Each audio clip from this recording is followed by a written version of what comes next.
Good evening, ladies and gentlemen. We're glad you're watching. Thank you so much for making time to join us. This is Mtembei TV Open Forum Political Discussion Show, a show that gives you an opportunity to air what you feel and think about the latest development on our political front.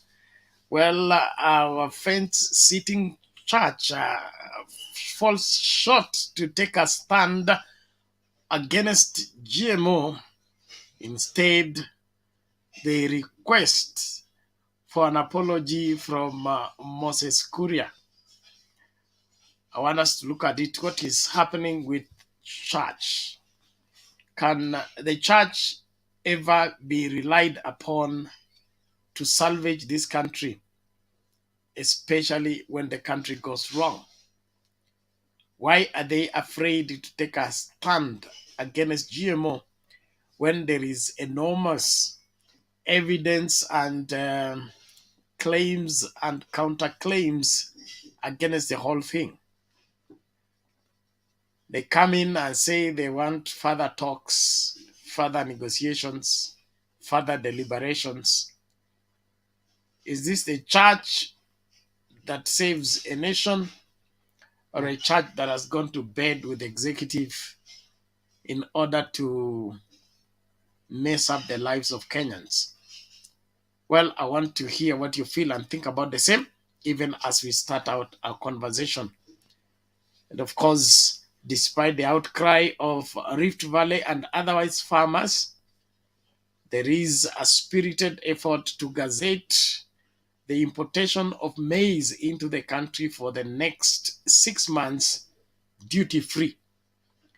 That means whatever the farmers have harvested, they either sell it now or expect stiff competition from cheap imports, which is going to make them make zero profits, only losses if that left to take place.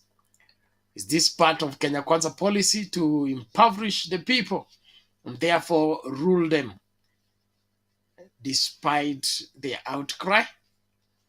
Well, let's dive into this and be able to talk candidly and tell each other the truth. There seems to be something out of joint as far as governance of this country is concerned. Welcome on board. Thank you so much. Let's get talking. The link to use to get in the studio is in the comment section. Click on it, allow StreamYard to configure for you the camera as well as the audio, and be in this space for us to get talking. Well, I would also want to let you know that the link is only available on Facebook and YouTube. Those of you following us on Twitter, it's not possible to post the link there. And so if you want to join the studio and be able to air what you feel and think about the whole scenario, then you will need to follow us either from Facebook or from YouTube. But I want to appreciate everybody who is following us, especially those of you following us on Twitter. Thank you so much. And we would love to hear what you feel about our programming and whatever that is coming your way. Please ensure that you participate. I really want to salute your faithful support and your faithful continued followership, even as time ticks and the country looks more confused than sure of tomorrow by divided opinions on matters that need sound decisions. Karibu sana kila moja. Nimemwona Nicodemus Nyarunda, karibu sana. Gitonga, hey to you, thank you so much ma'am, asante sana, karibu sana kwa show. Nashukuru kila moja, na tunapoanza mjadala wa leo, na wakaribisha nyote mahala popote mlipo. Tafadhali tukajumuike pamoja, na ukitupata tu karibisha wawili watatu, ili usikue peke yako ambaye unanufaika na mjadala wa Kenya. Karibisha kila moja ili wote tukamakinike. Thank you so much for making it to the show. I really want to appreciate everyone and look forward to have a great time together, even as we share various issues on matters Kenya and decisions made. Are they made in the interest of Kenyans, or they are made in the interest of the multinational that wants to make a kill on Kenyans by reason of dumping what they have rejected from their place and dump it here so that this, wow, I will not say that. Thank you. Thank you everyone. Kuna Dahi Abdi, karibu sana kwa show. Naona Chanuka Empire ako karibu. Kabla tumuingize katika studio, naomba tusikilize hawa maaskofu kwa kutokuwa na msimamo, sijui nchi itaokolewa na nani, lakini naomba tu tukajadili kwa pamoja. Let's listen out to this before we launch into the deep, into serious discussion on comments on the statement made recently by our Cabinet Minister of Trade regarding GMOs. We want to pay particular exception of how the Cabinet Minister has addressed Kenyans in this matter. We feel it was distasteful and disrespectful to the Kenyans to joke about life and death. And even if it is an issue which could be taken as a joke, it would be wrong to bring about statements whereby we trivialize death, trivialize suffering, trivialize insecurity. For this reason, we feel, irrespective of the matter in case, in consideration, would request honestly that the Kenyans deserve respect and not spite, and in this matter they do deserve an apology. It is not good to joke with death or to gamble with the life of Kenyans as if it was Russian roulette. For this reason, we feel this matter is more than just a joke when we speak about GMOs. It's a serious matter that deserves discussion, deep, sober engagement.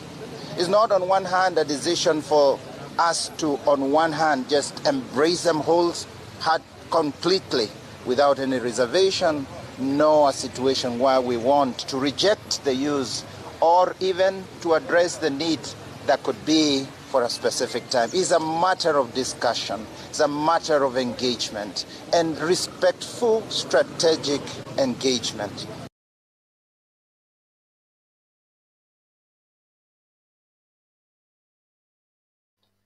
Haya, huyo ni askofu mkuu wa kanisa la Katoliki akitoa maoni yake kuhusu matamshi ya Moses Kuria, CS wa Trade, kuhusu masuala ya GMO na maisha ya Wakenya. Kile ambacho kinanikasirisha kwa usemi huo ni kwamba amehepa kutoa msimamo wake na msimamo wa kanisa kwa masuala ya GMO. Yeye anacheza siasa. Hiyo ni swala ambalo angemwandikia rais ama angemnong'onozea tu aambie Moses Kuria ajiusuli. Sio swala la call press. Call press kusema kwamba masuala ya GMO yamekataliwa. Na kanisa Katoliki limekuwa mstari wa mbele kukataa masuala ambayo yanadhuru wananchi. Sijui hili nalo tofauti iko wapi? Hapa ndipo tumefika hivi kwamba kanisa haliwezi kusimama likasema tumekataa hili ama tumekubali lile. Limekaa kwa fence. How does the future look with this kind of church? Karibu sana, tukajadiliane. Humphrey, namna gani?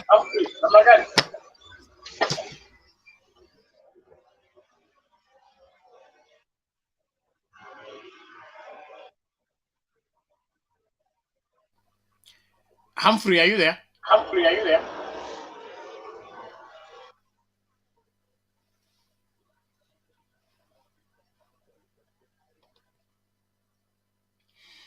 Okay, it seems Humphrey is not here.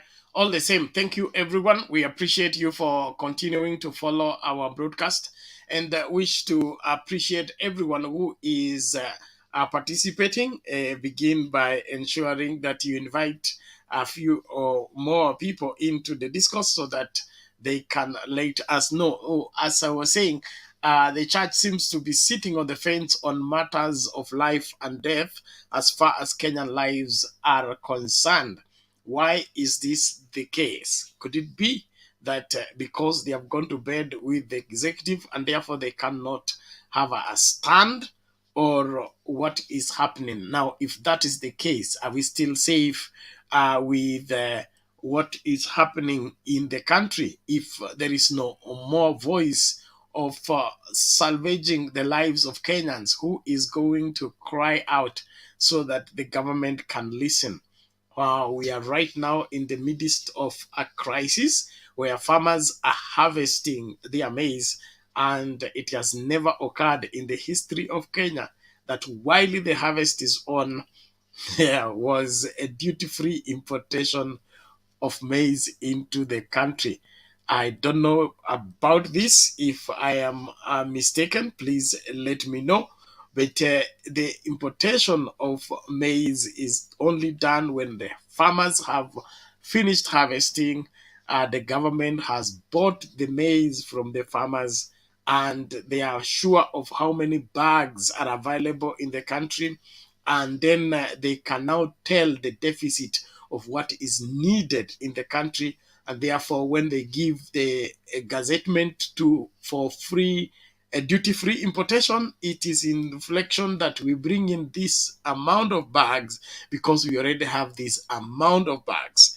My question is, how does Kenya Kwanza government know how many bags are coming from the farm and giving license for duty-free importation for 6 months without a limit of how much maize can come into the country?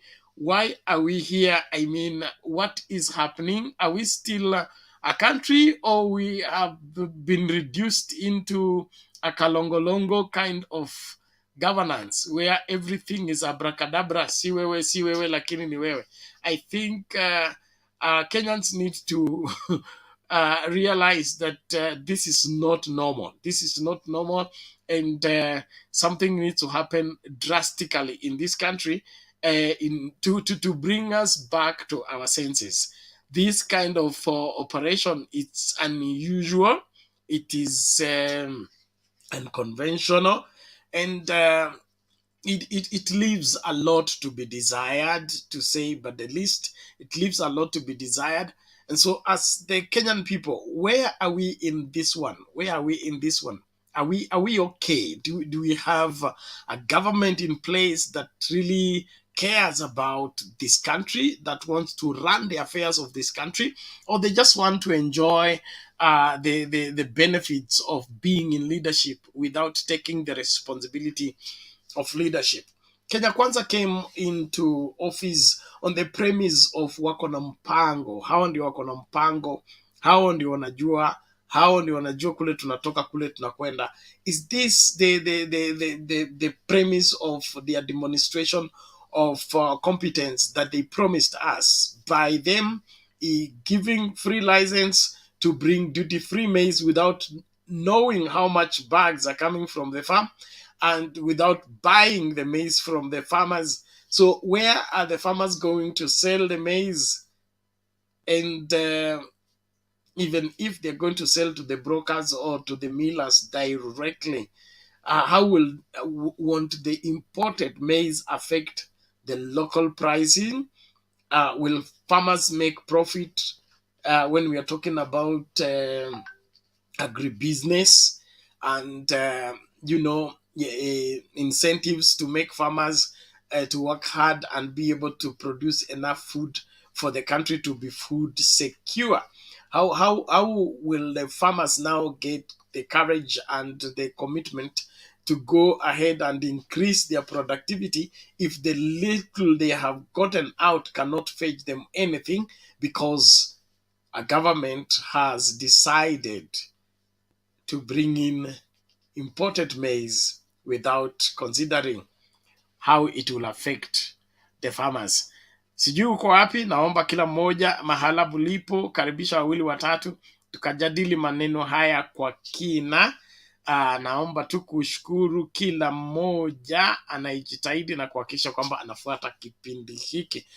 Kuna Fatma Abdullahi Muhammad, karibu sana.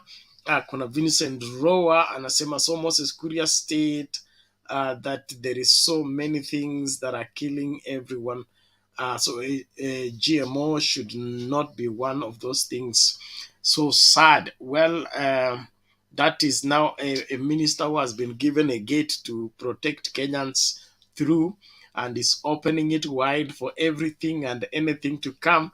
He says since Kenyans are dying from different vices, they have no problem adding one more vice called GMO. Sad affair of Manenos. Newton Mokwanga, I say appreciate for everything you are doing for me. May the Almighty, the Father, continue to bless you. Thank you so much. We appreciate everybody. Asante sana. Kuna Chaka Ndune anasema hi. Thank you so much. Kuria is unfit for that position. Vincent Rowa amesema. John D anasema Moses Nyuria, the Undertaker. Umeamua. Haya basi, mambo ni kama hayo. Violet anasema in Kenya we don't have church except Catholics. The rest are kiosks that belongs to individuals. Hapo wewe ni mkali sana. Catholic Church ndio imeamua kutosema chochote kuhusu GMO. Imeamua kwamba itangojea serikali ipe mwelekeo au iwape matokeo ya uchunguzi, ndipo watajua cha kusema.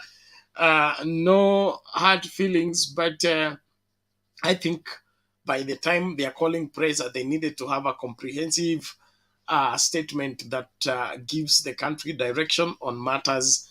GMO, especially, not just to call a presser to ask Moses Kuria to apologize. To me, that is disappointing, and very, very, very disappointing in the sense that tulitarajia mengi tukapewa machache ama hatukupewa chochote. Jackton Mulinzamu, hi to you. Thank you so much. You say these people have nothing to offer. We and Vincent Rowa. Margaret, hi everyone. Hi to you. Thank you so much. Appreciate that. Well, karibuni kila moja. Ingia studio tukajadili mapana na marefu. Nani huyu? Karibu kila moja tafadhali. Naomba tukalete video moja tunapo subiri wale wanakuja studio. Usisubae studio ikija ndio utakuja hapa kuteta kwamba umefungiwa nje. Wakati umefika tufanye yale ambayo tunapaswa kuyafanya. Now let's listen out to this even as we continue the conversation. Thank you.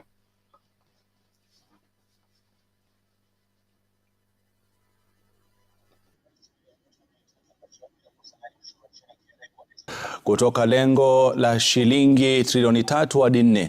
Hii anasema ndio njia pekee ya kuiwezesha serikali kutekeleza ahadi ilizotoa kwa Wakenya na kulipa madeni. Rais Ruto amesema wakati wa ibada ya Jumapili mtaani Karen, kama Sheila Chelangat anavyoarifu. Serikali ya William Ruto ikiwa katika jitihada za kuandaa bajeti yake ya kwanza na ikiwa imetoa ahadi chungu nzima kwa Wakenya, wakati ambapo taifa linakumbana na deni linalonyemelea fedha za umma. We need to move the percentage of our revenue from 14% to 25%. Na kufuatia hili, rais amerusha jukumu kwa shirika la ukusanyaji ushuru la KRA, akitoa changamoto kwao kuongeza malengo yake ya mapato kutoka trilioni 2.1, naye pia akitaka Mkenya kuitikia wito kuwa kulipa ushuru ni kujitegemea. I have agreed with our taxmen. We must move our revenue collection from 2.1 trillion to between 4 and 5 trillion. And I am trusting God for it. Ruto akisema ilivyo sasa deni ambalo Kenya inalo kutoka mataifa na mashirika tofauti ya ng'ambo ni mzigo mzito na unaathiri kazi ya serikali yake. Aidha, akishukuru kanisa kwa maombi aliyosema yalisaidia taifa kuendesha uchaguzi uliopita uliokuwa na joto, pasi na vita na ukabila. The last election was as close as the one in 2007-2008. But there was a whole world of a difference. In the last election, God gave us the grace, and now we have set a new standard as the people of Kenya that we can vote peacefully. Wito wake wa taifa pia ukiwa upande miche wa miti kusaidia kukumbana na makali ya mabadiliko ya tabia nchi ambayo yamechangia pakubwa katika baa la njaa linaloshuhudiwa na kuathiri zaidi ya Wakenya milioni 5. Sheila Chelangat, runinga ya Citizen, Nairobi.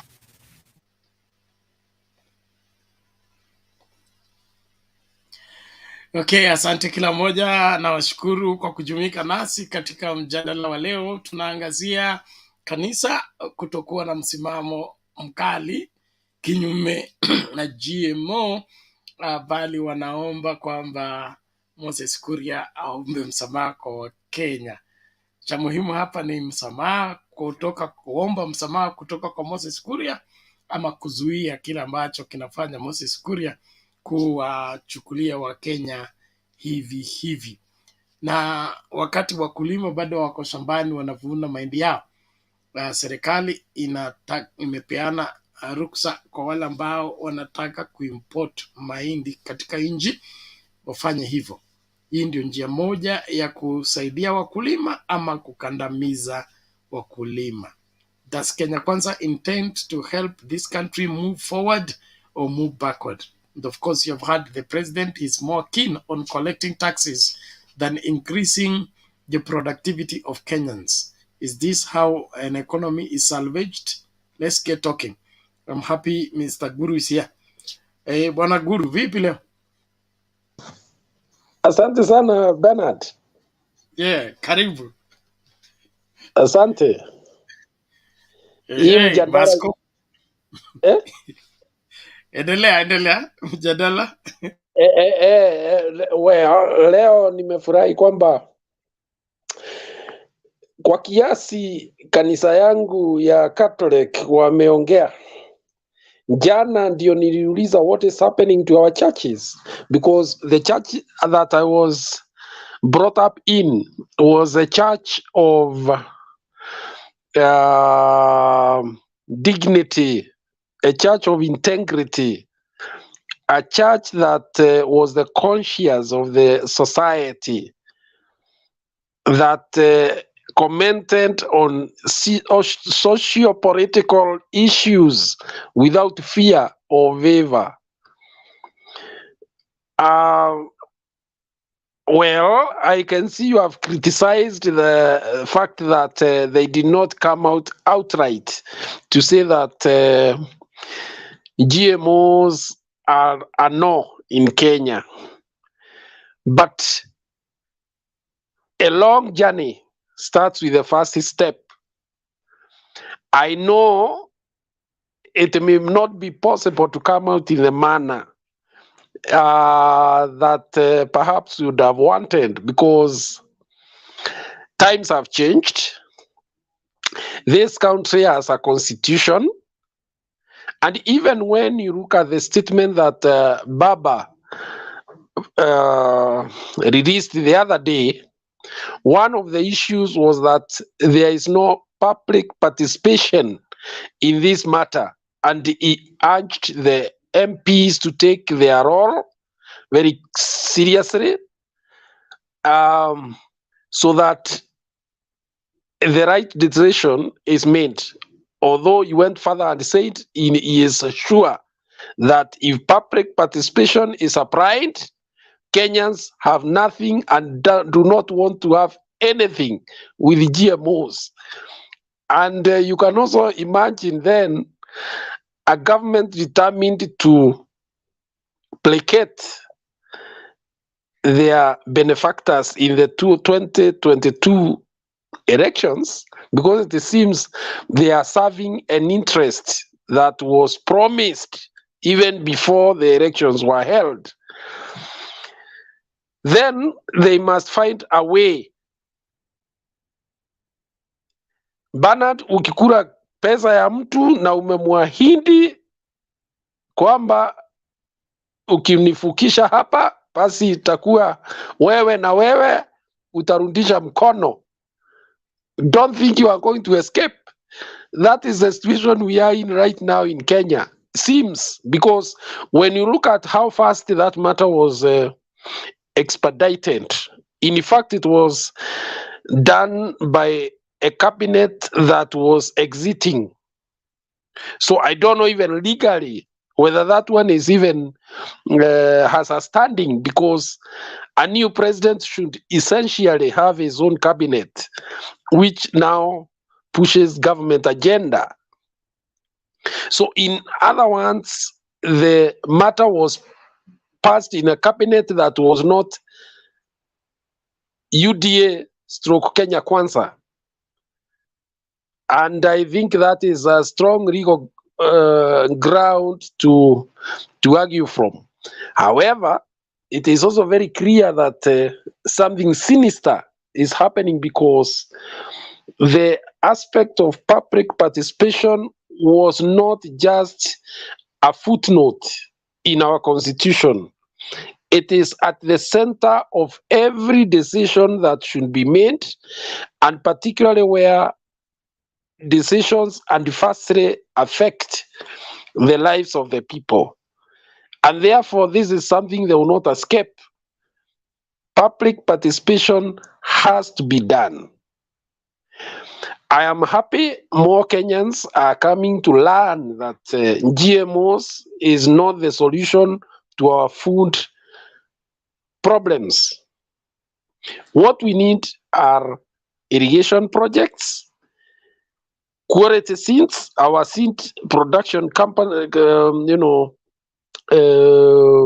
institutions are working. What they need is a bit more funding for research. We have Egerton University, we have JQuat, we have University of Nairobi, and then there are other things that we should do, which include making sure we have minimized post-harvest losses, which go to between 30 to 40% of the foods that we produce. The other aspect is that of distribution. You find there is a lot of cabbage that is going to waste in Nyandarua, yet just a neighboring county, people are going hungry. Why? Because the infrastructure is not well set. So we are adopting the wrong solution to our problem. I have said here that Kenya does not have a food production problem. Why, Bernard, do you go to a certain part of the country? Farmers are complaining they don't have market for their farm produce. Is that a country that really is in dire need? So it is much more than just GMO. GMO is not the solution in Kenya. When you go to Western, you are going to find a lot of foods that are rotting. Even farmers, the knowledge, where do I get these foods to which market within Kenya, not even across the boundary, is a problem, because they only know a market around Chwele, those small pockets in the rural areas. You can only sell to your neighbor. Who said that? So we have to improve our marketing systems of agricultural produce. The counties have to get into partnerships to understand each other, that in my county we produce these amounts of sugarcane, this amount of bananas, this amount of sweet potatoes, this amount of duma, arrowroots. and then find the deficit areas and then facilitate trade. But we are lazy. We just want to go out there because we have been cheated by Muzungu, that he has all the solutions to our problems, and then we end up messing up the whole food system. We start crying after 5-10 years when we find that we have completely wiped out our indigenous foodstuffs. So me, I will say, well, the church has done well today. It has come out. I believe with that opening, they have now given a leeway for other institutions and other individuals to make their stand. And I believe, although some people say this is a God-ordained regime, maybe Bernard will guide us here, that they should not be questioned, because you see, you cannot question that something that is God-ordained. Then I believe if we are following the Constitution, we cannot escape the matter of public participation as the anchor to adopting GMOs in Kenya. As for me personally, I say no to GMOs. Thank you. Okay, asante sana Mr. Guru, we appreciate that. Na hiyo notion ya God ordained so that we cannot be questioned. It is a scheme to use to manipulate the Kenyans and take them for a ride.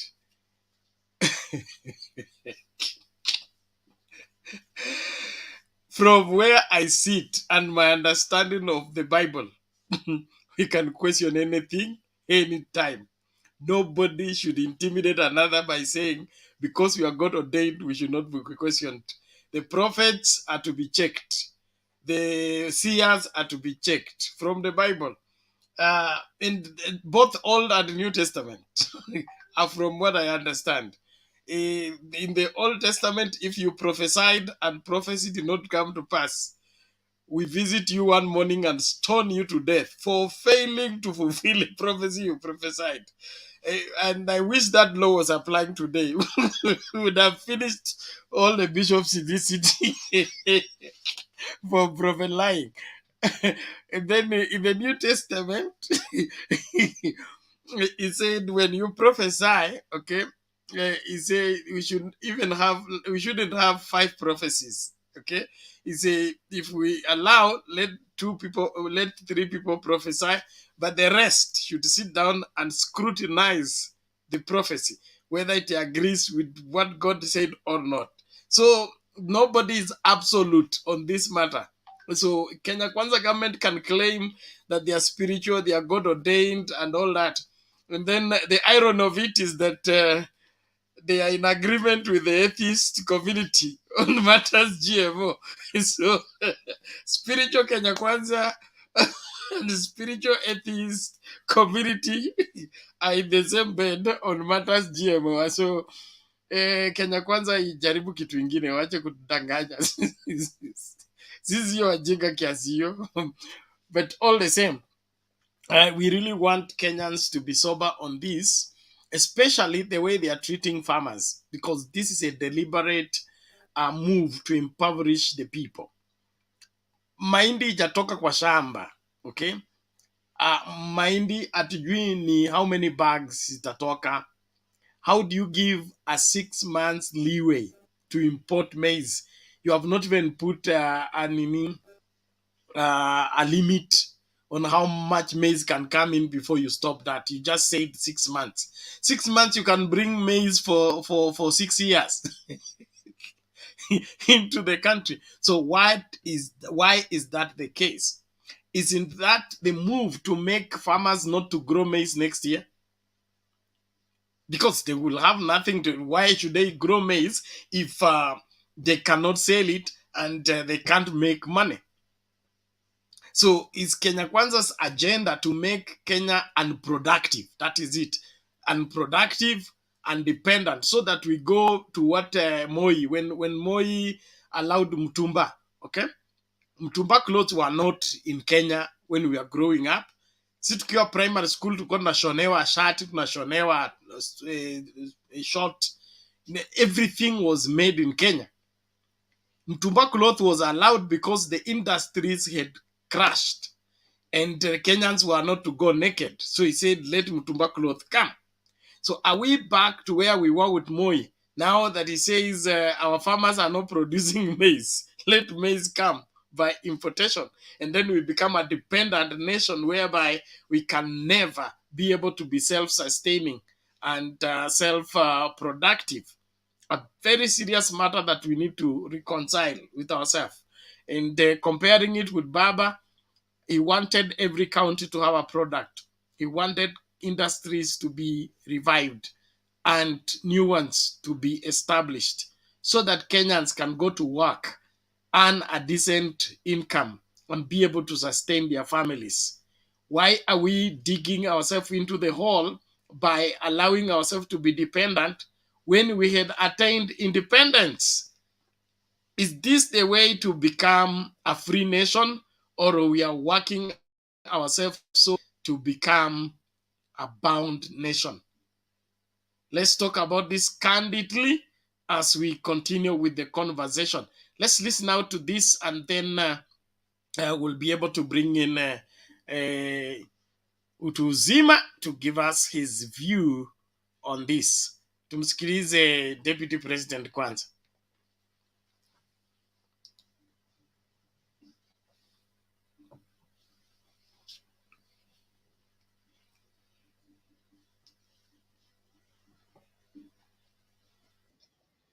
President William Ruto has become a project of the West.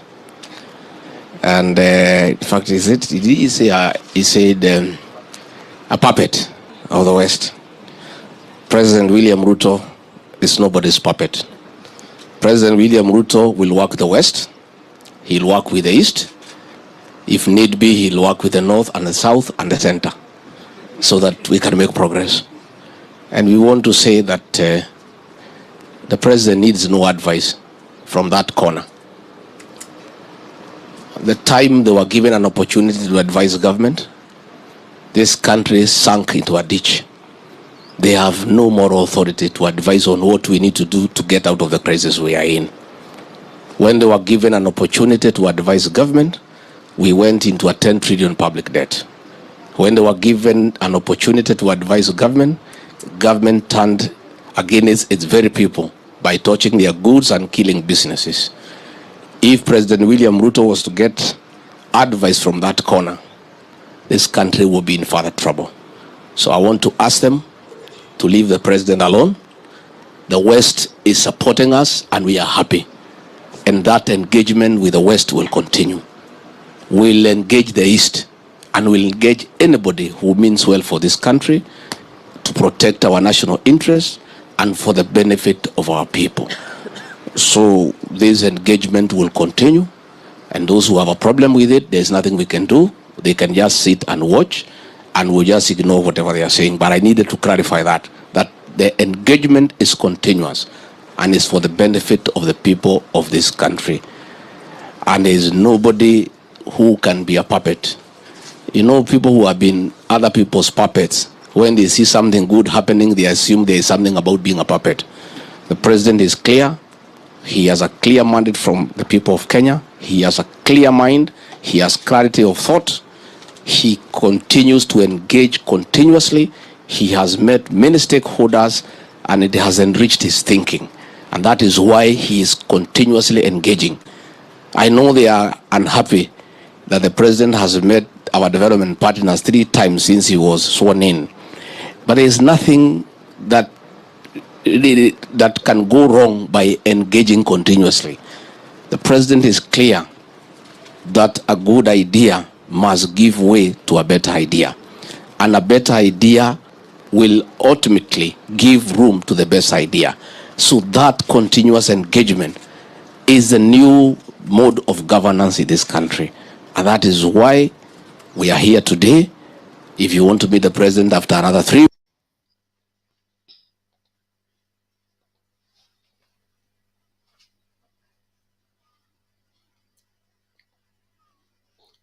Pathetic. Haya, David President huyo amesema yeye sio puppet na rais hawezi kuwa puppet, but is engaging the development partners 3 times in 6 months. I mean, before 60 days of presidency elapses. Yes, Guru, ulikuwa unasemaje kabla tulete utu uzima? What is most strange, when you talk of meeting development partners for 3 times in such a short time, it only shows that there is something that is not right. There is a push and pull that is going on, and he's just exposed himself that things are not moving on very well with the so-called development partners. Lakini that arrogance will soon come to an end, because I do not see its fruits. Let the East start talking. That's when they will start standing up. And I don't think I need to add more than that. I am sure what is coming from China will shock Kenyans very soon. Thank you. Okay, thank you, Mr. Guru. We appreciate that. Asante sana kwa wote ambao mnajiunga nasi katika mjadala wa leo. Karibu tafadhali, na karibisha wawili watatu ili kila mmoja amakinike na siasa zetu na kuelewa nini kinachoendelea na vipi ambavyo atakavyo shughulikia ili asiachwe nyuma. Naomba tumsikilize na ilikuwa utu uzima kwanza alafu dada yetu Ron. Asante sana brother Bernard, Guru, Roda, natumani hamjambo.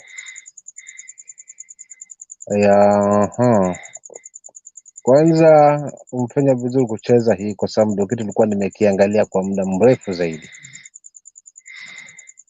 Hii kauli, huu fedhuli, kujenua huku kwa deputy president, kiburi na majivuno huku, within 60 days hana siku moja ameweza kuzungumzia maendeleo ya taifa, pasipo kutaja Uhuru, pasipo kutaja Raila, pasipo kutaja serikali iliyoisha. Tumechoka wa Kenya, tumechoka. Nasi kwamba tumechoka kwa sababu hatupendi hiyo serikali, lakini tumechoka na haya majigambo na majivuno yasiyokuwa na msingi. Kama kiongozi mwenye hadhi yake kama deputy president ati anasema hatutaki ushauri kutoka hiyo pande nyingine, kwa hiyo sisi tunaweza fanya tu, na kama nakerwa na kwamba tunazungumza na watu wa east wa west, basi tunazungumza na north, tunazungumza wewe hivi haswa. Kwa kauli hizi ndizo ambazo zitatuletea unga nyumbani, hizi zitatupunguzia bei ya chakula, zitatupunguzia gharama ya maisha, ama haya mazungumzo na mijadala ambayo yanazungumzwa hapa ni kwa kujisafisha, kuonekana na kutengeneza jina la rais lionekane kwamba yeye ni msafi hata kama kuna mabaya ndani yake, au ni kujitengenezea na kujisafisha kwa Wakenya wale wanyonge ambao bado wamejaa matumaini kwamba huenda wakafikia hiyo nchi ya maziwa na nyama. Kwa hiyo ni kama ni mnajisafisha kwa kile ambacho mwenzako amekupinga, na hajakupinga kwa nia mbaya, amekipinga kwa sababu ni kitu ambacho kina athari yake. Bernard, hawa watu wako kwa biashara. Hizo engagement na watu wa west, watu wa east, watu wa nini, ni watu wanafanya mpango wa biashara, kwa sababu endapo wataleta hizi mbegu na watu wapande, mbolea itakuwa iko na kiongozi fulani ambaye atasimamia hapo kwa mbolea. Hizo mbegu pia kutakuwa na mwingine ana benefit kutoka hapo. Kwa hiyo it seems ni biashara hii wanaitengeneza hapo kwa sababu ya mifuko yao, na kisingizio kwamba wanamtengenezea mwananchi, ili hali wao ndo watakuwa wanakula zaidi, wao ndo watakuwa wana target zaidi hiyo pesa itakayoingia pale, na wala si walaji wa hivyo vyakula. Maana kama ni pesa wako nazo, wana uwezo kuagiza mahali popote pale. Je, swali langu linarudi hapo, mimi mwananchi mnyonge ambaye sielewi kinachoendelea ni nini, nasikia tu kwa watu, wacha sisi ambao tunafuatilia hapa na kuangalia kwa nini. Kuna wale ambao hawajajaliwa kuwa na runinga wala kuwa na smartphone kama hii, na ndio wengi katika Kenya hii.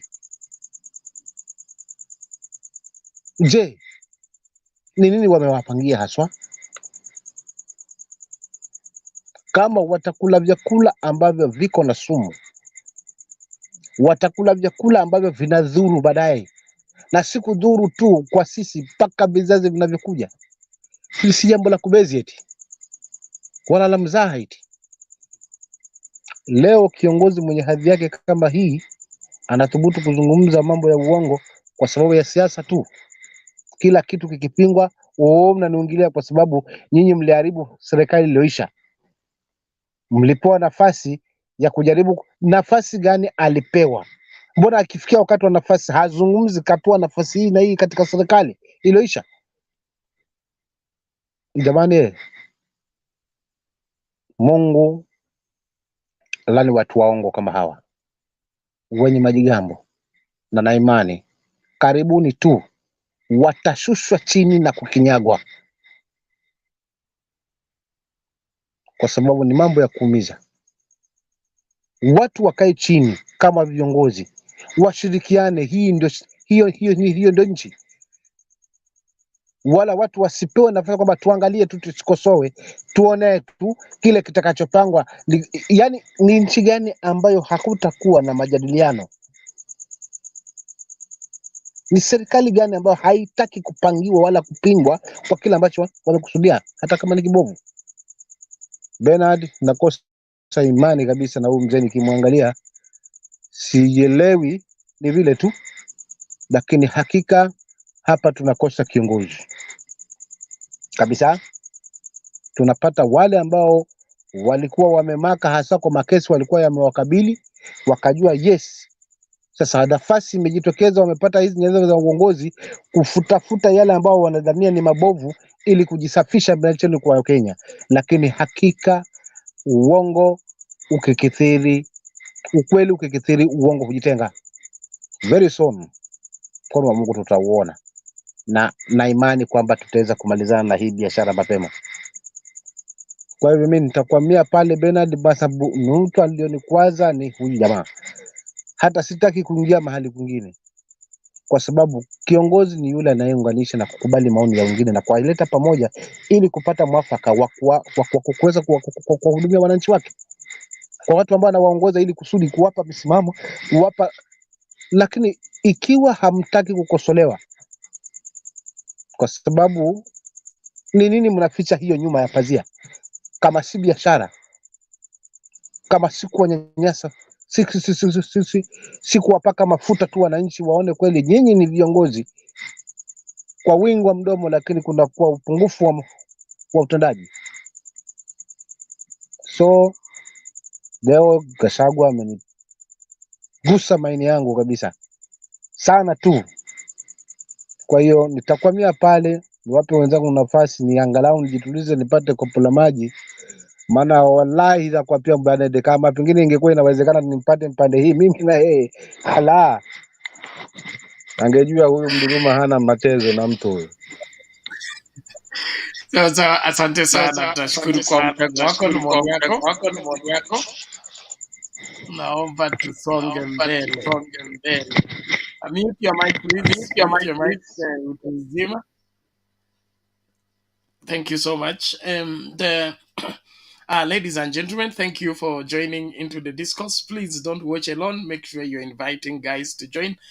Share the link in your WhatsApp groups, share in Facebook groups, and otherwise, wale mnatufuata kwa Twitter, thank you so much. Unfortunately, hatuwezi share link ya kuja kwa studio from Twitter, so if you want to join into the discourse, follow the broadcast either from Facebook or from YouTube. That is the only place where you will be able to get the link that will help you get into the studio.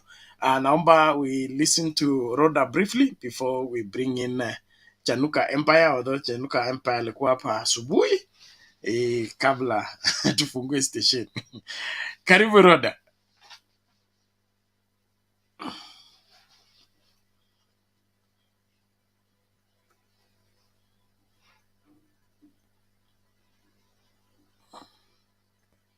It's okay with you. I can put my camera and then I can talk when I'm behind the camera. Is okay with you?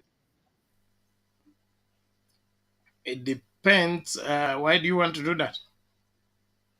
No, because sometimes I feel like I like to talk, to be myself. Sometimes when I'm behind the camera, I can speak where I feel and to be myself. But anyway, Do that I am the way briefly. That is I am. if you I love myself and I be, and then anyway.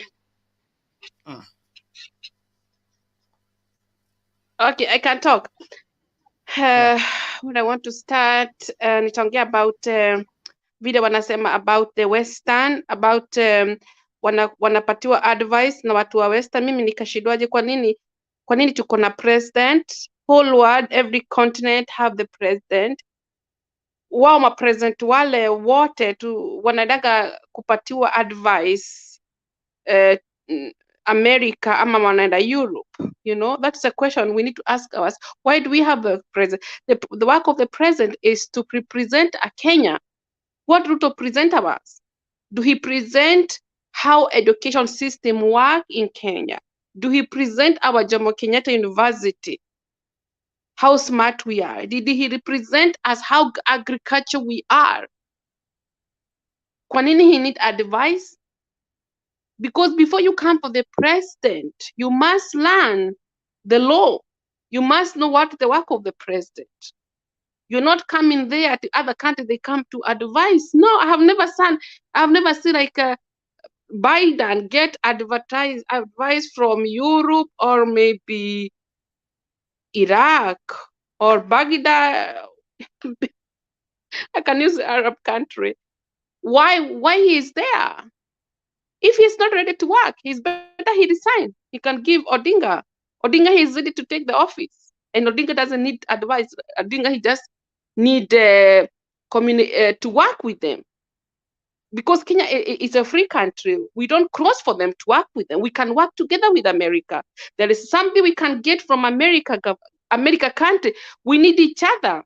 We need each other. We can take some there to them. And Kenya, we can get something there.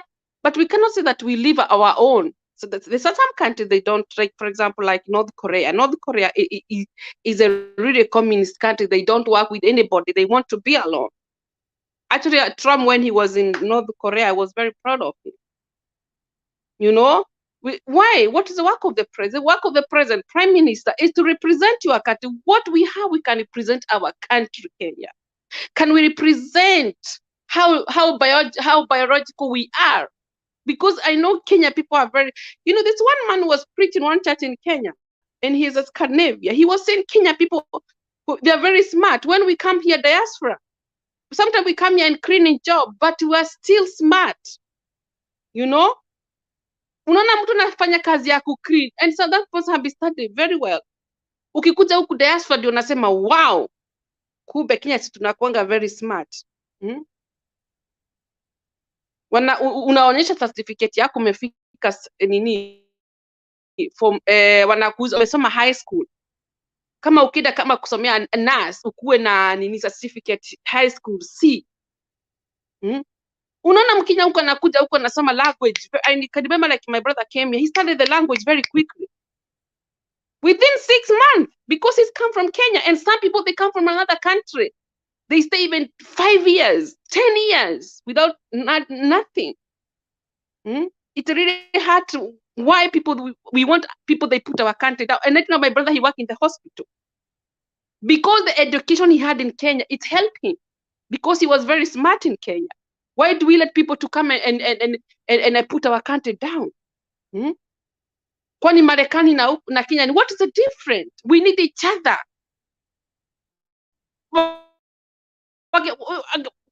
Cross wanakuja, Red Cross wanakuja kufanya kazi na Red Cross ya Kenya. Hiyo ni sawa, kwa sababu wanatukuja kutusaidia. UNICEF, kwa sababu UNICEF is a global. We have a UNICEF here too. But UNICEF, they used to borrow money to the people. They contribute the money, have a war, have a starvation like Arme, like Kenya, North Kenya, you know?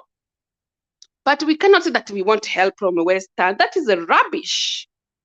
If they don't know what, they are not stable. Even if they have not realized they need to be the president, then they get out to them, because this Western, they want to take what we have. They know Nairobi is fantastic. Everybody want to come to Kenya. Everybody know Kenya is fantastic. Kenya, we have many things. We have a coconut. We have a tea. Our tea is fantastic. It's not that it's only Kenya we have a tea. Even Sri Lanka, they have a tea. They have a coffee. Even this country, Asia, we have a South Asia, East Asia, like a gray, yellow, glare tea they have. I don't know, it's Sri Lanka, something like where? Singapore, they have tea, you know. Why? We cannot let people, they come to pray with Kenya like the way they want. We are not going to colonize. Why America, they don't let British do them? They colonize their country. So that is really hurt me, because in Kenya, we are very educated people. We know we are agriculture. We have our own maize, tukonanini. We have everything. Kama vile Bernard ulikuwa nasema about uniform. When we went to the primary school, we used to go to buy Kenya uniform, and we make ourselves. Kenya people, we can do a lot. There's so many things other countries they can learn to us. We need each other, but not that they give advice. Why can you give them advice? Why can you give the advice to come to steal our vote? Or to go to Nairobi to steal our things, what we have. They want to steal what we have. Not because they love us. They don't love us. That's not good. So we must stand for our country. And then this about GMO. I'm very proud with the pastor for the father from the Catholic Church from Nyeri. I was very proud of that man of God. He stands. Sometimes we judge Catholic Church. They are real. Those are servant of God. They stand for the truth. They stand for our country, because GMO is not good. The people, they don't want to stand for our country. Is this whatever, this evangelical church? Those are people, they hide behind the curtain. They don't want to stand. You know why? Evangelical church and I don't know what agriculture. No, Anglican church. They need the, you know, like evangelical church, Pentecostal. They're the one. They're the one who have this fire, because they have a fire. They need to stand. You know. But anyway, we are very happy the Father he stand with it. Let us stand with our country with the truth and honesty. There is no country perfect in this one. We need each other. America need Kenya. Kenya we can work together, partners. They can buy for our coffee, they can buy for our tea, but they're not coming to give advice. When you come for the president, you must learn what is Kenya. What Kenya is like this. You need to have a map of Kenya. And that's why we have a map, because Kenya is a Kenya. So we don't want this rubbish. Thank you.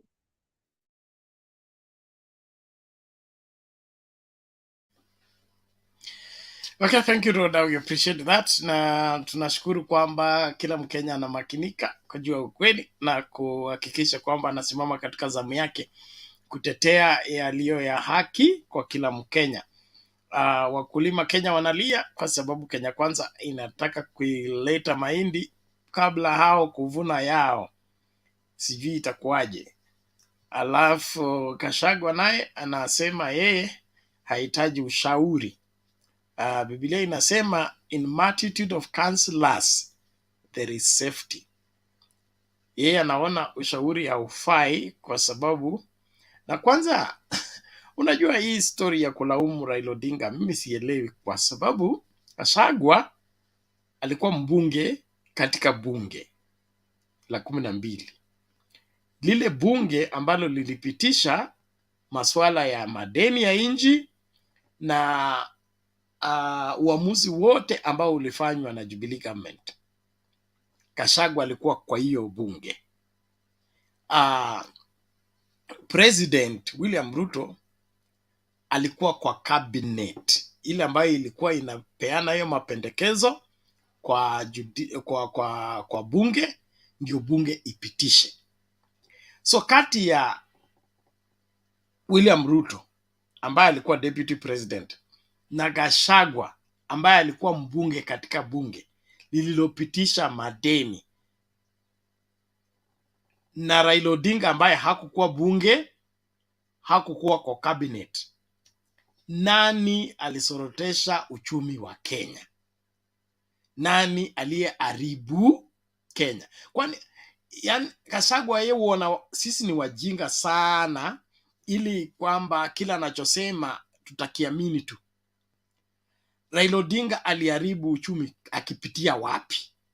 Kwa cabinet hayuko, kwa bunge hayuko, lakini kwa lawama anapewa. Kenya Kwanza need to style up and get over their hate for Raila Odinga and face their job and deliver for Kenyans. Waachane na Raila Odinga.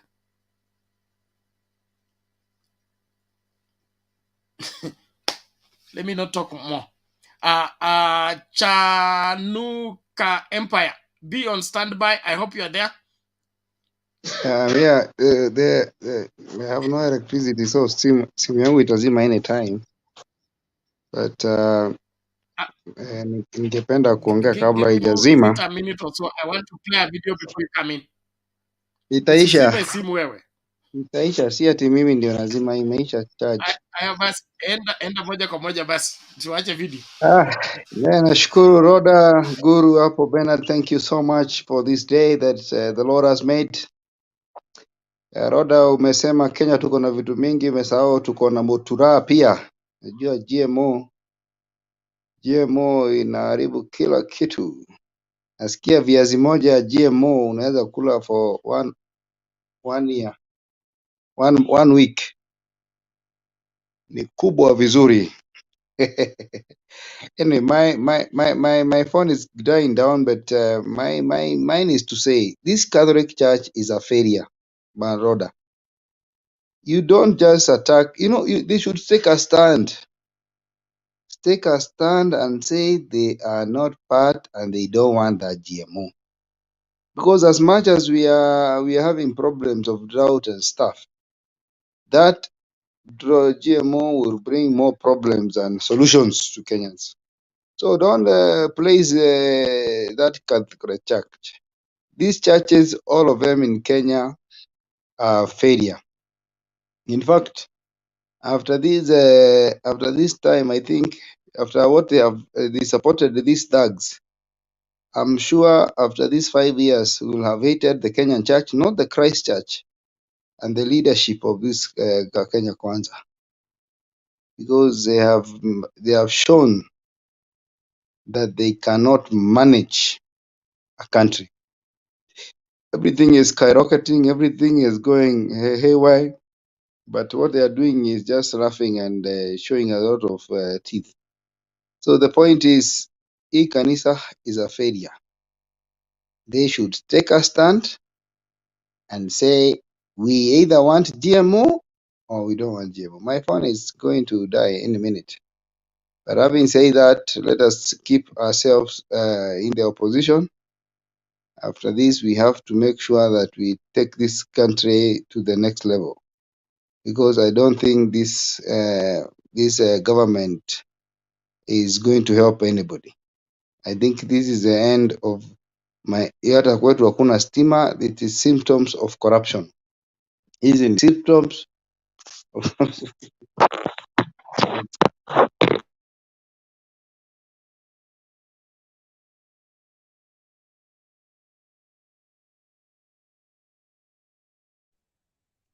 nadhani betri yake imekufa, so maybe Guru, you can talk something.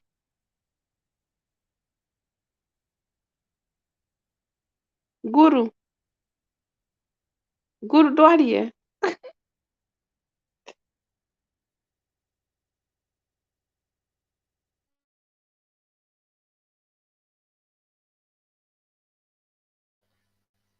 Hey, what happened? Chanuka amechanuka.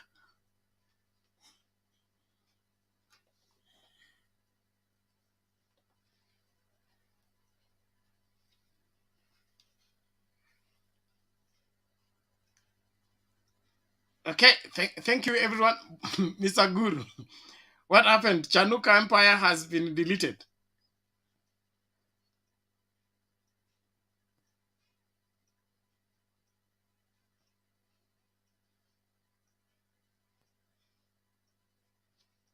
Mr. Guru, I can't get you. You are mute.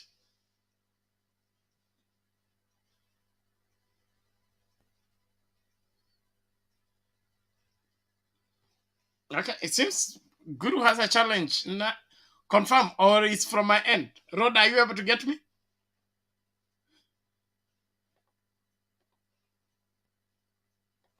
Yeah, can you hear me? Yes, I can hear you. All right. Okay. Thank you. Is it Okay, let's. yeah. Now, let me play a video and then we can bring in Mise to make his submission. All right, here we go.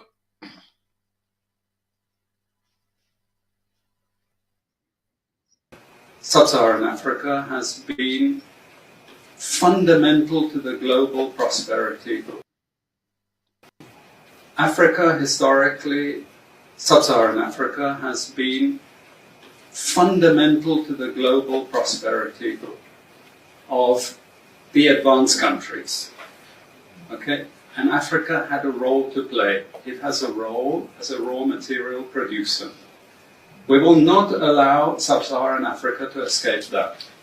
Okay, we do everything to keep Sub-Saharan Africa where it is, also impoverished. It's absolutely vital for the prosperity of everyone else. So let's get clear about that. Okay, and this means all the economic structures, all the global institutions, and the economics we teach everyone is all designed to keep Africa exactly where it is. And whether it is Europe or US or now China, it's always the same. We need Africa to be impoverished because we need those raw materials and we need them dirt cheap.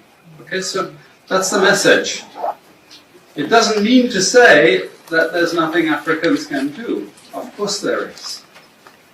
Okay, but this is the opposition that they're fighting. This is what it's about. Because if Africa does do something different, I assure you living standards of all those in Europe and North America and Asia is going to fall.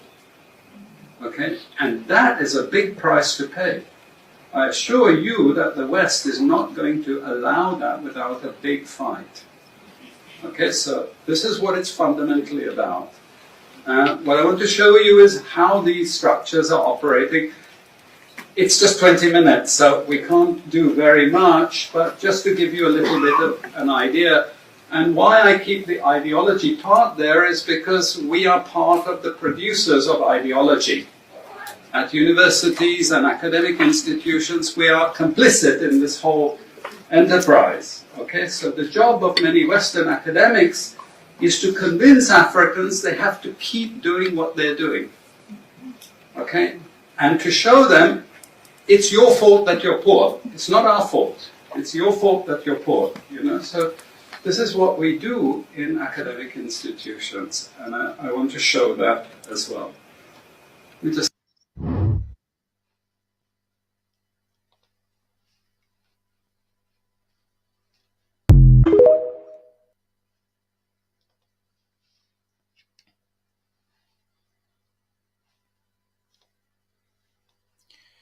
Okay, here we go.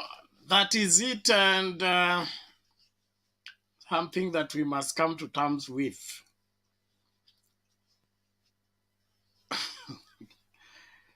We must come to terms with. You know, one way of solving our problem is to accept that we have a problem. This is the number one step. And our main problem is that those that come to help us are actually the ones that help us get into more problems.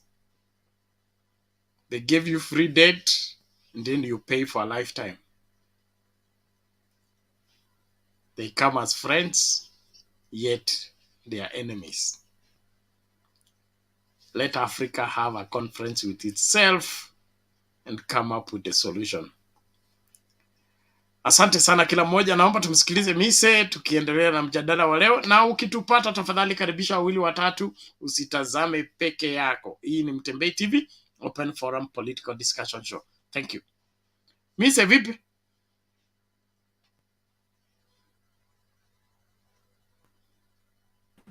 Hey, Ben, how are you? Sawa. So you can send to this. I'm good. Karibu. Asante. Asante, naona mjadala mzuri. Nilikuwa nataka kusikiza kidogo mkiendelea ndio nichangie. Ama nataka nizungumzie juu ya kanisa. Yeah, we are looking at the church. Instead of giving a stand on GMO, they requested for an apology from Moses Kuria. And then, of course, the farmers are crying that the importation of maize should not take place until their harvest is over. Excuse me. Why? I think Miss Rim, your mic is. Can you try to tune, because I can hear the sound background. Maybe your TV, your radio. Please, can you tune? Unmute, please. Okay. Thank you, Rhoda, for that. Yeah. So, Mise, you have feedback from your background. I think you are listening to something else, so you will put it off first so that your communication is clear.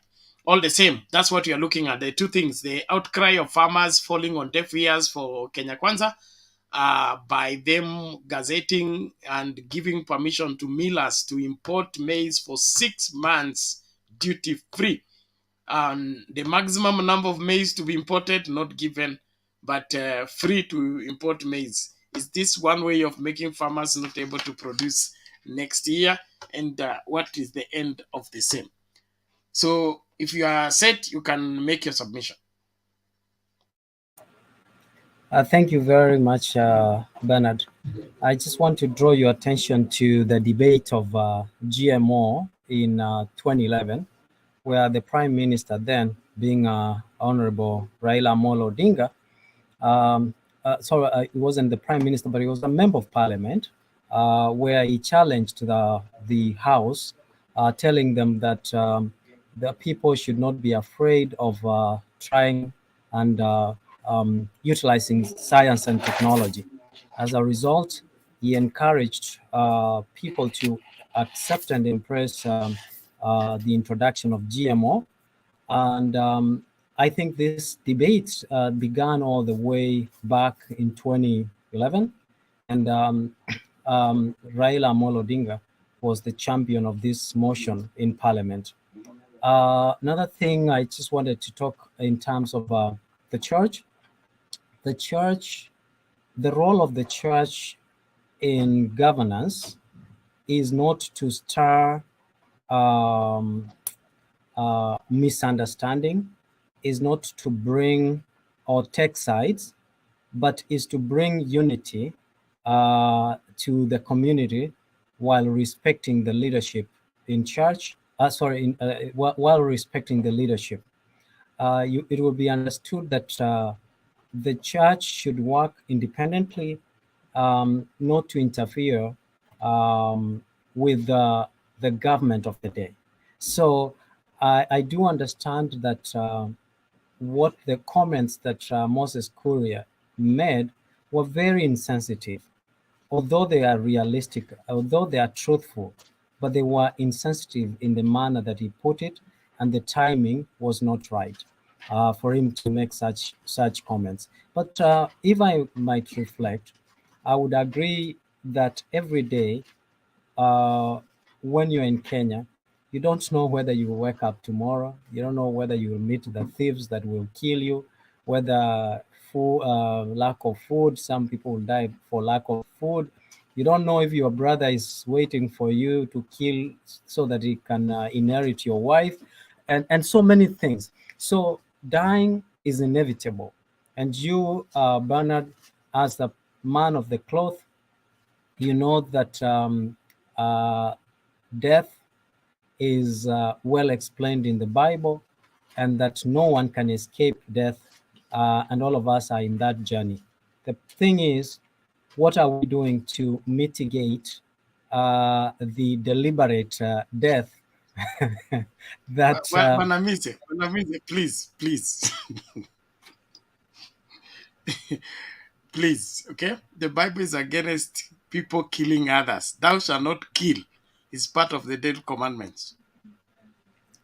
All right? The Bible is against any person planning and killing another. So bad that the Bible says even being angry with a brother is equivalent to murder. So if somebody goes on national television and says, since we are faced with different vices that are out to kill us, let us also just bring GMO so that we can die of it quickly. Is that a person that has value for life? Is that a person that should be given?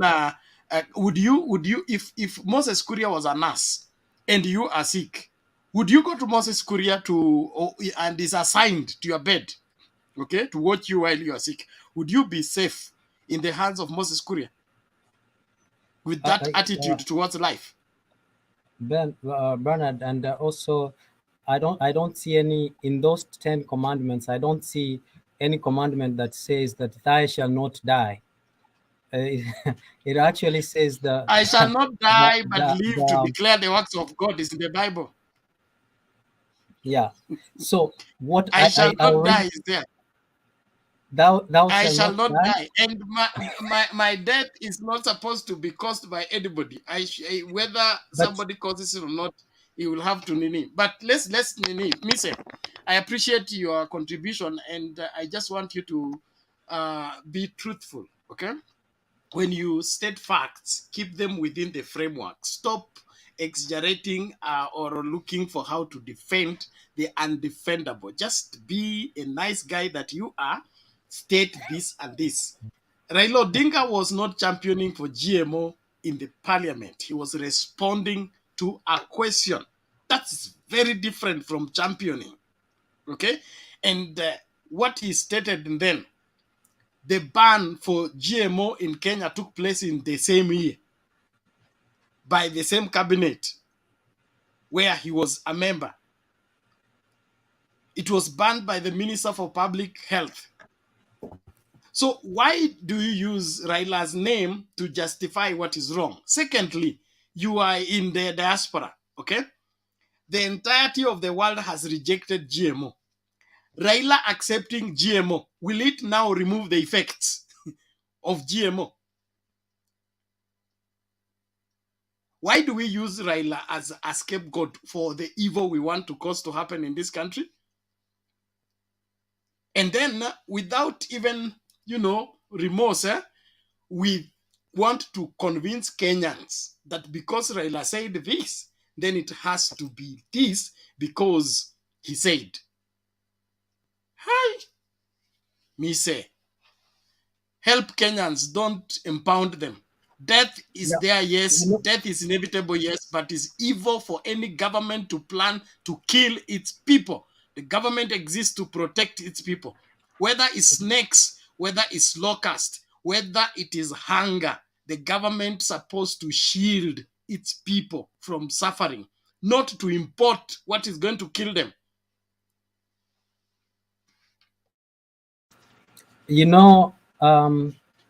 I like the way you selectively said that Raila responded. I wish you could have said that Raila equally advocated for people to impress sales. And he He said that did not even countries, advocate. He responded to a question. even Raila is one of the most progressive politician and leader in this country. He seemed to absolutely, be at the cutting edge with the current development than most of you young people.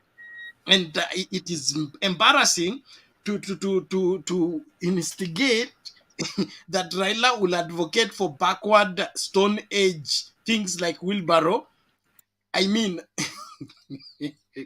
when the younger people are retracting to Stone Age and an old man is able to see in the future and says there is artificial intelligence, we need to work this way so that we'll be relevant as a nation in progressively. Embracing science and all that is not in any way saying we must accept everything science provides. so So can I let's not now let's not play politics. can I now respond fully so that I can I'm not taken out of context. So what I was saying is that and in verbatim what Raila Amolo said is that if GMO was that bad, the countries like America, Britain, and other countries would have not allowed the consumption of GMO for its citizens. He went ahead and said that conservativeness will kill innovation. So those were his words. So what the reason why I brought in Raila, and I like the way that you're saying is progressive, it means that we are impressing what he advocated and what he championed, and he told us that we should embrace science, and this is what we are impressing. And for your information, GMO is not banned; it's regulated, highly regulated. So before it is consumed, for instance, in Canada, the scientists must do enough research to make sure that there is no harm for people to consume it. So GMO has been there, and that's what we eat. I don't see I've eaten GMO. I don't see I'm still healthy and strong, and I don't see that I've died. And you know, as a Christian, Ben, you know that there is a beginning and the end, and that's what the Bible tells us, that God knows in Psalms that God knows you're waking up and you're sleeping, and you know, where he says that where can I go and hide from such knowledge that is wonderful that I cannot fathom, meaning that if you were to die, God already knows the day and time that you will die. This is something that is inevitable. And I think there is no government, there is no sane government that will kill its people, because one of the first responsibility of the government is to protect and provide physical food security, national security to its citizens. So it would be misleading for someone to say that the government will kill its people. However, there are people who make ridiculous comments that can be misconstrued to mean that the government intends to kill its people. Moses Kuria is notorious, is known to make reckless comments, not to in this government, even during the Jubilee government. He has made outrageous statements that has left Kenyans to wonder whether or not Moses is a sane person. So we should not take jokers serious. Even though they have been charged with the responsibility, we should differentiate the sense of humor from seriousness or from policy issues.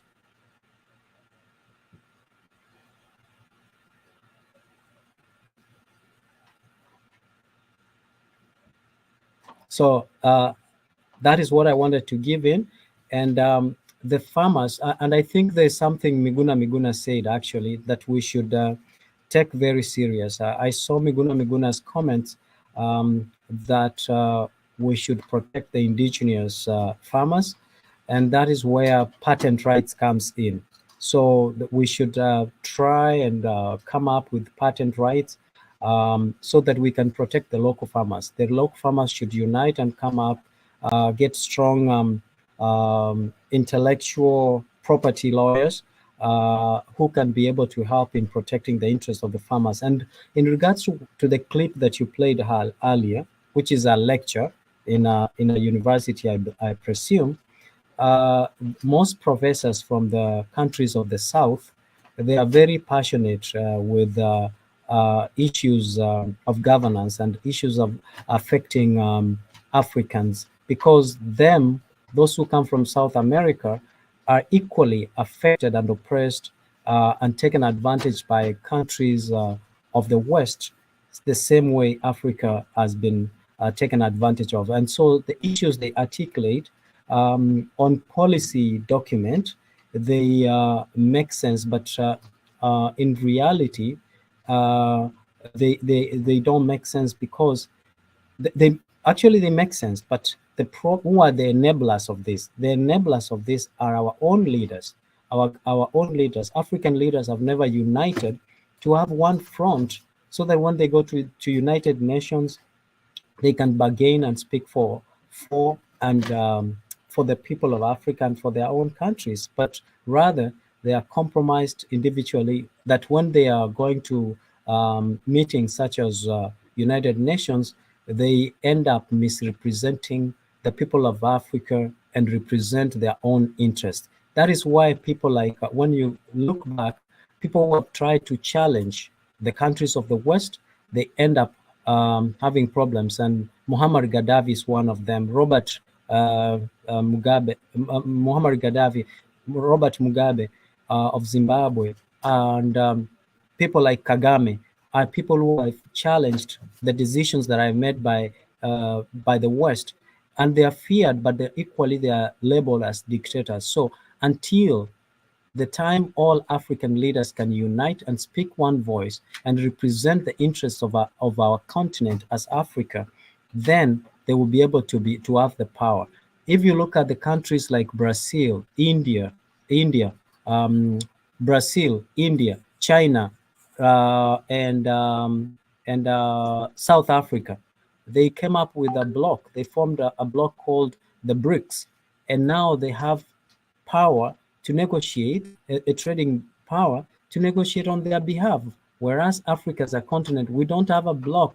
When we go to Ethiopia for a meeting, we're already compromised, and we end up voting, making decisions that affect our continent as Africa. So this issue is not just for Africa, but for individual leaders who have no stand in Africa.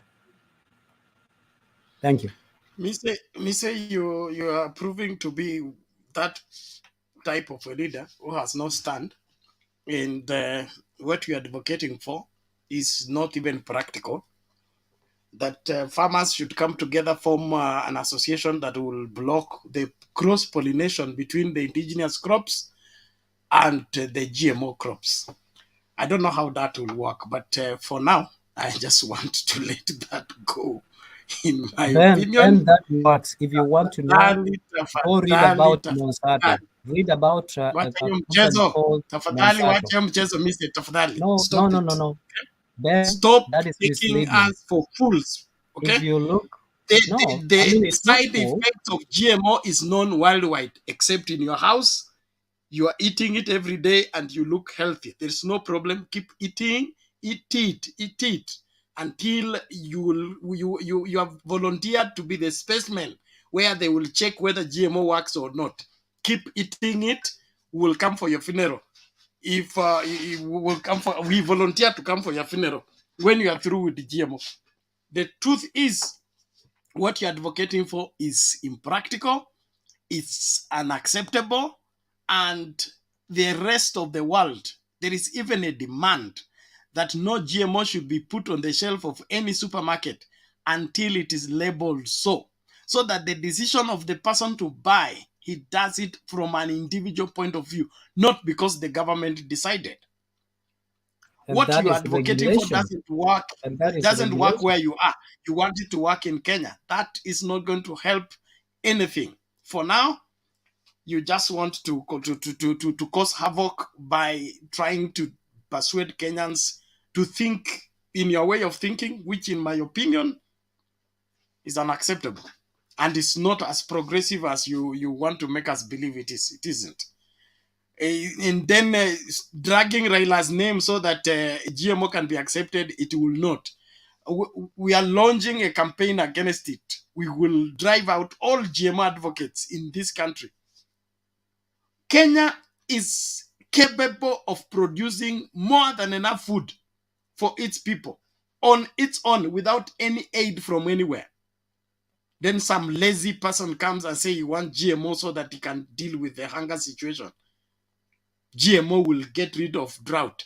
GMO will get rid of floods. GMO will get rid of pests. GMO will get rid of, will bring rain. Tuache kubeba wajinga. Kama inji lazima tukubali majukumu ya kuhakikisha kwamba tuko milioni ngapi? 55. If we are 55 million, we should have how many bags of maize? We must have surplus. Any sane nation has food to 3 to 5 years in store. Food that can take them 3 to 5 years. Other nations have 10 years stocked food. Hii yenu mnangoja magunia, mnafanya hii ni mchezo tunacheza hapa.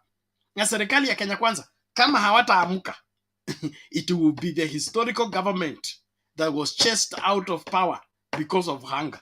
Let's wait and see. Oga Francis, thank you for arriving. We are happy that you are here.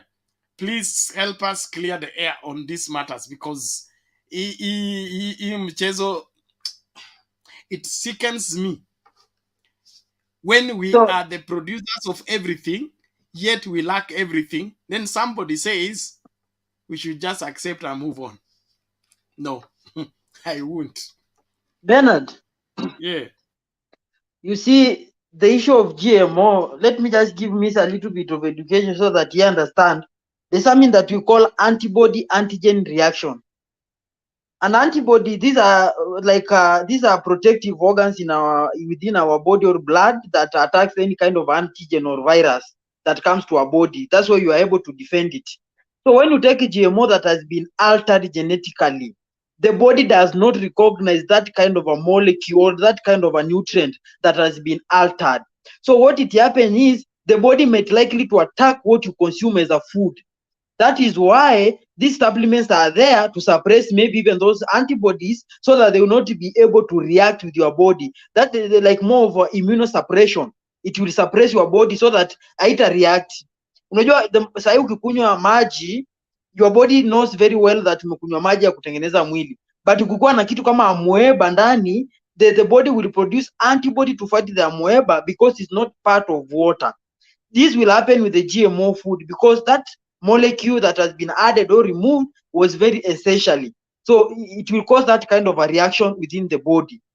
And the other issue also, you look at it in this sense that pick an example of something like carrot. Let me use carrot. Carrot is used in sight, and that means it's more useful in making of idiospin. That is the part of an eye. It contributes to making of certain ions in the part of an eye. So this carotid is being altered. Ikiwa altered your carrot, ikienda kutengeneza idopsin. Which kind of idopsin will it make if the exact nutrients that were needed or the exact form of component that were needed has been changed? Could it occur that we have lenses that is ni kubwa kushinda macho? Unapata mtu ana macho kubwa kushinda lenses inatoka nje because maybe those nutrients that were used to make a dopamine are no longer functioning. These are the things that there are questions that people are raising, and that is why most of them associate with it with the cases of cancer, because cancer is uncontrolled growth of immature cells. So these are the things that are more associated with the GMO. So the moment somebody says that there's no the exact impact of GMO, I think he needs to go and look at how when you alter something genetically. Even mad people, by the way, let me tell you, mad people, they either have 47 chromosomes or 45. A normal person should have 46. So could the GMO add additional chromosomes or alter it? It will need a lot of things. What I know and what I understand, anything that has been altered genetically, it will have an impact in our body at long last. And for those of you who have done at least a bit of science, the genes are never lost. Wewe ukikula utakula tu, itatengeneza kitu huko kwa mayai, siku yenye utazaa tu hivi inajitokeza kwa hiyo mtoto. It is hereditary material. That is why hata fadhali pombe juu, ukikunywa pombe kama ni wewe Bernard, wewe utakufa tu na watoto wake uache salama, lakini hiyo itakuwa ni more of generational, itakuwa repeated over generation and generation. I don't think that one is something that we can allow Kenyans with it. So on the issue of the churches, kanisa yetu ilishapokonywa, ilishaendanga hiyo. Unless sasa Bernard usimame ukuchague kuwa mkubwa wa makanisa utuongelelee juu hapa watu walioko kwa mfuko. Ukishapea mtu mkate, loaf ya mkate aweke kwa mdomo, ataongea namna gani? The brown envelope are overworking bwana, you know. Kina Muge na wengine wenye waliondoka na kina Mwana Anzeki, people who could stand and talk something and government kulia, they are no longer there. Hata Desmond Tutu alichoka akaamua kuwafuata wenye walitanguliwa watangulizi wake, maana dunia imebadilika. Anyway, thank you Bernard, I will just appear later. Okay, thank you, Francis. We appreciate that. And that's the same thing I'm saying, especially for us who are believers or Bible believers. The creation, there is a reason why God is the creator and we are the creation. And what makes God the creator is that he's able to tell, the Bible says he's able to, it declares the end from the beginning. That means in every seed, okay, he is able to tell what that seed will metamorphose into to the last day of that production when it has reproduced. He's able to tell all that. But as creation, we are limited in our understanding. We can only see here. So when we begin to alter what he created to metamorphose or develop in a certain pattern, we change the pattern. How sure are we that that changed pattern is able to sustain itself in the same manner forever? And that simply, that explains why the genetically modified products cannot reproduce. That means they are just put for now. They cannot be eternal. But the one for God, he went to creation once and he has never gone back to.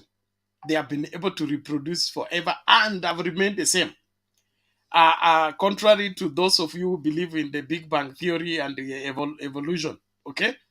Monkeys have remained monkeys as long as we have been here. There's no day a monkey became a human being. And human beings have remained human beings all along. Fish has remained fish all along. Snake has remained snake all along. Every reproduction has sustained its species and its genetical composition. When we begin to alter the genetical arrangement, we are trying to play God, and eventually what will happen? We'll begin to generate either giants or zombies. And the most probably is zombies. I don't know. I don't want to be part of a world that's laid and constituted of zombies.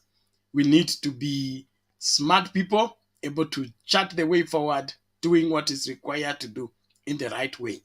GMO is unacceptable. Kenya Kwanza government is lazy. That's why they are going for GMO instead of taking irrigation to Turkana, taking irrigation to Marsabit, taking irrigation to all our fertile places so that they are able to generate enough food to feed the Kenyan people and be able to export the same food to other parts of the world. Organic food, both in America and elsewhere, costs more than GMO. So why should we import what is cheap in America and kill what is expensive in America? If you are meeting development partners, you need to sit them down and tell them, we are going to supply you with organic cows, beef, organic beef, okay? At what rate? We need a special rate so that we buy the animals and send them across the sea and be able to make money. We already have organic animals. We have organic avocados. We have organic everything. That organic product is more expensive in America. America is looking for it. Then you, You know, instead of you selling it you to know, America, Bernard, you are taking free things from America so that they in the pretext that you are creating market. You create market for America. You are put in office so that you create market for America or create jobs for Kenyans. so What Bernard, in the I'll show you world? something. Ngoja kwanza, Roda, hold on. We'll come back to you. We'll get back to you. What is it? What will GMO bring in terms of added advantage to the Kenyan population, except bringing them strange diseases? Yes, Rhoda, what are you saying? You know, like this bread, you see it here. You see something like green. This green, it means it's healthy. I always buy bread with this green. It means healthy. And sometimes there's some bread, they don't have this green. Those are not healthy. All the time when I go to the shop, I buy everything with it. My doctor told me that because of my blood sugar. Because nisipate nikuwa na shida na blood sugar. Daktari wangu akaniambia nikuwe nanunua hii kila kitu ikuwa na hii green. All the time nikinunua mkate na fruit nanuanga organic. Na nyama mimi nanunuanga organic. Kwa sababu daktari wangu aliniambia wewe unakula vizuri kwa sababu usifanye magonjwa ya diabetes, usipate magonjwa ya nini. I had problem with the blood sugar. Sasa akaniambia nanunua chakula. I don't buy this white bread. White bread is not healthy. So when you go to supermarket, buy fiber bread. Unajua ile tunataka mtu wa yata, unga ya yata is the same. So here in Europe, we have those GMO, but not many people they buy. They usually buy for organic. You see? So the president of Kenya, he want to sell you. Anamuuza nyinyi. Kwani nyinyi ni maumbwa. Nyinyi si binadamu kama wao. Musitie kuuzwa. Kenya government have responsibility to Kenyan citizens to have a nice food in the supermarket, organic food in every county. Si kumuuza. Kwa nini sisi hatuuzangu sisi? Why? Can you ask that question, please? Thank you. So asante Roda. Mr. Guru, yes? Mise, I hope you've not seen this. Somebody says that people should observe how malnourished you are. I don't support that, but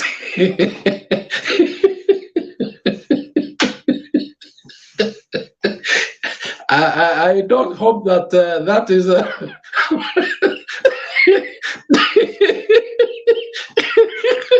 factor of GMO. Guru, you don't have for such stupidity because you're kind of validating a very idiotical kind of thinking. I just pointed out. You should denounce that. Order. Thank you.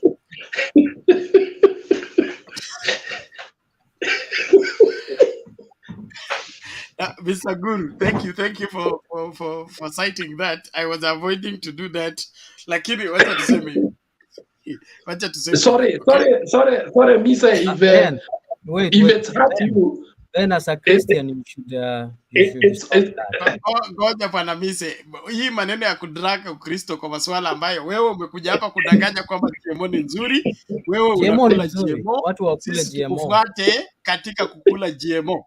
Ukweli ni kwamba Bishop wangu anasema kabla ukubali doctrine ya kanisa yoyote, observe wale watu waliamini hiyo doctrine kabla yako. Kama wanaendelea vizuri kuliko wewe, fuata. Kama waendelee vizuri kuliko wewe, usifuate. What we are saying here is simple, okay? GMO is not just regulated.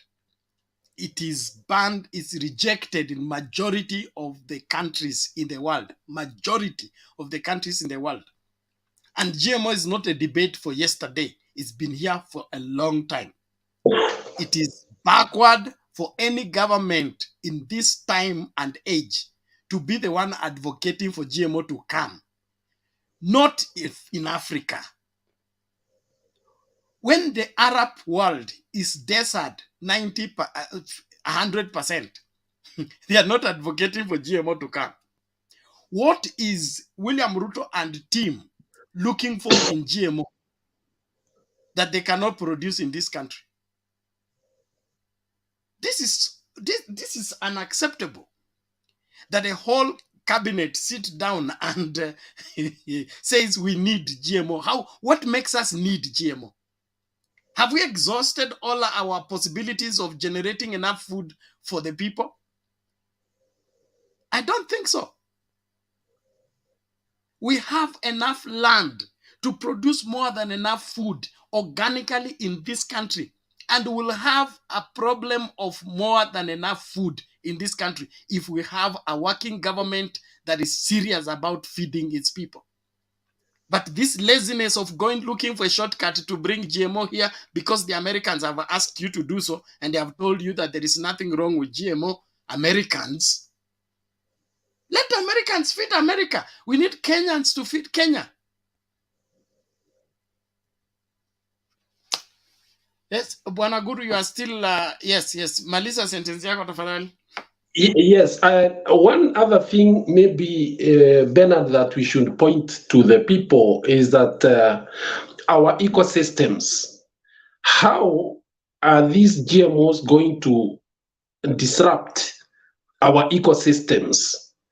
And to what effect in going into the future are we going to be safe, in the sense that once an ecosystem has been destabilized, bringing it back to its useful form? And I think precisely this is what is happening in some of those Western countries.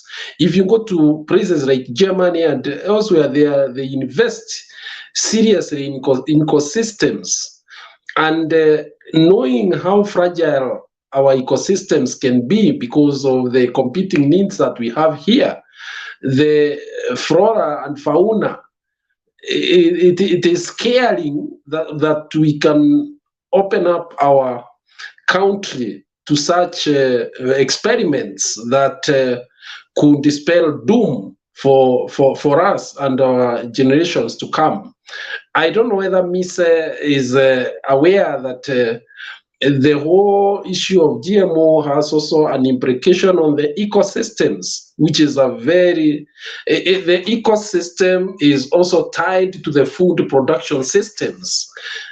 I think we need to be very careful when we adopt solutions offered from elsewhere. We cannot afford to be suicidal. Yes, we may have our own problems, but when we adopt other people's problems, then we are a problem ourselves.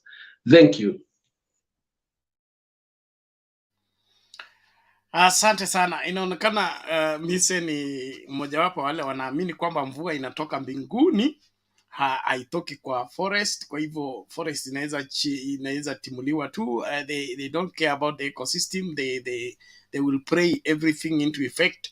The president is on record to be praying for the economy instead of laying down policies that the economy can be brought into performance capability.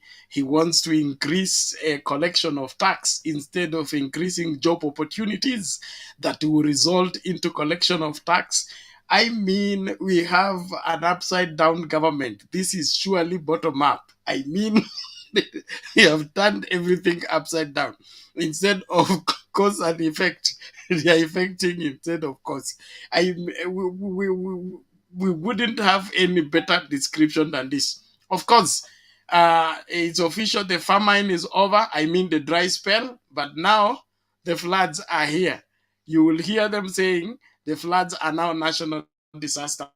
Let's wait and keep with the conversation. Thank you, everyone. So can I respond? After this, please.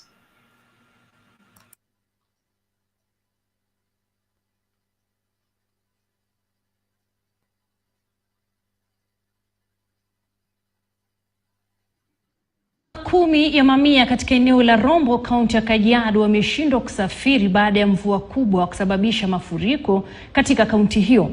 Usafiri kati ya Kajiado na Taita Taveta sasa umekatizwa. Mafuriko hayo yamesababisha uharibifu wa mazao na kuharibu barabara kabisa.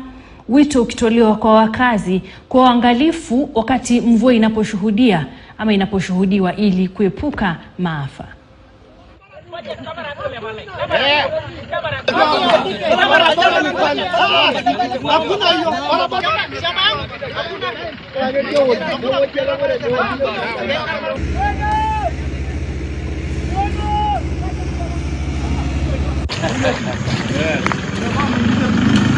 Sasa hapa hivi tuna zaidi ya masaa 8 tukijaribu kusubiria na kujaribu kumsii mwenye shamba, yani mwenye shamba ambaye amepakana na barabara, angalau aturuhusu tupite kwenye eneo lake ili kuweza kuokoa mazao kufika sokoni. Na tumekaa hapa zaidi ya masaa 8 tukimsii na tukimuomba, na ni haki yake akikataa ama akikubali, maana shamba lake linaendelea kuharibiwa na magari, na ili hali barabara ya serikali ipo ni ya kurekebisha tu na kutengeneza. Tunahitaji kutengeneza njia ambazo zitakuwa za kutusaidia kama wakazi kwa sababu ya hii shida ya barabara.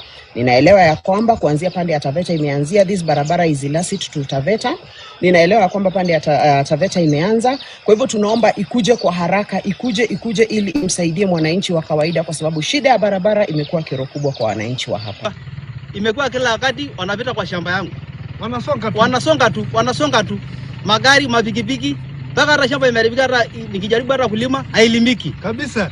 Kwa hivyo nataka kusema serikali waje watengeneze barabara. Wamepima barabara miaka iliyopita na mpaka saa hii hatuoni. Tunaona tu akileta manini wakija kupima barabara wanaenda kabisa.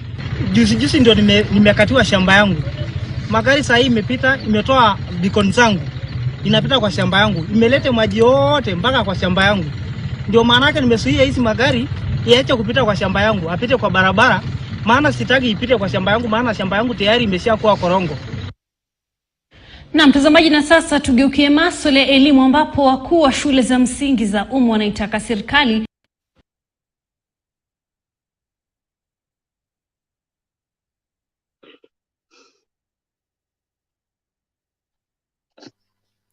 Thank you everyone for continuing to follow the broadcast. Before me say response, let me just respond to Black. Black says Mbinguni is heaven. Rain comes from clouds, not heaven. I think, Bernard, you must read about evaporation, conservation, and rain in standard 3 of 844 system. Wewe bwana Black, tafadhali usitubebe wajinga tafadhali. Aliyesema mvua inatoka mbinguni sio mimi. Aliyesema hivyo ni kwanza ni rais wa kwako. Secondly, evaporation takes place where you have forgotten your photosynthesis. Pia hiyo ni ya standard 4 ya 844. So please don't twist what you know is factual. Thank you. Mise, ulikuwa unasemaje? I was saying that a lot of people who come to this station, they are just hell-bent to not constructively criticize the government, but to negatively ridicule the government. Every effort the government has made has been like a laughing stock at Mtembei. And sometimes I look at people who come here and they speak a lot of knowledge, but that knowledge is selective because they just want to be in a position where they cannot accept and give credit where credit is due. Bernard, you speak about GMO very much and detest it, but I equally found that you're not very knowledgeable when it comes to food security here in North America, how it's handled. I gave you an example of Monsanto, which is one of the companies that has taken patent, and you will need to go back to a documentary called Food Inc. and follow the issues of cross-pollination and all that issues that you are talking about, patent rights and all that, and understand how people are, or how food um, uh, patents are managed here, something that you are dispelling. However, I have observed that more often we come here just because some just come to pass time and negatively criticize. I have criticized this government where I feel they are not advancing the interest of the people of Kenya.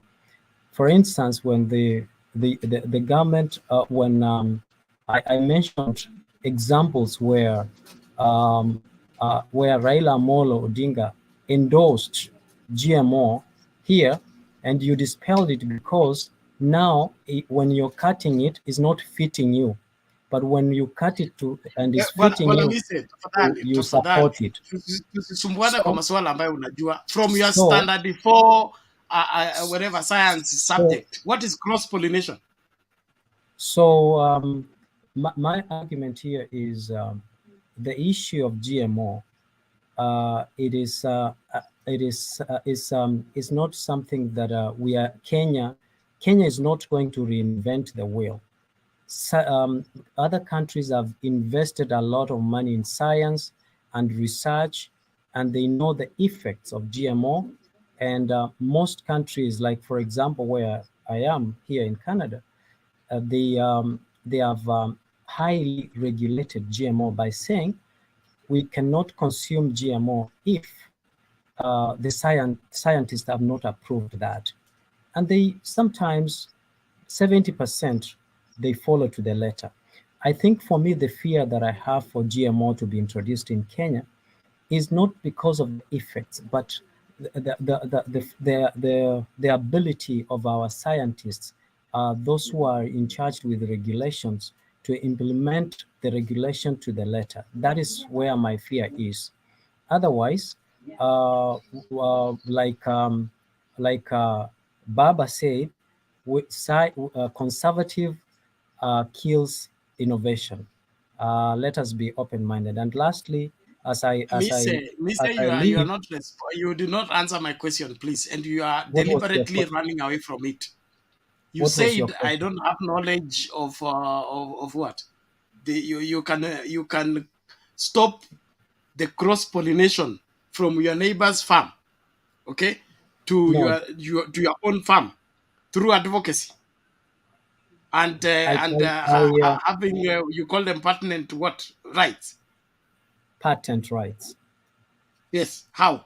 Yeah, you need just you will need to look into it, and I've given you a reference that talks No. Me more say about patent rights and how they overcame those challenges of cross pollination hapana, and tafadhali stuff. mwache kutubeba wajinga.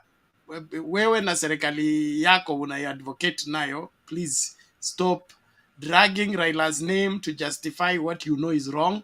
You have fears about GMO in the context that play? if it is not regulated rightly, it will have effects. So That means you have Ben, confirmed that the fears we have on GMO are right.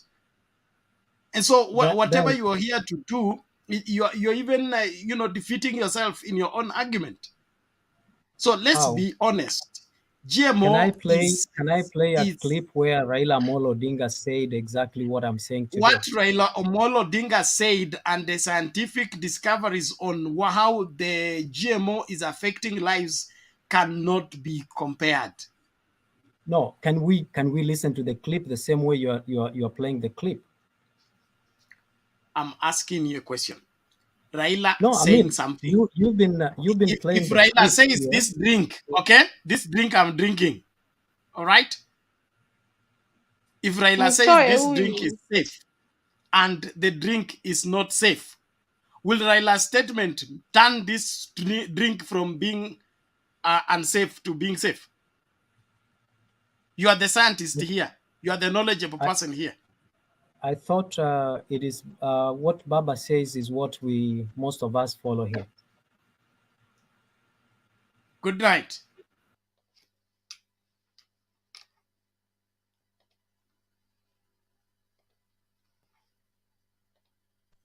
His lie is not honest. the purpose for which we do this show is to ensure that Kenyans get right information, not to be played around. And if you're not willing to be part of what helps Kenya become better, we also don't have time for you. Thank you. Naomba tumlete Mama Mary afanye contribution, then we get Francis. Thank you very much ndugu zangu, nimefurahi kuwaona tena, na Maize is always contradicting himself and trying to bring himself to the right, but it won't work. Right now, I am requesting Moses Kuria to apologize to Kenyans by the utterance of his words, and we need it seriously. We need his apology. Okay, the other thing is that from where GMO is coming from, there is organic food. Why can't we buy organic food from them? Why can't they supply that organic food so that, however, we can accept that the government is really caring about us? Same country, all these things are happening. We have got GMO that they want to empty to our country. Why are they hiding their hands? And our hands are fully ahead, in front, forward to receive this GMO food. We know it is not healthy, and we know it's a health hazard.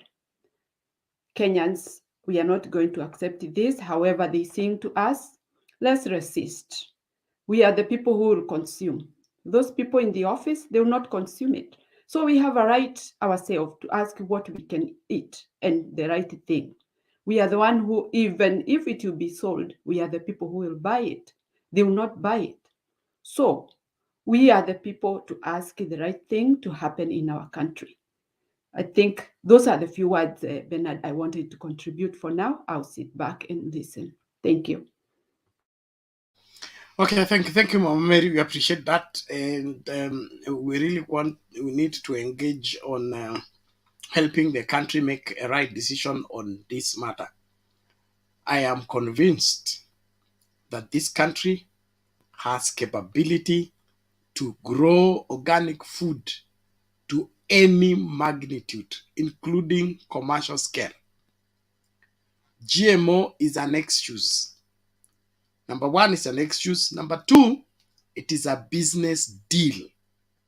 A business deal where the Kenya Kwanza government signed to be rigged into office so that they legalize GMO and create market of the rejected GMO. We played a clip of the GMO that was rejected in Zambia will be redistributed to other countries.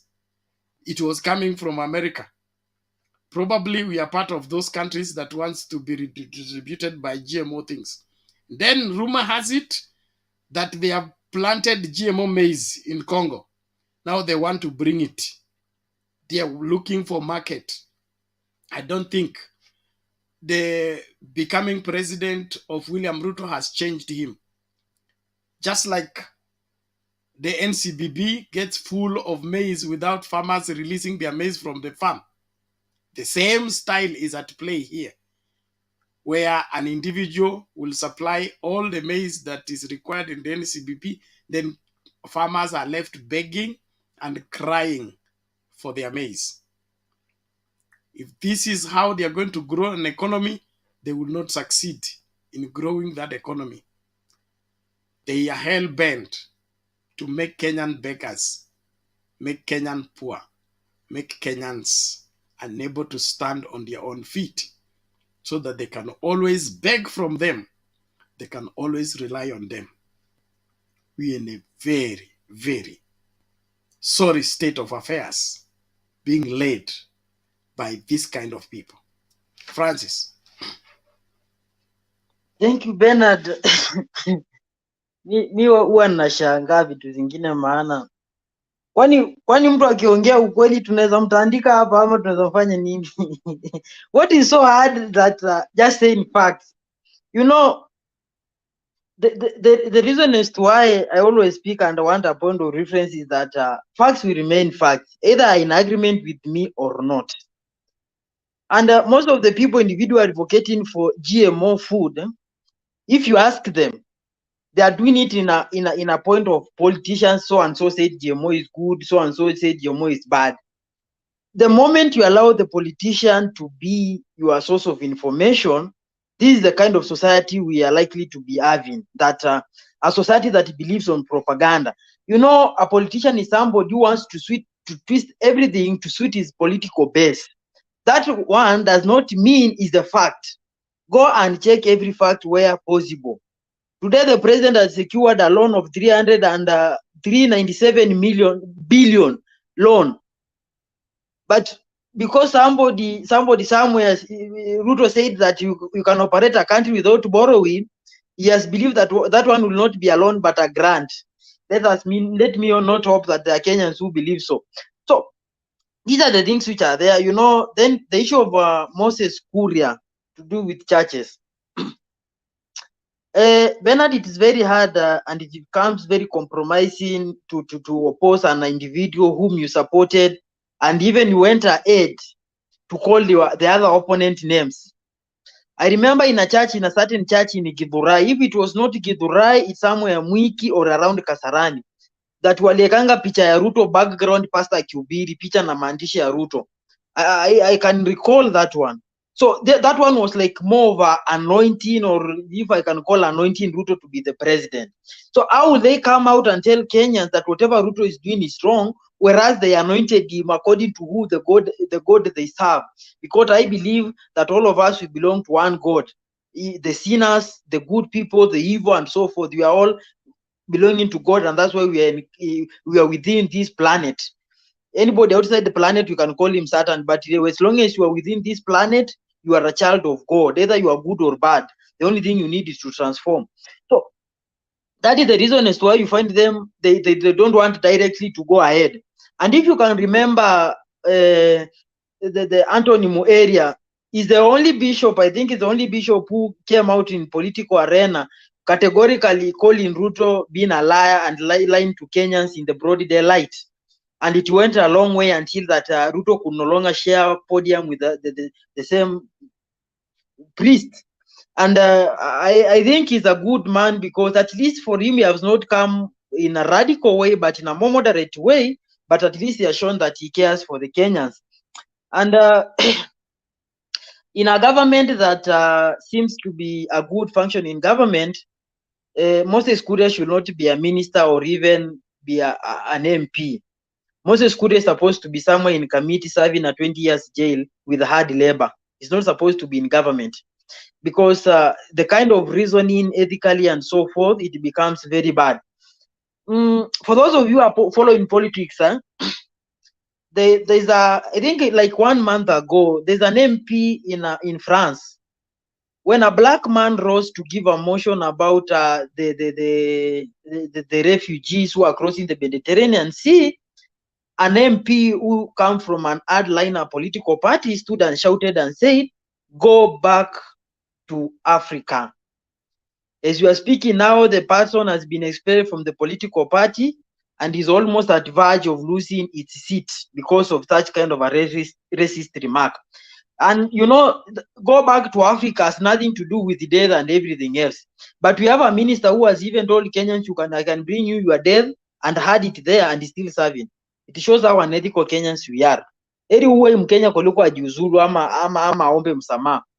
Then on the issue of importation of maize, you know, mi sijui tutatafuta economist mgani aende kwa serikali ajaribu kuwaeleza vizuri ndo wamuelewe. The moment you allow those duty free maize to come into Kenya, remember farmers they produced the corn and the maize at highest production cost. That is to include the petrol in terms of transportation. That includes fertilizer, labor, and so forth. So the moment you bring cheap maize from maybe nearby country by reducing taxes and so forth, it gives them, it disadvantages them in terms of competitive pricing. So the competitors will be able to sell at a lesser price than the local farmers. What will happen is they will not be able to regenerate another capital to be able to produce in the preceding years. That is how Mumias died. When farmers produced sugarcane and people bought sugarcane and packed in different sugarcane from sugar from Brazil, and farmers were unable to sell, the production cost that was used to produce sugarcane at that moment, they were not able to retrieve or to reclaim back. Therefore, they end up drawing the sugarcane. Therefore, they could not be able to proceed in the preceding years producing sugarcane. The same is likely to happen with our maize farmers. And what will likely to be is we shall have lost what we call a comparative natural advantage of our country, that we have sustainability in terms of food production. And if we go in that way, it means the day a problem will ever enter between we and our neighbors, we shall not be able to feed our nation. The moment you allow your food and other strategic resources to be at the hands of a foreign country, the foreign country can do anything to frustrate you, either to agree with them, or if not in agreement, or to achieve a certain objective. And that is why you find that Kenya is the largest economy in the East and Central of Africa, in a sense that it can be able to sustain itself at a long-term duration or in long run. But if we continue with the same kind of policies that seems not to be aligned with the same direction, Kenya will become a consuming state of disposable products. Mtu akiproduce kitu yake mbaya ama kitu yenye takikani inaletwe Kenya. Once we lose that way, remember Rwanda is coming up at a very high speed. The only thing imeshika Rwanda sahi ni mgogoro iko Congo here, M23, the March 2007 agreement that was signed in Nairobi. So that's the only thing is holding Rwanda. As we're speaking now, Uganda has discovered some gold in Uganda. Gold was discovered in Uganda. As we're talking now, Burundi is reclaiming back the victory or the east position that was being ratified by the late Pierre Nkurunziza. So if Kenya continue to sleep, tutaenda hivyo tuje tujipate tumerudi position ya Uganda. Now, just to summarize up and to finish is to say, the first world power was France. The second was Germany. But as today, as we are talking, none of them is a superpower. How did they lose it? That is to mean Kenyans are not in special forum not to lose their strategic advantage in East and Central of Africa, unless we become well vigilant in terms of this government. Thank you.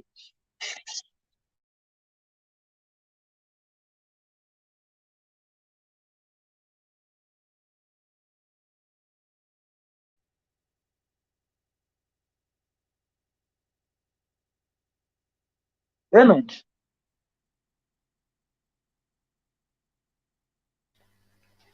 Sorry, one moment. I want to play a video in between before. Bernard. One moment, please. Oh.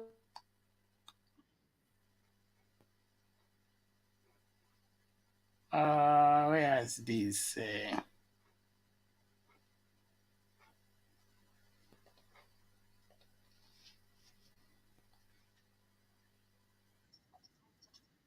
GMO ni kwamba mjadala kuhusu mpango wa serikali kuagiza magunia milioni 10 za mahindi za GMO unazidi kupamba moto. Kinara wa Azimio Raila Odinga ameisuta serikali na kuwataka watupilie mbali mpango huu na kuwapa Wakenya nafasi ya kufanya maamuzi wenyewe. Raila ametahadharisha taifa kuhusu madhara ya vyakula vya GMO kiafya na kuwataka Wakenya kumakinika. Sidney Chazima ana maelezo zaidi. Swala hili la mahindi ya GMO linazidi kuwaka moto. Kinara wa Azimio Raila Odinga amekashifu mpango wa kuagiza mahindi hayo, akisema utaathiri afya na ukulima nchini. This decision, which has been made without deliberation or public participation, will have far-reaching and catastrophic implications for the Kenya's agriculture, for the health of the Kenyan people, and our environment. Raila anashikilia kuwa uamuzi huu ni wa kushangaza, kwani katika nchi nyingi vyakula vya GMO haviruhusiwi. We note that in the most democratically and scientifically advanced countries, the question of GMOs remain one of the great public concern and controversy, if not outright rejection. Viongozi mbalimbali wa kisiasa pia wamejiunga katika mjadala. Naibu gavana wa Kakamega Abusive amemtaka Rais Ruto kupunguza bei ya mbolea na vifaa vya ukulima badala ya kutafuta suluhu la GMO ambalo litaharibu soko ya mahindi ya wakulima nchini. Ruto alianza vizuri, akafanya maneno ya mbolea, akareduce bei. Tunataka pia hii maneno mengine, hii fertilizer kama amereduce, tena aongezee hao wakulima farm inputs. Si ndio hiyo? Na hiyo mahindi ikija saa hizi, hii tunauza 1500 itarudi shilingi 2000. Tunamwambia tuko na mahindi, angoje tuuze yetu iishe ndio tufikirie kuleta nini? Mahindi ingine. Na ukileta mahindi usituletee mahindi ya nini? Ya GMO. Hapo awali waziri wa biashara Moses Kuria aliibua mjadala mkali baada ya matamshi yake kuashiria kuwa Wakenya hawana budi ila kukubali uagizaji wa mahindi ya GMO. Being in this country, you are a candidate for death. And because there's so many things competing for death, there's nothing wrong with adding GMO to that list. That is why we have deliberately decided to allow GMOs into this country. Raila anaonya kwamba serikali ya Kenya Kwanza inalenga kuafikia madhumuni ya kibinafsi ya mataifa ya nchi za kigeni tu, wala si ubora wa taifa. The older Kenya Kwisha regime will subject Kenyans to unproven and dangerous foods in an attempt to please international interests and do not care about our safety.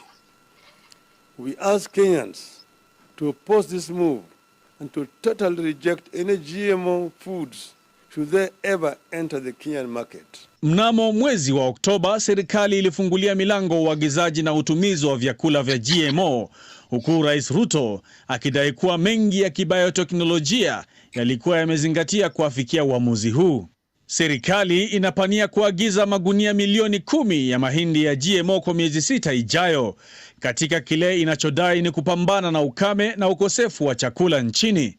Sydney Chazima, NTV.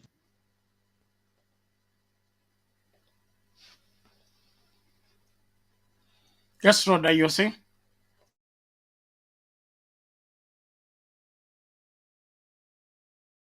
Okay.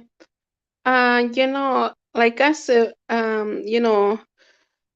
mi nasikuwaga nikisema Raila Odinga ni kinara wangu. Vile ananiambia mi namsikia. I really love Raila Odinga because Raila Odinga, he's a man love our country, and Raila, he is really honest. I trust him. Raila is somebody that can give him money, go and buy for me the land. I trust him because we see people the way, if he's a bad person, he could not stand for our country. We have many corrupt people in that Kenya Kwanza, because those people in Kenya Kwanza, everybody is a corruption, from MCA, from the governor, everybody.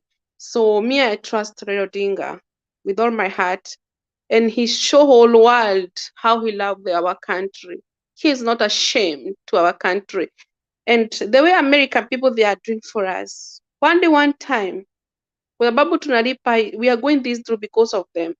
One day, one time, they will come and pay the price. They will understand what they are doing for us. An old man like Odinga is fighting, and he need to relax with his grandchildren and enjoy the fruit. He had been working from when he was the member of parliament of Rangata. Kebila is in Rangata, I know, because I know Odinga when he was a Rangata. Is a man need to relax and enjoy his fruit with good, not to kukibiaza na watu kama hao, watu young, kwa sababu Ruto, he's young, he's almost like his son, almost. Yes, he's almost like his son. So we need to respect our old people like Raila.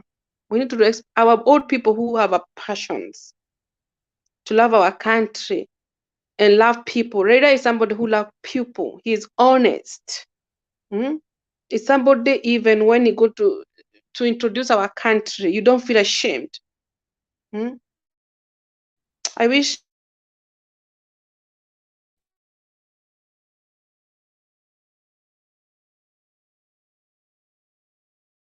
America the way they did for resurrections.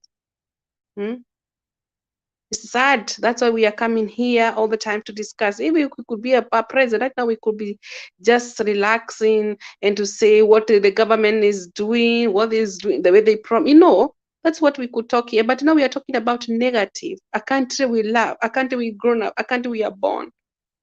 Especially as we live in a diaspora, we hurt. You know why we get hurt? Because when we go to Kenya, we usually buy food from Kenya and we bring here. We do that. I know one woman from Kenya. She have a business. She's a businesswoman online. She sell Kenya food here in Scandinavia. She sell gems, ya kupanga mkate, bluebird, jahe, beans, maize flour, rice. Can you imagine? Akisikia hizo vitu anaweza nini tuuzia? Hawezi. Hawezi, na that's she make our country, to make us proud to be a Kenya. Some Kenya, they have even Kenya shops. They sell like Masai shuka, wanauza hizo African clothes. Ikiwa summer times, my friend, she usually sell those Masai shoes and introduce Kenyans. Sometimes every year we usually have a Kenya party. Lakini sijaienda, nasikianga vile wanafanyanga, wana introduce our culture, our Masai, our tea, our coffee, tuna introduce with these Scandinavia people. Why can we have love our country? We can have this spirit of love in our country. We be honest each other. When we come here online, we don't play this game like this man who was here, miss.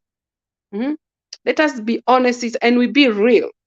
We can defeat the enemy, because the enemy will be ashamed of us. We will never ashamed. God is our side. God will never leave us, and He will never say He is coming for those who call Him. He is near for those who call Him. He will never leave our country go. He loved Kenya so much. He loved the world. He will never. The way Ruto He is doing our country is God will take him in the state house. We don't know. We don't know tomorrow. We don't know next year how it will be. God is the one.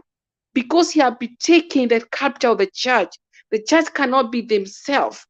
Are people who are called by the name of the Lord, are men of God, are the women of God who have been preached the gospel in Kenya.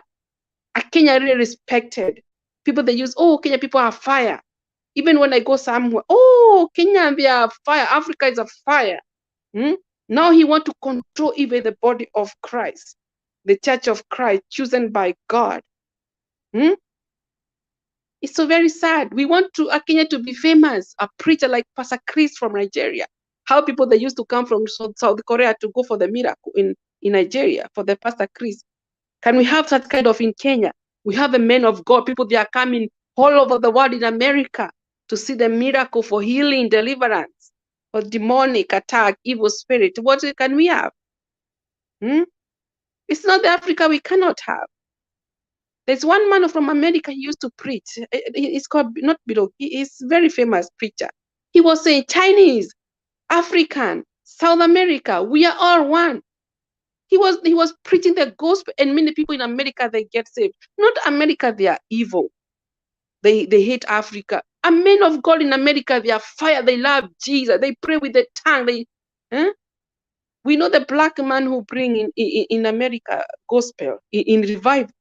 There's a men of God in America. They don't like that kind of. They cannot go to another country to destroy or to use GMOs. They fear God. They know we cannot, because they see us like the way they see themselves. That's why salvation came. Salvation didn't come because we are perfect. Because we know we cannot treat other people. You cannot tell people. You cannot go to another country to destroy. So not American people are evil. There's a men of God, God-fearing. They love Africa so much. They come to Africa for the missionary. They help even children home. Not everybody Canadian is bad. Not everybody European, they are bad. They love Africa. They go to Maasai community. They preach for them. They teach them. They go to other communities. I know one woman, she have here in this country I'm living, they used to go to Migori. They have a children home in Migori. She adopted even the daughter there. Not these white people, they are bad. Born again Christian are the fire. And that's why they know to Africa, they always to Africa, we are always independent with God. So let us keep Jesus in the center in our country. They not relate to the Ruto to take the church of God. Because if you want Kenya to be respected, put God first. Put God first, and you never be ashamed. Because the Bible says, if you be ashamed for me, even me, I'll be ashamed in the front of the Father. Yes. Thank you. Thank you.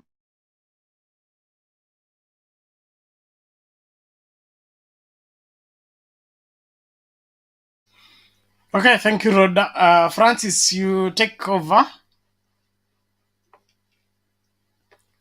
Oga Francis seems not to be there. Okay, thank you, everyone. What were comments? Tafadhali, let's ensure that we contribute to the debate. Let's avoid getting personal. The competition delights in diverting us from the topic so that we discuss what they said. Mise and team are twisted people. We shouldn't take them serious. They will do anything to lie in defending what is evil, and for that we wouldn't waste time discussing them, because it's a waste of energy looking at people who have a head on top of their shoulders, yet they have refused to engage it for the betterment of humanity. They would do anything to lie. They would do anything to defend what is ungodly, even using the name of God. That, in my opinion, is evil, and we shouldn't waste time with the same. The same goes with Black. Black is an intelligent person who has refused to use his intelligence for the betterment of Kenya, but he wants to hold everybody hostage that everything UDA is right, even when we are clearly seeing it's all wrong. It's all wrong. It's all wrong. A government that comes into power and the first thing they do is to look for how to collect tax. That's a government that is not ready to work. Kibaki took over in 2002. He chased people who wanted to go and bask at the State House. He said, go back to your offices. We want a working nation. And within a short time, the economy that was negative became positive and began to deliver for the country. The livelihood of Kenyans was improved. Free primary education has been on uninterruptedly because one person was willing to hit the road and get into office and work. How do you get into office and the first thing is to go and look for how to collect tax? Kenyans are looking for jobs. The majority of Kenyans are jobless. Instead of you addressing that, you even cut off the livelihood that they were having. You have stopped kazi mtaani. You have stopped subsidy to food. You have stopped subsidy to petrol. And then you turn around and say you now want everybody to pay tax and you want the KRA to collect more tax. You have you have rendered more people jobless. So KRA was collecting tax from people who are working. You have sent away the majority of the people who are working, yet you expect KRA to produce, to collect more. Is that not a way of trying to enforce what you yourself know is not possible? Or you just want to make life unbearable for Kenyans? In my opinion, Mise and team they're pathetic. They're pathetic because they just want to destroy our commitment to doing what is good for Kenya. We have a passion and a commitment to see to it that Kenya moves forward, not backward. And any excuse to drag us back to where we have been is unacceptable, and therefore we reject it. Thank you. Yes, Francis. Yes, Bernard, you've talked a very good issue to do with job opportunity. The sector that is more mandated with creating the job opportunity is the private sector, in the sense that these are the people who employ in terms of competence, knowledge, and other issues that are meaningful to job opportunity.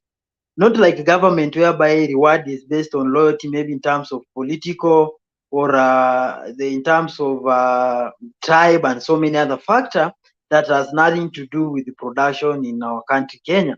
And that's why I also to agitate and to say the government should give these big corporations such as Safaricom, Diamond Trust Bank, Equity, and so forth, they should be given a tax cut, even if it's 15% of their taxes, to go and invest in sectors whereby people will get employed in based on merit. They can do it.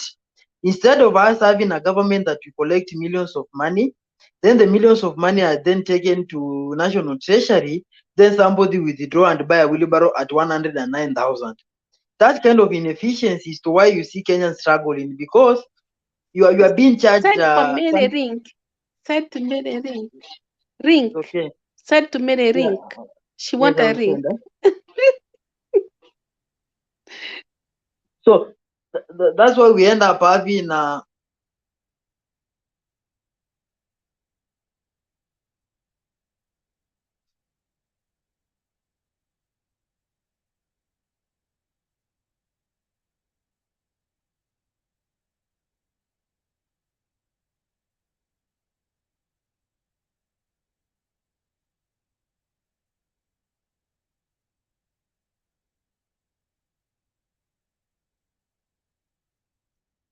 so that's why I was talking about the issue of unemployment in Kenya.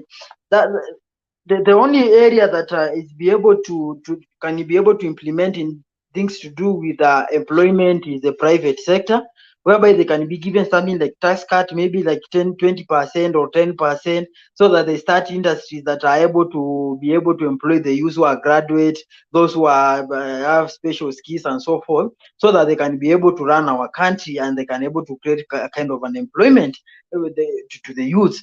But we have a government that is more concentrated in collection of taxes rather than creating that base whereby we expand the base. Those people who are paying taxes in Kenya is just a small fraction of the middle class. But if you can be able to expand to the people who are unemployed, people who are jobless and so forth, this will mean that the government can be able to extract a lot of taxes from many individuals, rather than having fewer individuals paying more taxes. That what will mean is we shall be able to reduce the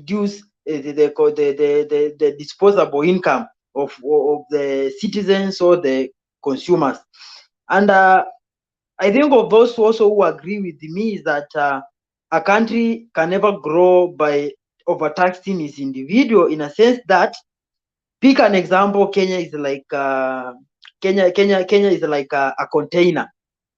So it's like you are taking from this hand and bringing in the other hand. And what is happening, because of inefficiency in between transforming from the government to the project, we receive less benefit than the one that we are supposed to receive. And this is what has been happening to Kenya, and that's why you see we are seeing the same thing since time immemorial. Poor roads, we are seeing things to do with poor health cover, we are seeing things to do with the diseases, because we raise money, for example, for NHIF. Somebody knows very well I've contributed my 500 per month, so that when I go to the hospital, I'll be able to get the health services free of charge. You go there, somebody has swindled that money, it's no longer to be traced, it's no longer where to be traced. Then what happens is that because you are sick and you cannot accept to die because the NHIF is not functioning, you still get into a pocket to pay for those same services that you had paid 500 to be given. So that is like you are paying twice to receive the same services that you are supposed to receive from the word go. And that's the problem that is happening with the Kenya, because sasa unapata you 500 ya NHIF ulitoa kwa salari yako ukapeana, ndio ukuje utibue baadaye free. Umegonjeka, umeenda umelipa tena 500. So by the end of the day, you find per month you have used 1,000 as a form of treatment instead of 500 in 1 month. So that means Kenyans will still be still in poverty. These are the things that the president need to address and to look them with an inner eye. Then the issue that I was also looking at it in a sense that in terms of the corruption, Ruto might be willing to fight the corruption, but how will he fight the corruption in the government so that you have services delivered well, whereas it's the part and parcel of the same cartel that are operating? You know, the moment you start fighting them, they can bring him down very easily. Hmm? They can bring him very easily because they know him and they know where these things are happening. And any kind of exposure, it can also make the citizen feel that he's not the right president. So these are the things that I'm saying. We will have to stay for it if we choose that. We can also choose to reclaim back the victory, and reclaiming back the victory is a very simple way. There are so many things that you can use to get the president out of power.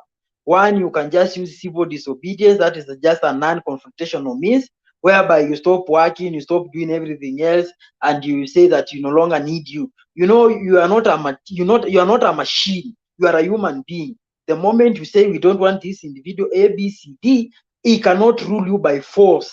He has to accept that the citizen are no longer need him in power. That's one means.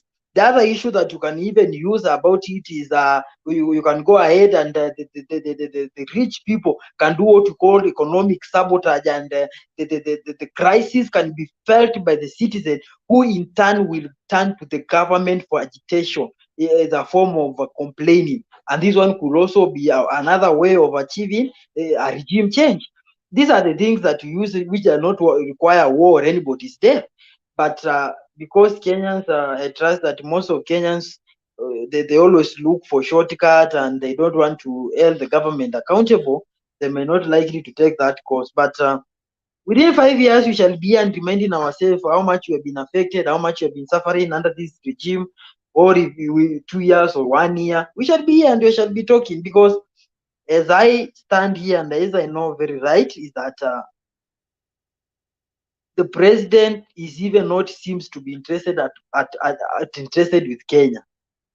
He has made so many trips overseas, so many of them. These are expenses that you are spending. What is the work of an ambassador in a country? An ambassador is like a representative of a nation in another country. Why can't he just utilize the ambassadors? Why can't he utilize other people who are like the commercial attaches outside Kenya to help the government, instead of us spending a lot of money carrying big delegation to different countries that we have a very minimum benefit? Pick an example. Let me tell you. For those of you I know, maybe you'll say, oh, you know, look at America.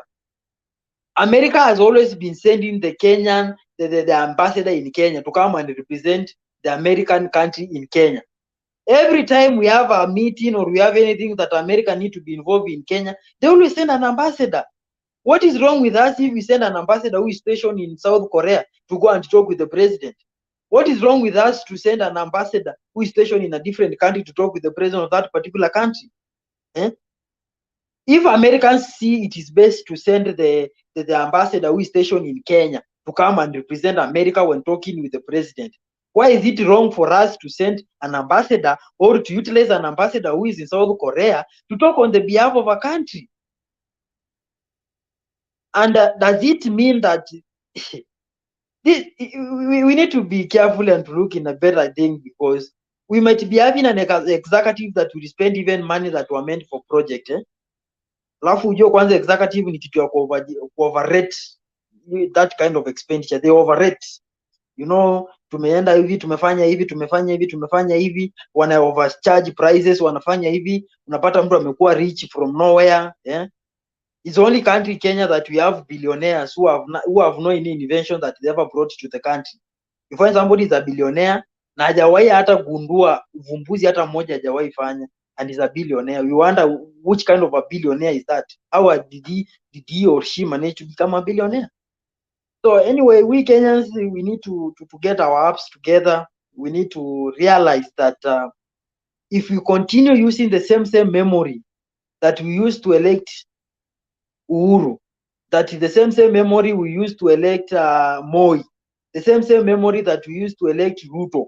If we continue with the same memory and we don't want to evolve and to change in terms of development, instead of thinking in terms of other dimensional, we shall be here complaining. Even our grandchildren will come and still complain if we are not willing to change the memory and to think a little bit like an advanced human being, that as a country we need to have a clear policies. Sio mtu anaamka tu hivi anaamua kufanya chenye anafanya juu anataka. Nikimalizia tu, mimi leo naweza kuwa hapa, kesho naweza kuwa marehemu ama naweza kuwa maiti. It is a not shock, that one is not a shock, it's real thing. But Kenya will remain here. Hata miaka 200, miaka 400 inaweza kuwa nikose kuwa hapa, but Kenya itabakia hapa. Hiyo Kenya yenye itabakia ni Kenya ya namna gani ambayo tutaachia watoto wetu? Ni Kenya aina gani? Ni Kenya ambayo tuko na watu milioni 30 wanataka visa za kwenda Marekani? Hiyo ndio Kenya ambayo tunataka? Ni Kenya ambayo tunataka ya kulishwa vyakula ambavyo vimekataliwa mataifa mengine, si ni kutupiwa tu? Unless we change and we think a little bit like an advanced human being, tutaimba isegere miaka mingi sana. The only problem we have is memory. Our memory is the only problem. If we can change our memory and think a little bit more advanced, kila kitu imeisha. Memory tu peke yake ndio shida. Kiamko unaenda unachagua pasta, hiyo ni memory, unastahili tu kuchange, uangalie mtu mwenye anaweza rekebisha economy, mtu mwenye anakuwa na akili timamu. Hivyo unapata maendeleo. Bernard, I'm becoming emotional so that I finish. Kuna barabara ya kutoka Taveta to Loitokitok that stretches up to Emali. Please help me to tell those leaders who are around and who can hear that hiyo barabara tafadhalini muijenge. Imeharibu mazao, inaharibu vitu mingi, chakula inaharibika. Hata hizi GMO hazingekuwa kama barabara ingetengenezwa. Imeishi kuyumba since 2002 kwamba barabara ya Ilasiti to Taveta itajengwa mpaka leo ijengwi. What is happening now, wanafanya wanakusanya udongo kitu kama Maram hivi, lakini ni udongo from Taveta, and the person who is doing that is the current MP for Taita Taveta, Evans Bwire. But that one is not unhelpful because the flood will wash it away. We need at least a tarmac. These are a big road connecting 2 counties. I think we need that road as much as tuliambiwa barabara iliwi. Sisi Kajiado tunaweza kula barabara, naweza tusaidia, lakini kama Central wa kulangi sisi naweza tusaidia kudevelop area na kupata mazao pia, hata Kenya nayo itafurahia. Thank you Bernard.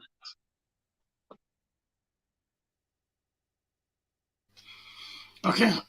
Asante Francis, we appreciate that. Na Kenya is a very interesting place. Very interesting place in the sense that we love pretending. Pretending in the sense that the government only exists on cutting deals and appear to be working for the people, yet they are working for oneself and making the lives of the people unbearable. If you don't work on the road network, and then you are talking about famine, you're talking of food insecurity. I mean, which other way would you be assisting farmers if you're not helping them by creating road network?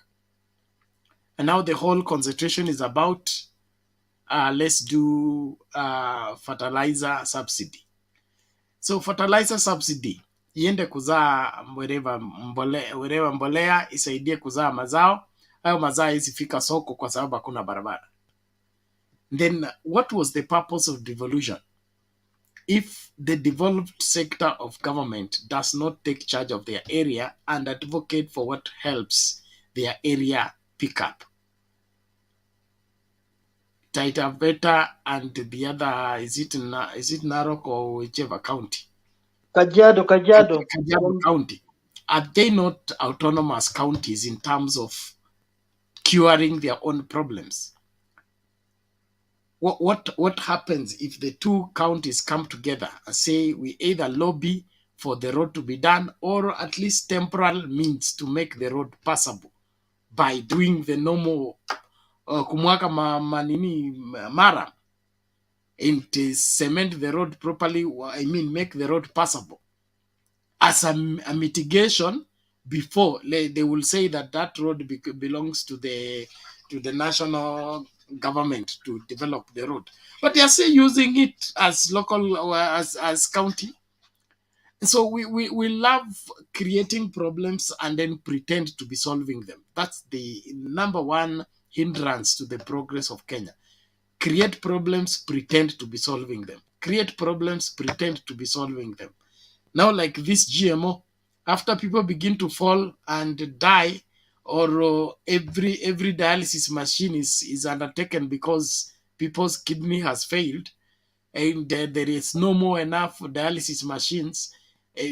When that becomes a crisis, when they come out and say, oh, this is becoming a crisis, we want the international community to come and help us and all that. By the time we are advocating for GMO to come and make the whatever the lifestyle of Kenyans to change, they feed on wrong food. When we are doing that, nobody's thinking about the dialysis machine, the cancer treatment centers. Nobody's talking about that. But when now the hospitals become overwhelmed by the outcome of GMOs, that's when they will begin to cry again. They want the international community that helped them create a problem, give them a solution. Tutakuwa wajinga mpaka lini? Tutakuwa wajinga mpaka lini? We need leaders who have a nation's interest at heart to be given opportunity to lead the country, not these brokers. These are brokers who want to make a kill on anything and everything, including the health of the people. No government should exist to make their people sick. No government should exist to make life unbearable for its people. It is sad. It's bad. We just have to wake up and do something about this. This is not how a government is operated. And now they are borrowing. They say they will never borrow. Now they are borrowing. And the excuse is they have a date that they cannot pay. And now they have added another borrowing on the same date that they cannot pay. And all of it, they are targeting Kenyans to contribute more taxes, other than them producing more job opportunities for the young people. Kenya Kwanza is indeed Kenya Kwisha. Na tusipochunga, tutaisha. Because wakora na wafisadi hawezi kusaidia inji iendelee. Thank you, Mama Mary. Can you hear me? Yes, you're good. Go. Okay. I'm really ashamed of one of the panelists who was there, Mise. I respected him and I sometimes listen to him, what will come out of his mouth. But I'm very disappointed, really. Don't call people on the panel or wherever sycophants. We are all Kenyans. And we are here trying to look for a solution of the country, our motherland. Don't call somebody a dwarf.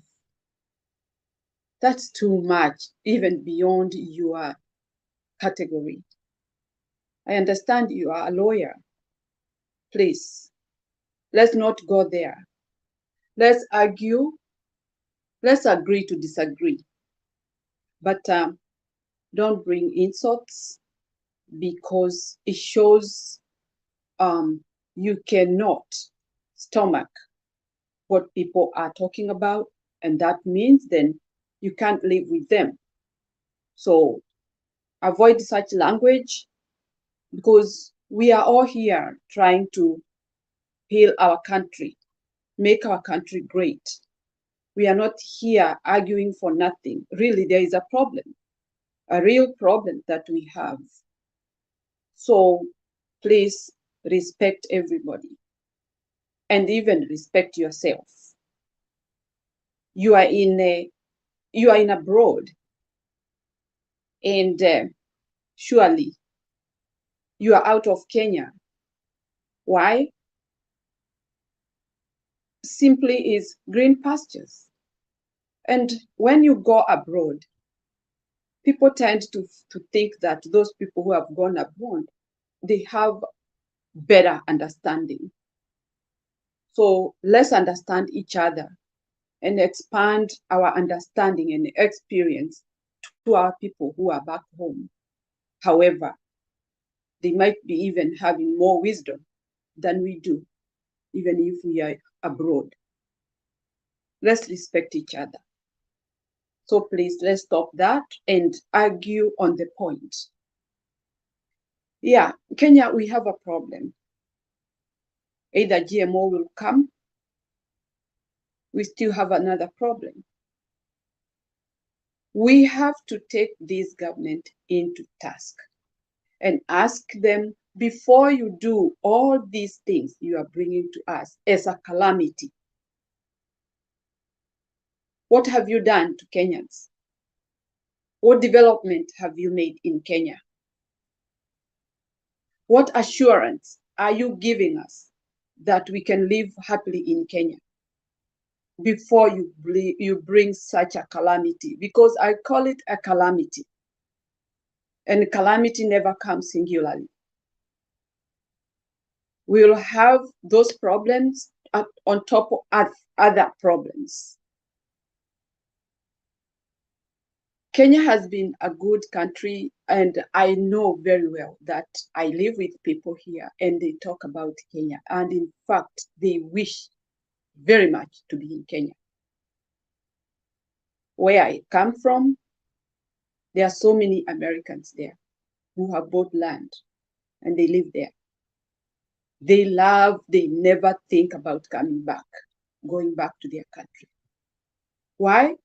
Because they have that way of living in such an environment that gives them wide area of living. And they have no stress of so many things that goes around in their country. They spend their money, which is more than where they come from. The life they lead is beautiful. They love it. They don't think about coming back. So when we exchange, people leave Kenya and go abroad, we don't experience what they experience in our country. You can imagine. So we are proud of being Kenyans, the country that really is loved. Many are looking forward to be there and live in that country. So those people who have gone abroad, please, let you be physically where you are, but in your heart, you know you have a home in Kenya. So we want our Kenya being developed and made the way the other countries are, so that we can enjoy our life in our country. I am one who is really, my heart is in Kenya. And that's why when I see people coming to joke around, talking about what they are talking, arguing with no sense, it really hurts. I want to go home. And home is where you come from. It's not where you are now, out of the country. My country, lovely Kenya. I love it. I love my country. And when I sit wherever I sit, very tired, working day and night, I don't rest. I think of my country, whereby at the end of the week on Friday, people are preparing to have a long weekend.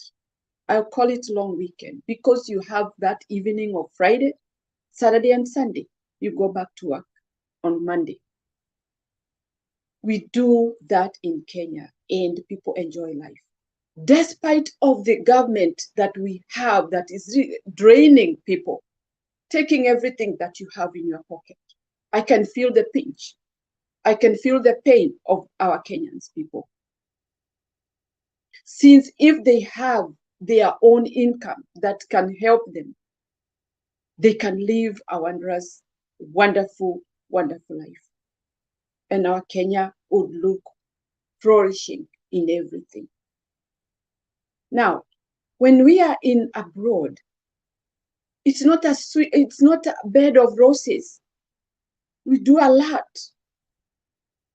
Somebody told me in America, if you are not tired, you don't have money. That is very true. You have to get tired to have money. So when people are just coming to joke, not making people realize that there are people who want to come home, there are people who want to live in our country, there are people who want to go and live with their family. We have left our families back just to try to make a change in our life. And somebody comes and starts boasting, talking, something that is really not helping people's minds to understand what is going on. I believe even that person who was there at the panelist, he is not here with all his family. He has left other behind. How happy are you? How happy are you if only your parents or your family are in those famine places in Kenya that they don't have food? How happy would you be? When we come here, please, let's talk sense. Let's talk with honesty and don't call other people names. We love our country and we want this government to please leave GMO alone. Let's have our food in Kenya so that we can live with our people for at least more years. We don't want to cry. We don't want limping. We don't want a pain. We don't want to see our people going through pain simply because of something inflicted by the government that we have installed. Though we did not install this government stole the election, and now they are ready to kill us with those nasty food. We don't want GMO. We don't want to be killed with something that you can control, with something that you can refuse, with something that really you know it is dangerous. Let's have a common ground. We are the consumer. Kenyans, we are the one to die, and we are the one being told to die. They don't care. And you know very well they will not eat this food. It's our inhabitants who will eat. I'm not ready to lose my member of family because of GMO. Let it happen naturally. And I have never expected something like that from a government, really. It has not reached that point that we are desperate. We don't have anything to eat. So give us time to live in our life until when God wants us to leave this earth. We are happy the way we are. We will struggle and we will make it. Thank you, Bernard. Thank you, Mama Mary. We appreciate that, and we pray that that information lands into good ears that will act on what is right. There is no reason whatsoever why Kenya should be advocating for GMO at all.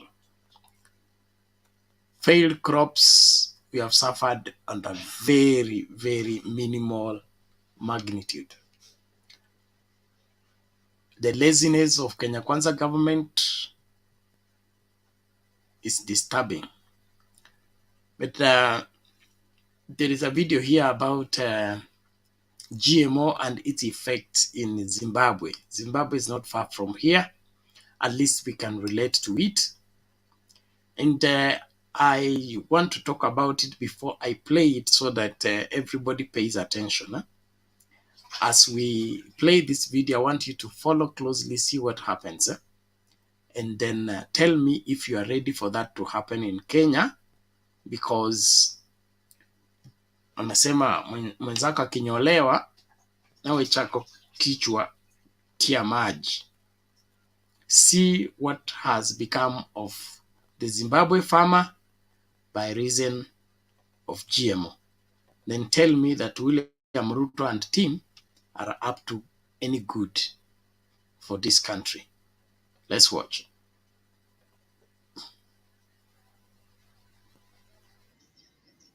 Seeds so that they also have this terminator gene or this genetic use restriction technology to stop African farmers from regrowing their food for next season.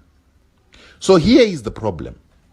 Many Zimbabweans think that Zimbabwe is not able to produce food now because of the drought and because farms were taken from white farmers and given to black farmers. That is not the truth. The truth is Zimbabweans are failing to produce because it used to cost a Zimbabwean farmer, a small-scale black farmer in Zimbabwe, 0 cents and just labor to produce a hectare of food.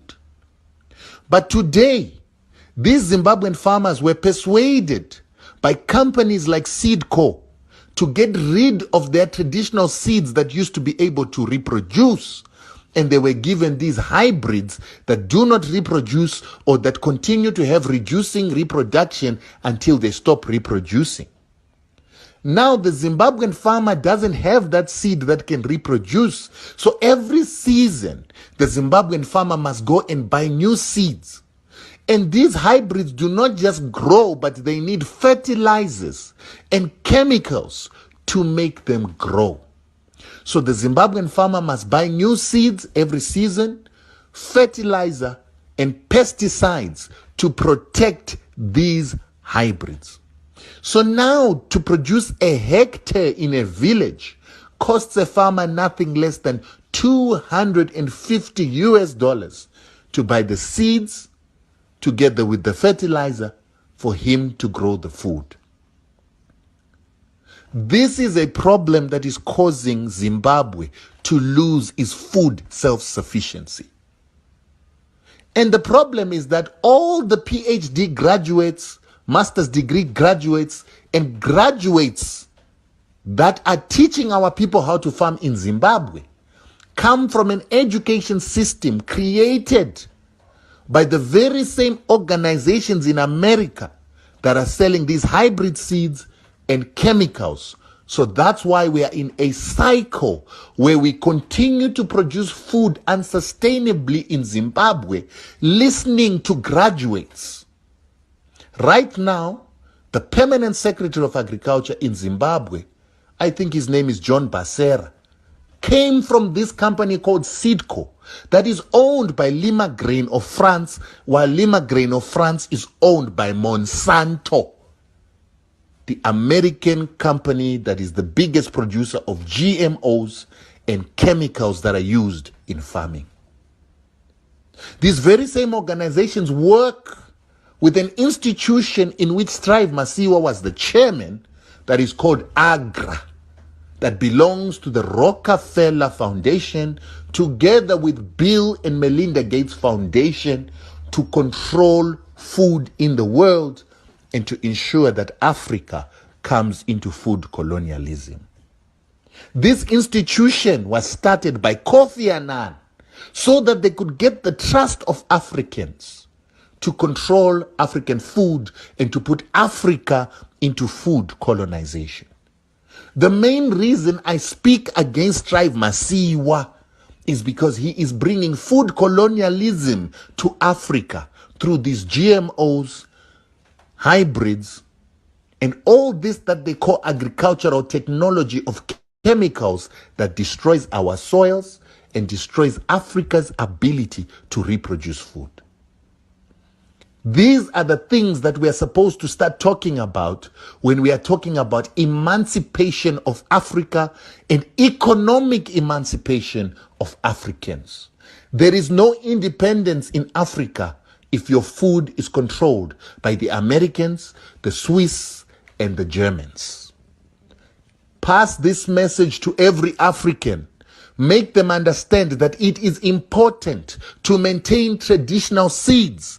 It is important to eat only food that has got seeds so that you have the ability to reproduce your food. There is no other bigger message about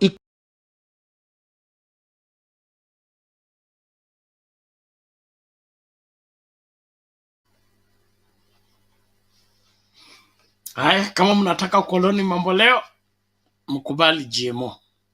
Lakini kama mnataka uhuru wenu ukuwe uhuru kweli kweli, lazima tukatae GMO. Na hiyo ianze kwa kila familia, kwa kila boma, kwa kila sub-county, kwa kila ward, kwa kila county, then the nation as a whole. Let us not surrender our only one remaining independence to someone else. Then we live at their mercies. They will come and take everything. In fact, the next thing will be, since you have GMO, we suspect your flowers are GMO, we suspect your meat is GMO, we suspect your coffee is GMO, we suspect your tea is GMO, so we are not importing from you. So your export, zero. I mean, let's think, let's stop the madness and think soberly. We are at risk of losing our freedom. Let's not play with what God has given us. Well, nani huyu? I will play one more video and Mimi, then I think. Mimi, Yes, can I Rhoda, talk Sema. about that, please? Quickly, I want to play another Yeah, video. I just see, you know, I don't know what to cry about Kenya because, you know, God have been blessing Kenya so much. When I see Kenya, I see the goodness and greatness. What God have been blessing us so much with many things. Have been blessing us with healthy children. Because some people, they are crying, they have a handicap children, but they are crying. God have been blessing us with the country, freedom country, democracy, food, ati tuna mvua, ati God said us rain from heaven. Now we don't see the goodness, what God have done for us. We are still demanding darkness. We want darkness. Our eyes is dark. We are not open eye to see. You know, let me tell you, Bernard, hata wazungu kila siku wanaomba, thank God for food in the table. Wanaomba kama sisi. Wanaomba kwa Mungu, thank God for food in the table. Thank God for giving me children. Some people, they cannot get children, they don't have a womb. The womb is cannot get. You know, some people, they adopt children from another country in India. They are looking, I wish I can get my biological, and God have been blessing with everything. And you still, instead of you be humble yourself to God, you say, God, thank you, Lord. Thank you, Lord, for my country. You bless your country. Say, God bless Kenya. You know, I used to do that. God bless Kenya. God bless our Kenya. I used to do that. I used to declare Kenya is a nation of God. Kenya is blessed. Kenya, you never leave Kenya. You know, let us declare the blessing of Kenya. Let us speak blessing for Kenya. We can't defeat the enemy, because what the enemy hates, when the people of God start to pray. Let us start to pray. Pray is a weapon of the enemy. Let us pray. Let us start together. We pray and we declare Kenya is blessed. No evil, no weapon against the nation of Kenya shall prosper. Kenya is a nation of, like the way we say, the God of Israel, heal our land, heal our land. And every eye will see, and every heart will know that Jesus loves Kenya. You know, I used to pray even East Africa. God bless East Africa, Burundi, Rwanda, Tanzania, all the countries. I declare blessing, blessing. Congo, bless Kenya, bless East Africa community. Our economy to grow, you know, our government. Let us pray for our country. Just focus with the prayer that we will not have a this. Let me tell you, we have the power. You know, the Bible have taught us we have a power, authority to rebuke everything. That GMO, we have the power, because that GMO is demon. It's an evil spirit. We have the You don't have a power. Kenya is belong to Jesus. Have paid the price for all Kenyan citizens. God have paid. When Jesus was hanging for the cross, he said, "Let finished," in the cross. Amen. So let us pray for our country and we defeat this enemy. This enemy have against for country. Those people have been speaking against our country. We say, God bless Kenya. God bless Sweden. God, sometimes I used to pray whole country. I pray even Afghanistan when there is darkness, you know. Even Iran, right now there's a protester. They are fighting for our democracy and human rights. I used to pray for whole world. Let's pray for our country. Let's speak the blessing until God comes. When we pray, we defeat the enemy. Yeah, but we continue come here speaking about politicians. We continue because we have to correct the government. When they do wrong, we have to tell them, but you say, you GMO, you don't have a power, and we close the door. You don't have a power. Kenya is for Jesus. Jesus has paid for the price for all Kenyan citizens. We will not die for GMO. We will not allow the weapon to come to this. So nobody, we are not going back in a colony. Oh, declare revival. Declare the fire of the Holy Ghost. And I'm telling you, our country will never be the same again. In Jesus' name, amen.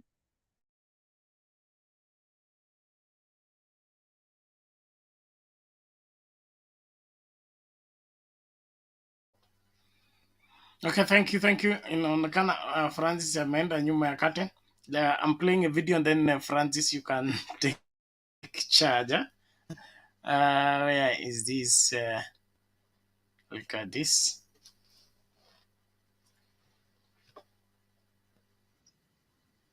A quadrillion-dollar enterprise is at work amongst us, decimating, culling the human family. Intentionally, using synthetic molecules, which by design are cancer, AIDS, all of the bogeymen we could dream up. Yeah, it's for the purpose of sterilization and population control. There's too many people on the planet we need to get rid of. In the words of Bill Gates, at least 3 billion people need to die.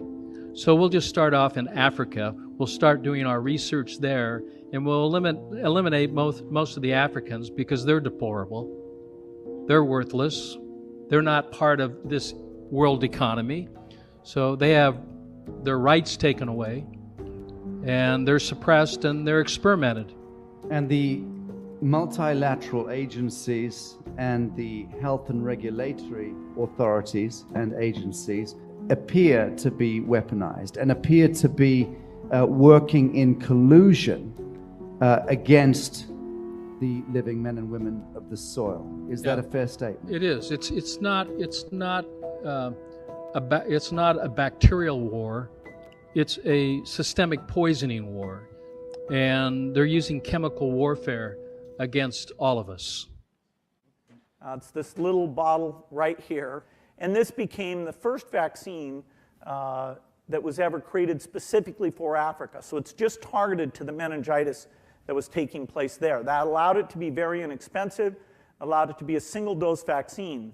And so what's happened now is, we made the vaccine available, and everybody in this band of countries we saw, the meningitis belt, will get the vaccine. But it's really Africa that still has a doubling in population to 2050 and probably another doubling to 2100, where you really have to do a good job if you're trying to get these extreme poverty rates down.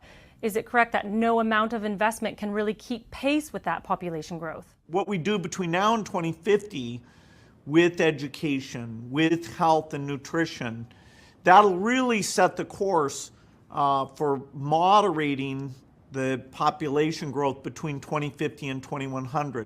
By doing those well, you also set the population growth rate coming down quite a bit.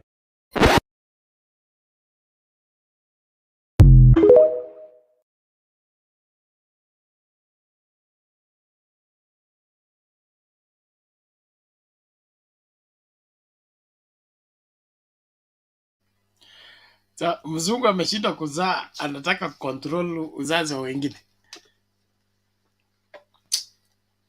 Very sickening. Yes, Mama Mary, unasemaje? Sorry, sir. Now, when an African person sits back and sees such kind of narration or talk, what do they think? Are you that useless to listen to such and then continue thinking that you are very important? Now, if our leaders have seen this and they go ahead trying to, to think that they are useful than we, the lay person, they are cheating themselves. What I see here is people who have no shame, people who are behaving like they are the God. Small g, they are the gods of the earth. It's a pity and very sad. Those are human beings with only one heart.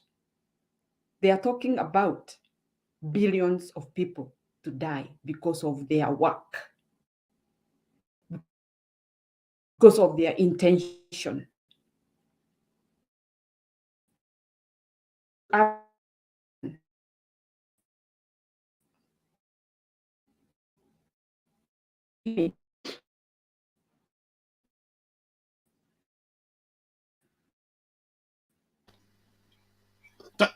Francis?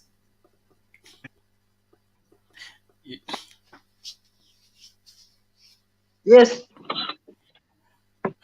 Naomba nini?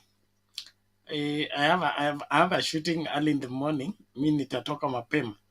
Na inaonekana participants are reducing. So you can end the show whenever you're ready to.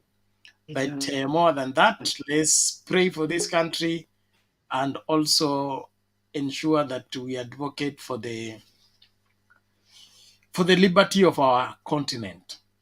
I feel like we should begin Africa Save Yourself campaign. We can't take this anymore. And these people have already projected by 2050 they should have reduced. Should have killed 3 billion of us. How do you in the world even think that? I mean, why? Why? Wanasema kwetu ukizaa mapacha unajitahidi na maziwa ya kuwanyonyesha wote. We already have the population. We can't come up with modalities of feeding that population. We resort to killing them so that we reduce them to the proper size for us to feed. God have mercy on us. Thank you.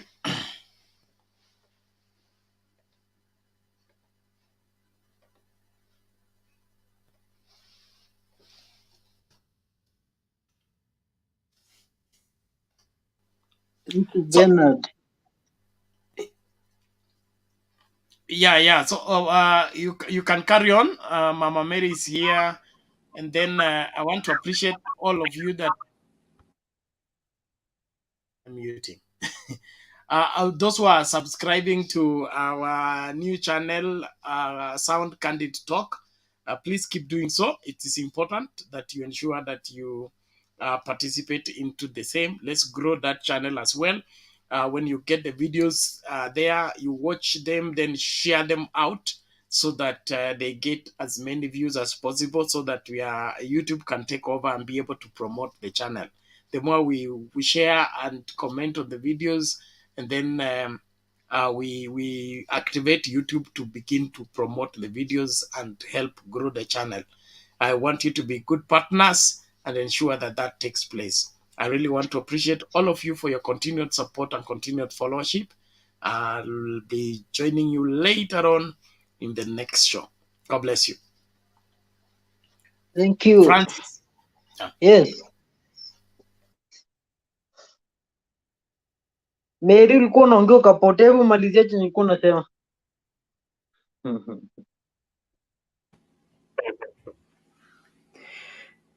Yeah, to tuko na shida. It's not that we don't have a land to live. We are not bothering anybody where they live or where they are. They are bothering us. And they are putting us to feel like tumewakalia, ni kama tuko nchi yao. The way they want to control. We are not bothered with their place. We are not bothered of their lakini kwa na hii sijui ni woga ama ni jealousy or what, because sisi ni watu wa familia. Mtu anakuwa na watoto wake. We are happy about that. We want to have children. We want to bring them up. We want them to bring their children. And we want to grow and grow bigger family. That is our culture. Hatuwezi kuwa tunakuwa changed ndio ati tusikize mtu. How is that? Hata wengi hakusaidiwa na baba mwingine kuwa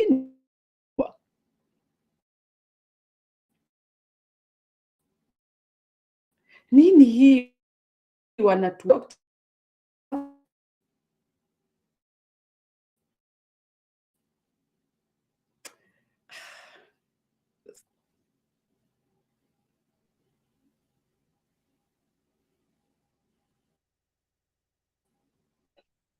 Maybe I think your microphone has a problem or your internet. Huh?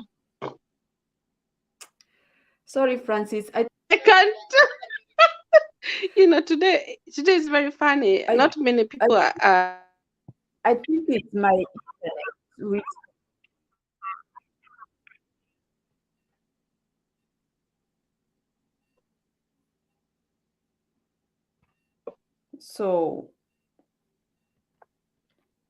So my words to our fellow Africans, we need to organize ourselves and talk real sense about our own life without including anybody else, kwa sababu hii ni madharau kubwa sana when people are talking about some people whom you don't feed and you try to say that they should be reduced or controlled not to be many. Kwao sisi hatujawakataza wapate watoto. In fact, even when I look here, families had children. Kuna mtu mmoja unamuona ako na watoto hata 10 and they are whites, they are Americans. Lakini hii mambo yao ya kuwa ati wanataka familia kidogo, it came because of their own fate, the way they want to live. It's not about us. We have to live in our own culture. We are not going to be changed. Lakini sasa imekuwa wale wako uongozini, they are the people are going to make us go that path. Lakini tusikubali. Waafrika tumeundwa na Mungu, ametu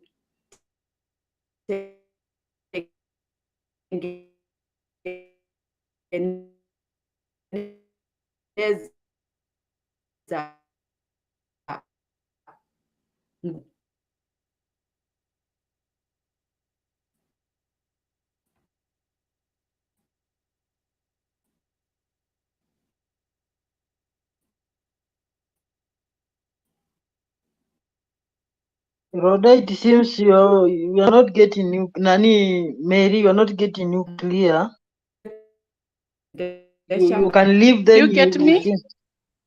No, I'm getting you, You mean Rhoda. I'm me? talking. No, I mean Mary. You can leave then you join again. Eh? Yeah, there's a problem with that. Okay, can I talk? If Mary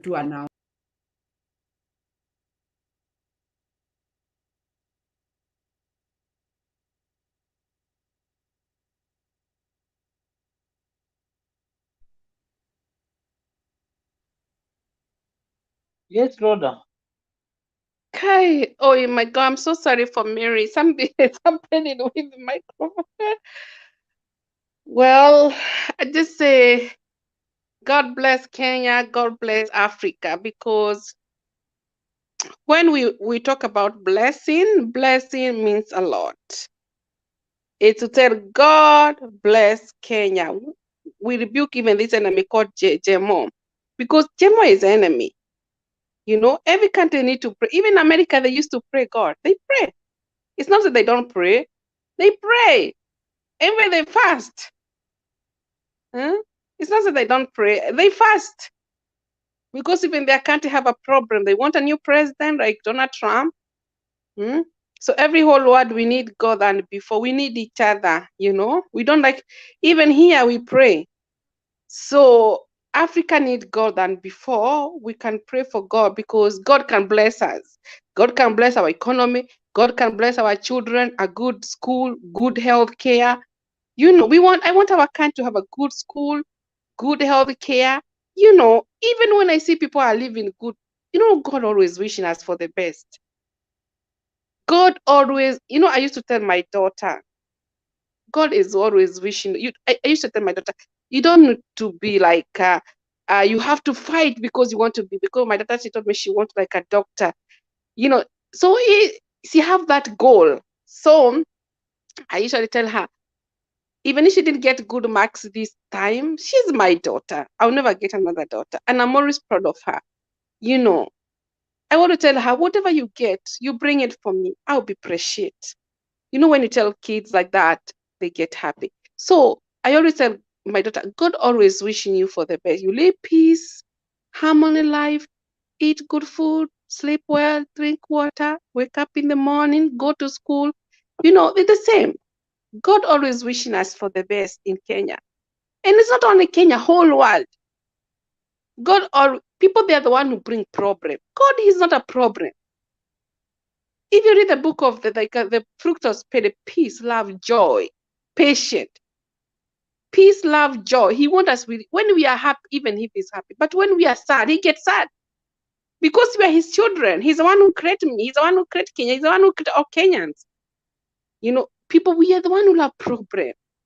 Like those people, they are bringing for us GMO. They're the one who bring for us problem. It's not God. God wants Kenyan. We can eat organic food. When we go to every local market, have a organic. When we go to supermarket, God is happy. But when they Kenya, they are sad, they are crying. What is the government doing for us? You know, he doesn't get happy. And that's why I'm always telling people, be very careful. Be very careful what you are speaking. Be very careful what you are treating other people, because God is in heaven. He doesn't. Sometimes we always see this is Kenya is our country. Everybody will die. Even nobody will live. Even kings, even you know, the king of this country, everything is belong to him. Money, everything, have a lot of money. But one time he will die. He will leave all those things and he died. Even Queen Elizabeth, she died. We live. So this is what we are living. It's not our. We need each other before. We need to bless each other, to speak good thing about. You know, like Ruto, he need to bless us. And what Ruto need to bless us is to bring for us organic food. The more he bless us, we bless him. But when he's not blessing us, he need to be proud of us. When he go to present our Kenya, Kenya people are good. Kenya people are nice. He, you know, don't speak against your country. You know, like me, if somebody speak against my country, you are my enemy.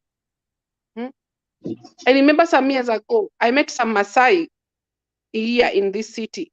They didn't want to say hi to me. I was one who was to say hi to. I give them hug, because me, when I see Kenya, I get crazy. They were working county government in Naro, and I take them in the shop. They have money, and I'm the one who was taking them where they can buy technology more cheaper. And they didn't want. I'm the one who is very involved. They were coming to study, because every year here there's a Kenya, different country in Africa. They used to come to study things here in this country. They didn't want, but I was involved. Can I give you a hug? Because I'm a Kenya. So let us love one another, and we defeat the enemy. Declare no weapon against Kenya shall prosper. No GMO. You GMO, you don't have a power. We have authority. The Bible have that we have authority to tap a scorpion and snake, and will not harm us. Because GMO is a snake, is a scorpion. It doesn't have a power. We not die. We not die for the GMO. We not die. We will live until we see the goodness. We want to see the goodness of our country. We want to eat fruits. Because Kenya is very fantastic country. It's really blessed. Even when I tell this Wazungu, where you come from, Kenya, wow, you come from a very nice country. They tell me, oh, you have a Kilimanjaro, you know, because they know about mountain safari, you know, they speak about post. But when I meet people from Syria, why, there's nothing. In Syria, there's always war. War is darkness because they have a present dictator. When, like right now, people from Iran, they are crying. They are fighting for a democracy. They're fighting for their human rights. The president is killing them, shooting people every day. Women have been killed because they are, if you don't wear these things, you're Muslim. That is their sin. So let us, we alwaady take things for granted. Democracy is cost a lot. Freedom is cost a lot. We will not let anybody steal our joy. We will not let anybody steal our democracy and our freedom. Let us stand together and we say, you GMO, you are devil. Go back to hell. Go back, GMO. You don't have a power, and you will see. You will hear you will see what God is coming to do, new things in our country. God is coming to restore our country. Restorations. We'll see the goodness and greatness because His word, yes and amen. We will still trust it. God is the real. I believe God is the real. Some people, they say God is not exist. He's a real. Because He's the one who give us breathing. He's the one who give us food. He's the one who make even our farmer to get vegetables in the farmer. That's why, like Nyandarua, Nakuru, Rift Valley, the things Kenya need government right now is a wisdom.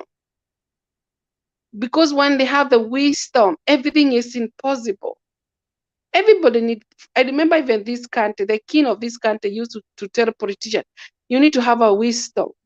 Every politician whole world needs wisdom. Without wisdom, you cannot move forward. Because when you have a wisdom, you will know how to deal with other people. Even when you are working like a doctor, you need the wisdom. Because you can go to the doctor, they operate you bad. They need to have the wisdom. And loving and to be kind. So let us be kind to each other. Thank you. Thank you, Rhoda. So to me, I believe in terms of the African population and African continent at large, we need to get our hubs together and probably channel our way, because how does a continent with 55 countries, if you ask Morocco, does that not have a permanent member in the Security Council? How does a continent that produces rubber has not even a factory to manufacture condoms?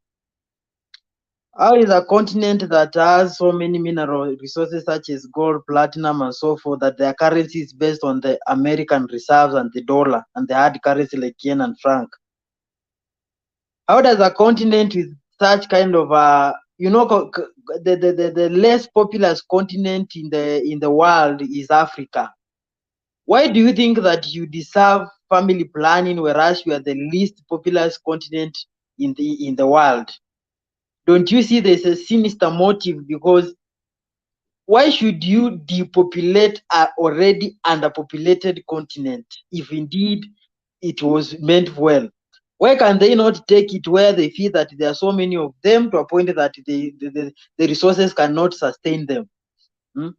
How can you depopulate an underpopulated population? It doesn't get me logic anyway. But what I know, we Africans, we have a problem and you need to address it. And the only way to address it, as I said earlier, is to get our apps together and think a little bit more advanced. Because I'll pick an example of Kenya. Let me use Kenya, my country that I'm living. when you hear Rigathi Gachagua talking about Raila and other political opponents, you will think that Raila is a devil who has come from far away. He's not a Kenyan. If some leaders like Rigathi Gachagua cannot accommodate people like Raila who are resourceful, then I'm asking myself, how will we be respected, we internationally, if we ourselves, among ourselves, we have no respect or regard to each other? How will we be respected? It is very simple. It's either we get together or we are hanged separately. There's something that I will also tell you here. The animal with the strongest bite is tiger, but is not considered to be the king of the jungle, not because that it cannot bite, it's because they cannot work in a group like lions. Lions are regarded as the kings of jungle because they can be able to cooperate and to attack a prey in unison. But in terms of bite power and everything else, the tiger is much more advanced than that of lion. But tiger works on individual basis. So unless we get ourselves together as Africa, we shall remain to be respected, because you cannot. I don't find it logically that we have a country with mineral resources, and every time we go to the United Nations, ni kuomba misaada, ni kuomba loans, ni kufanya kila kitu. And I want somebody to revisit this way, to revisit.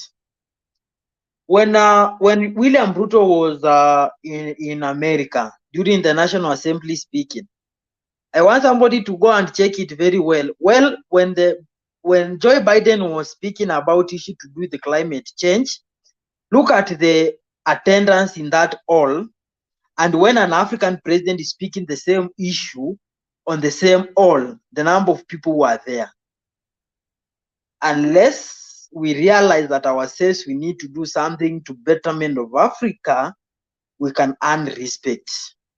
But if we keep on infighting ourselves, self-destruction, and everything else, we will remain to still be called a black continent.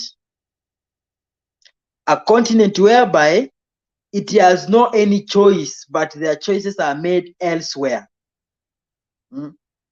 You just wake up, America decides that Africa need to support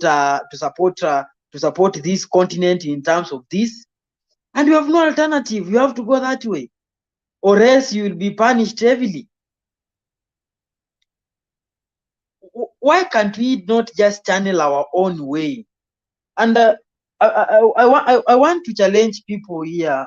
I might be talking too much, but I want to challenge individual here, and those people who follow, who at least know the geopolitical politics of a different country. The United States is made up of 51 states. I think 51 if we remove the North Mexico, and 50 if we remove the North Mexico, and 51 if we include it. How is United States be able to unite 50 states to form a powerful country, but we cannot unite 3 countries to form an East African Federation that shares so many things? We share Lake Victoria, we share Maasai of Kenya and Tanzania, we share the Luos of Kenya and that of Uganda. We share the Nilos of Sudan, North Sudan, the South Sudan, and that of Uganda and Kenya. We share Meriles of Ethiopia and that of Kenya.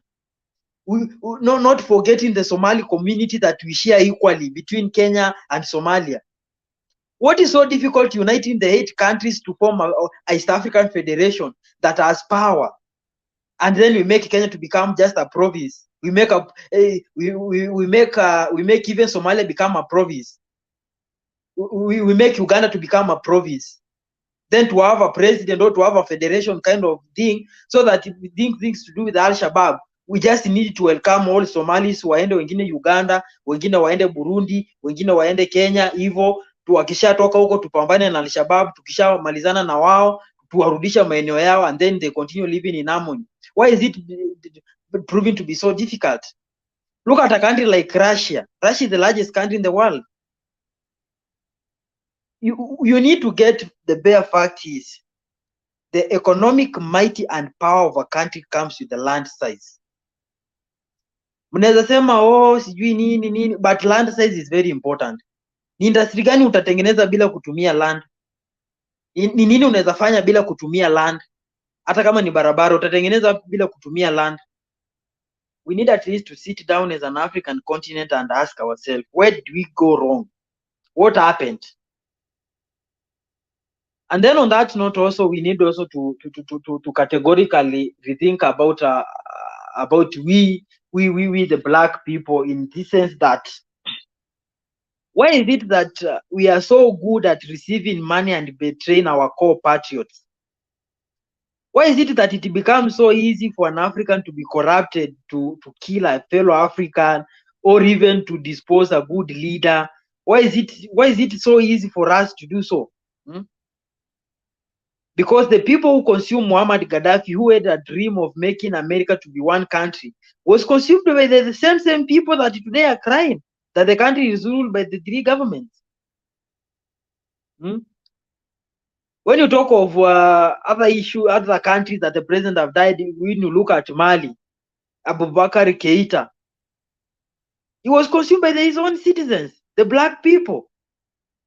Why is it so much easy for us to be corrupted our mind, to remove even good people, and then come later to cry that the problems that they're coming from the West, whereas we are people that were being used to?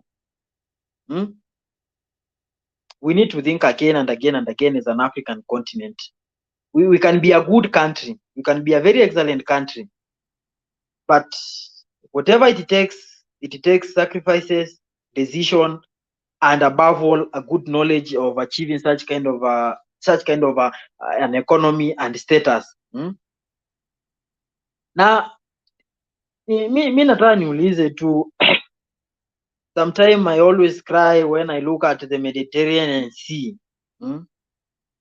People are dying each day in, day out in the Mediterranean Sea, while they are trying to cross to reach Europe using the shortcut route. Then my question is, why can't we develop our continent to a point that now we are able to sustain our people, instead of us looking to run away or to force some population to run away? Why can't we have Americans migrating from America coming to Kenya and saying, hey, in America the conditions are not good, Kenya is a better country, we need to come here. The East African Federation is a better country, let's come here and let's do business here, or let's live here, because it's a better land to live. Why is it that is always in a one way that we Africans, we are the people who are running away from our own continent under very diverse, under very, very, very bad conditions? We need to get that clear, and we also need to do something about it. Then we also need to look at we Africans. Why is it that we always seems to like lies in favor of facts? What did facts do to us that now it becomes very hard to digest and to accept facts? That when individual addresses a fact, you feel that the individual is threatening you. You feel that individual is not supposed to be part and parcel of you. Why does it become so harsh and very hard that facts become something that is hated in Africa, and not just in Africa, in Kenya alone, but almost everywhere within the continent? Tushikaneni mikono, tukae kama nchi moja ambayo ina utawala mzuri, ambayo inaweza fanya maamuzi kivyake, na ambayo ni nchi yenye uwezo wa kuamua maslahi yake bila kuingililiwa, na hapo ndio tutapata heshima. Lakini tukiendelea na hii tabia ya kunyoosha mikono tu, patie mahindi ya GMO maana imekataliwa huko, tuletee sisi tutachukua. Unajua sijui plastic hizi toys, hizi plain toys, unashangaa unaenda kununua gari ya kichinese hizi za watoto za kucheza, imejengwa na plastic. So you think that they love you. They are just disposing the plastic that has become a menace to their land. So the only way they can dispose is making something look valuable, but in real sense they are disposing their own plastics in their own continent. Shikeni hii yenye imeshikana, shikeni hii. Mitumba ndio hiyo, mtu akikaakaa kidogo kidogo, we shika hii mtumba. Mimi nataka niulize swali, hii mambo ya mitumba kwanza, kuna mtu anaweza uza nguo yake mpya kweli? Ama mtu anauza nguo yenye imeisha ama anapeana yenye imeisha?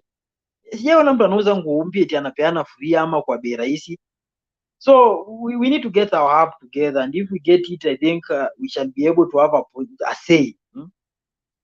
Hata saa hii niko sure 100%.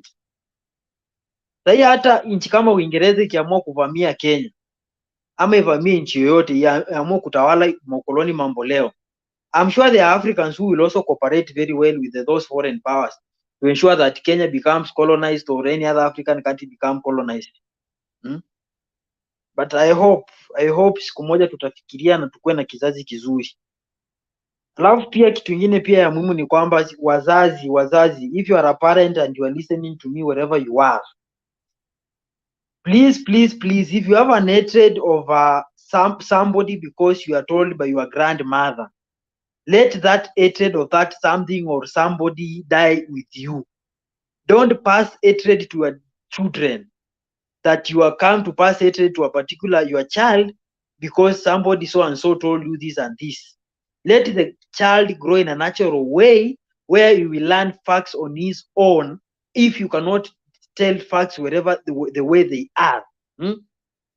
We cannot be having generation after generation carrying the same hatred, the same kind of mentality in day in out.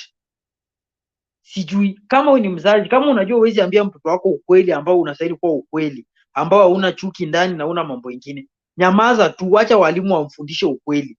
Usiweke mtoto roho mpaka akikaa hivi akiangalia akiona Mjaluo anaanza kusema unajua watu tuliambiwa hawezi tawala, na kama mtu kana miaka 2 unashangaa kanajua hata serikali ni nini.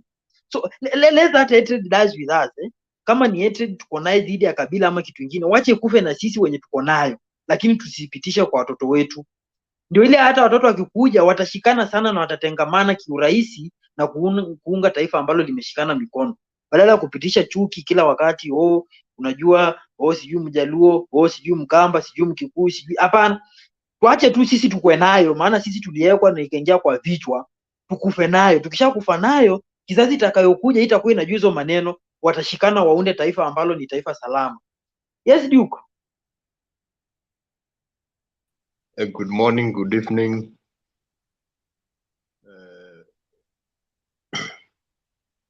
When I was young, because I'm young still, let me say, when I was younger, I used to ask. You're still young. Where are you young? Well, you know, young is relative. You can say somebody's young even if you are 30. I'm not meaning I'm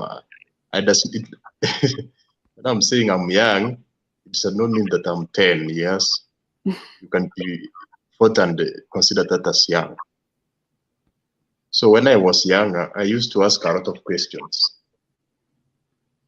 And when I was in school and I came across some information which was actually, which I strongly disagreed, but later discovered that it was a fact. When I found that actually the GDP of Africa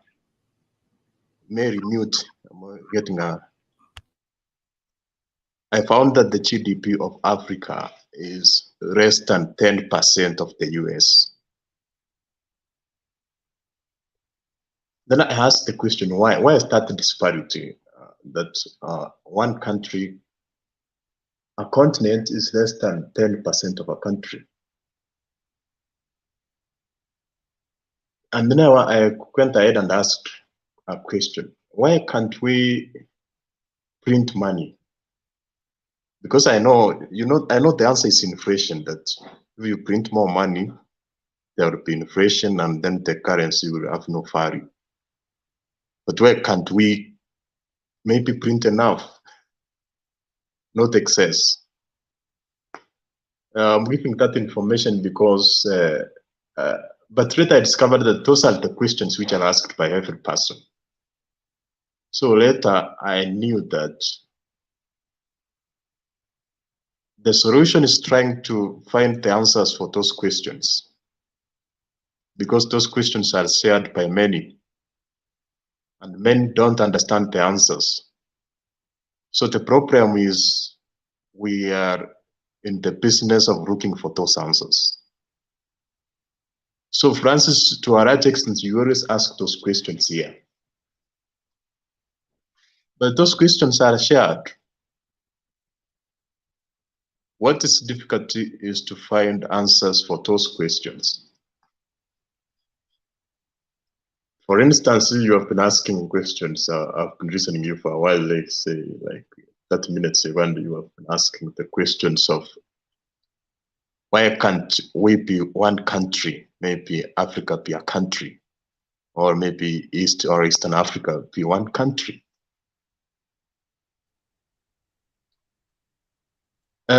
For me, the solution is not being one country.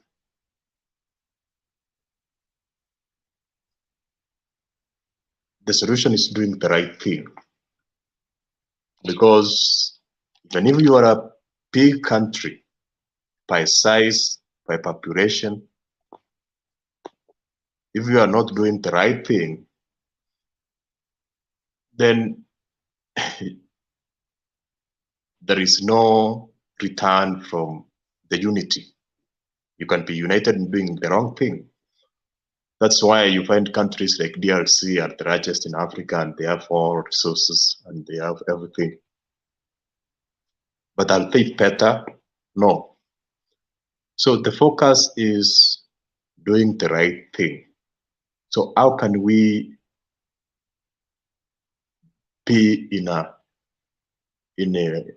scenario whereby we are doing the right thing, whereby the rules which we are using, the Constitution and other provisions, are not just on paper, but they are effected, and they are not effected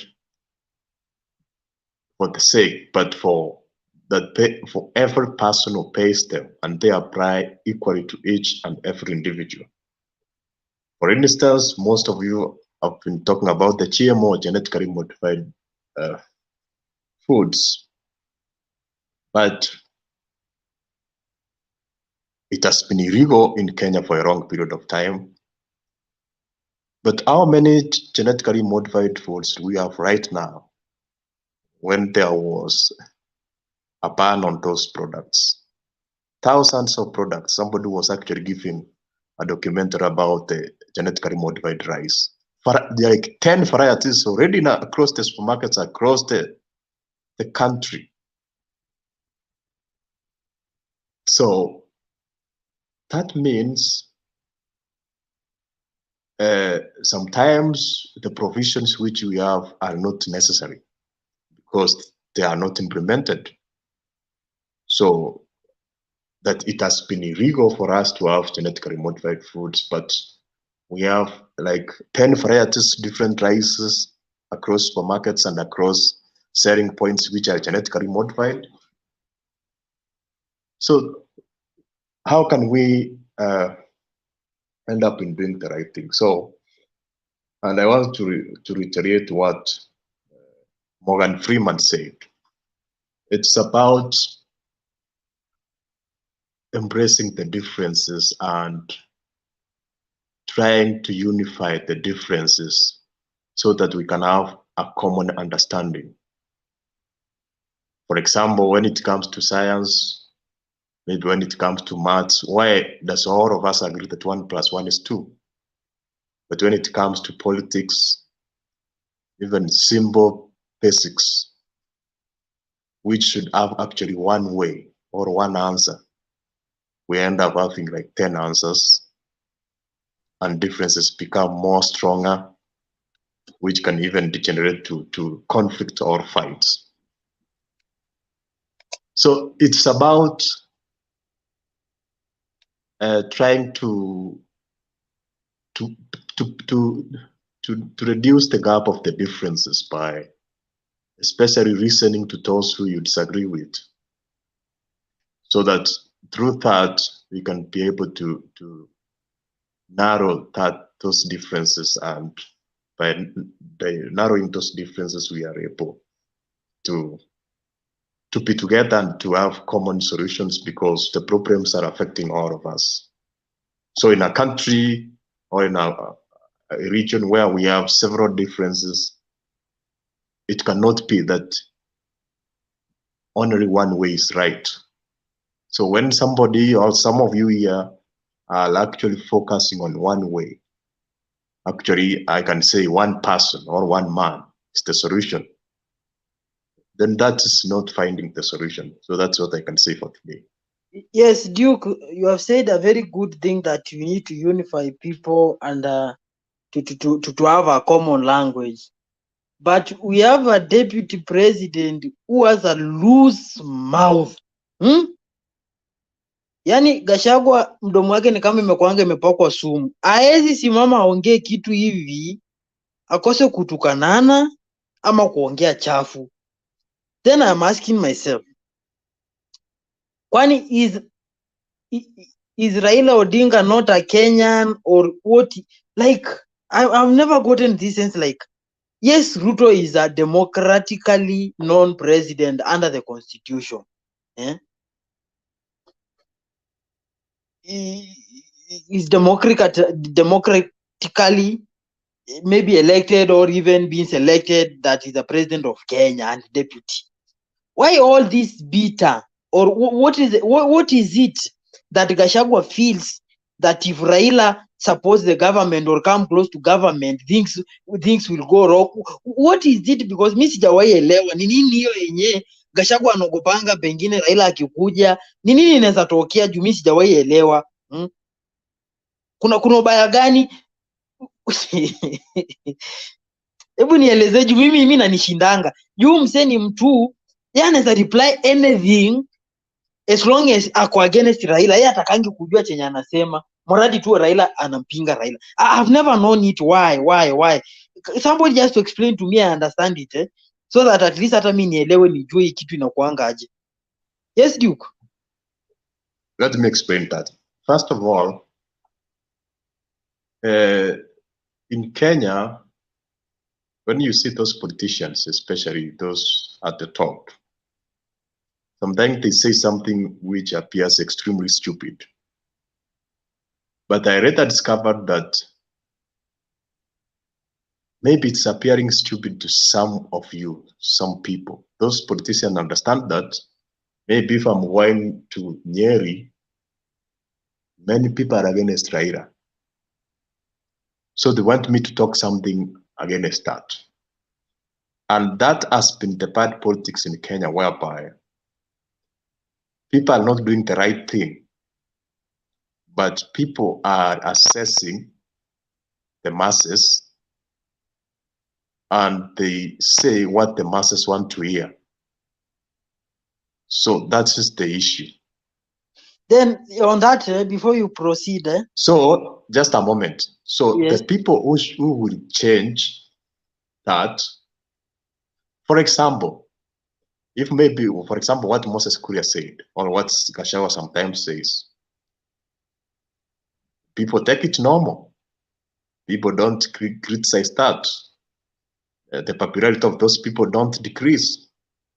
So in some Western country, if somebody says something reckless like that, the support can fall maybe from 50% to 2%. So who are to blame? The citizens, all the Kenyans who embrace that. So it's about the populace getting civilized and given right information. And those who should champion that are the media, the mainstream media, and other platforms, institutions like universities and others. But also they are failing in that. Then So Duke, that's what I can respond. Duke, I believe you are a father. I believe you are a father somewhere, and you being a father somewhere, do you follow your kids what they want, or do you do whatever you know is good for the kids? Then the other question is that do leaders lead or do leaders follow the masses? Which way is it? Those are two different questions. The question is, what is the right approach, number one, and what they are doing. Obviously, the right approach is to state the facts, number one, and to tell the masses the truth, regardless of their affiliations. If they have a wrong affiliation, maybe if they want to hear something wrong from you, you should actually confront them with truth, regardless of the consequences. But the politicians are not doing that because they are after gaining their political positions. So the politicians are doing the wrong thing because they are fearing losing their political positions. That's why maybe we have even witnessed that there are some people who support Raila Odinga, not because they are supporting him, but because where they are, they have to support Raila Odinga for them to win. So it's more about people trying to be selfish about getting political position. It's about what are you going to get, and not the right approach of get. People are concerned of what are they going to get. So that's what I can answer. Yes, and anyway, that's good. Then Mary, I think could be the next one. Then Mary, I will want to ask you this question: which is the better way? You as Mary to benefit, or the citizen to benefit because of you sacrificing? Which is better way? You alone benefiting that me, I Mary, I'm a minister at the expenses of citizen, or the citizen benefiting but you not becoming a minister? Which way is the best way? And this one will reference maybe to Moses Kuria.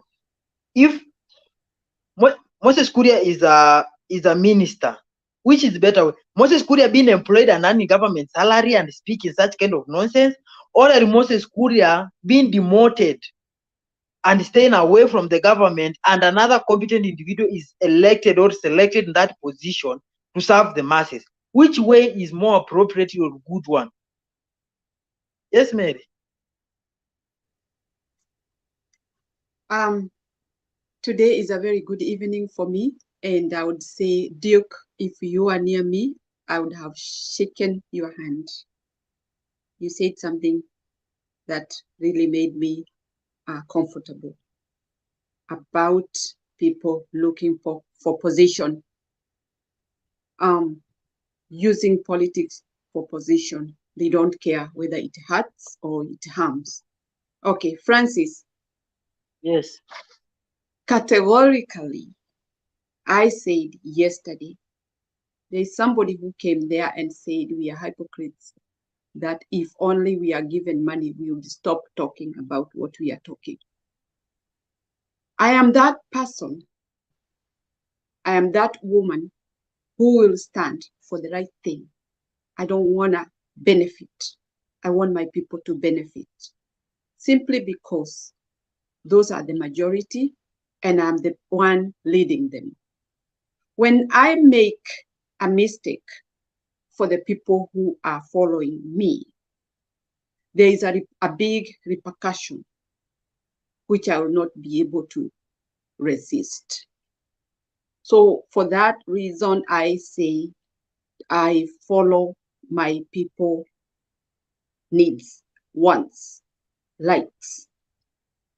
Did I answer your question? Yes. Thank you. Now, when I'm here, I'm trying to talk about the video we watched.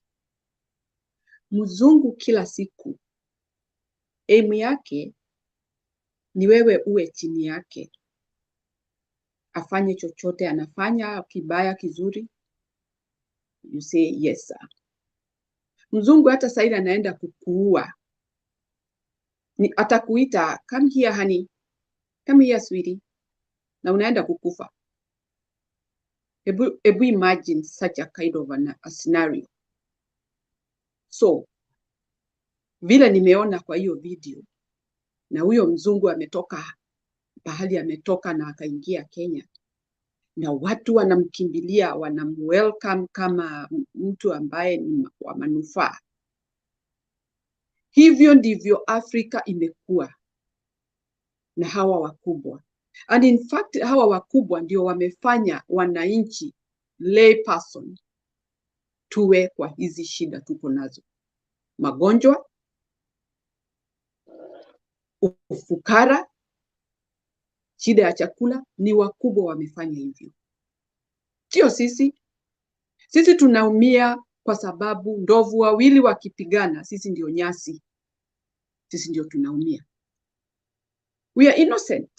Na sisi, in fact, if you try to go in the village, hao watu ni very innocent, wanakukaribisha, wanakupatia mambo ambayo yote yanafanyika huko bila chuki na bila hata kuficha. Tumefanywa watumwa na wakubwa wetu, alafu nao wanafanywa watumwa na zile nchi zingine ziko juu yao, na hao ndio wametuletea shida. Afrika sio shida. Afrika ni wakubwa wale wote wamekuwa kwa ukubwa, presidency, ndio wametuletea shida. Ukiangalia kama nchi yetu, mkubwa wa nchi yetu akisema hapana, siwezi kubali watu wangu hawatakula hii chakula, kuna uwezekano mgani that food will cross the border? Kuna uwezekano gani hao watu wa nchi hiyo watakula chakula ambacho si halali? It's impossible. But we have been led by people who are just thinking about themselves. Na hivyo ni kumaanisha politicians are evil.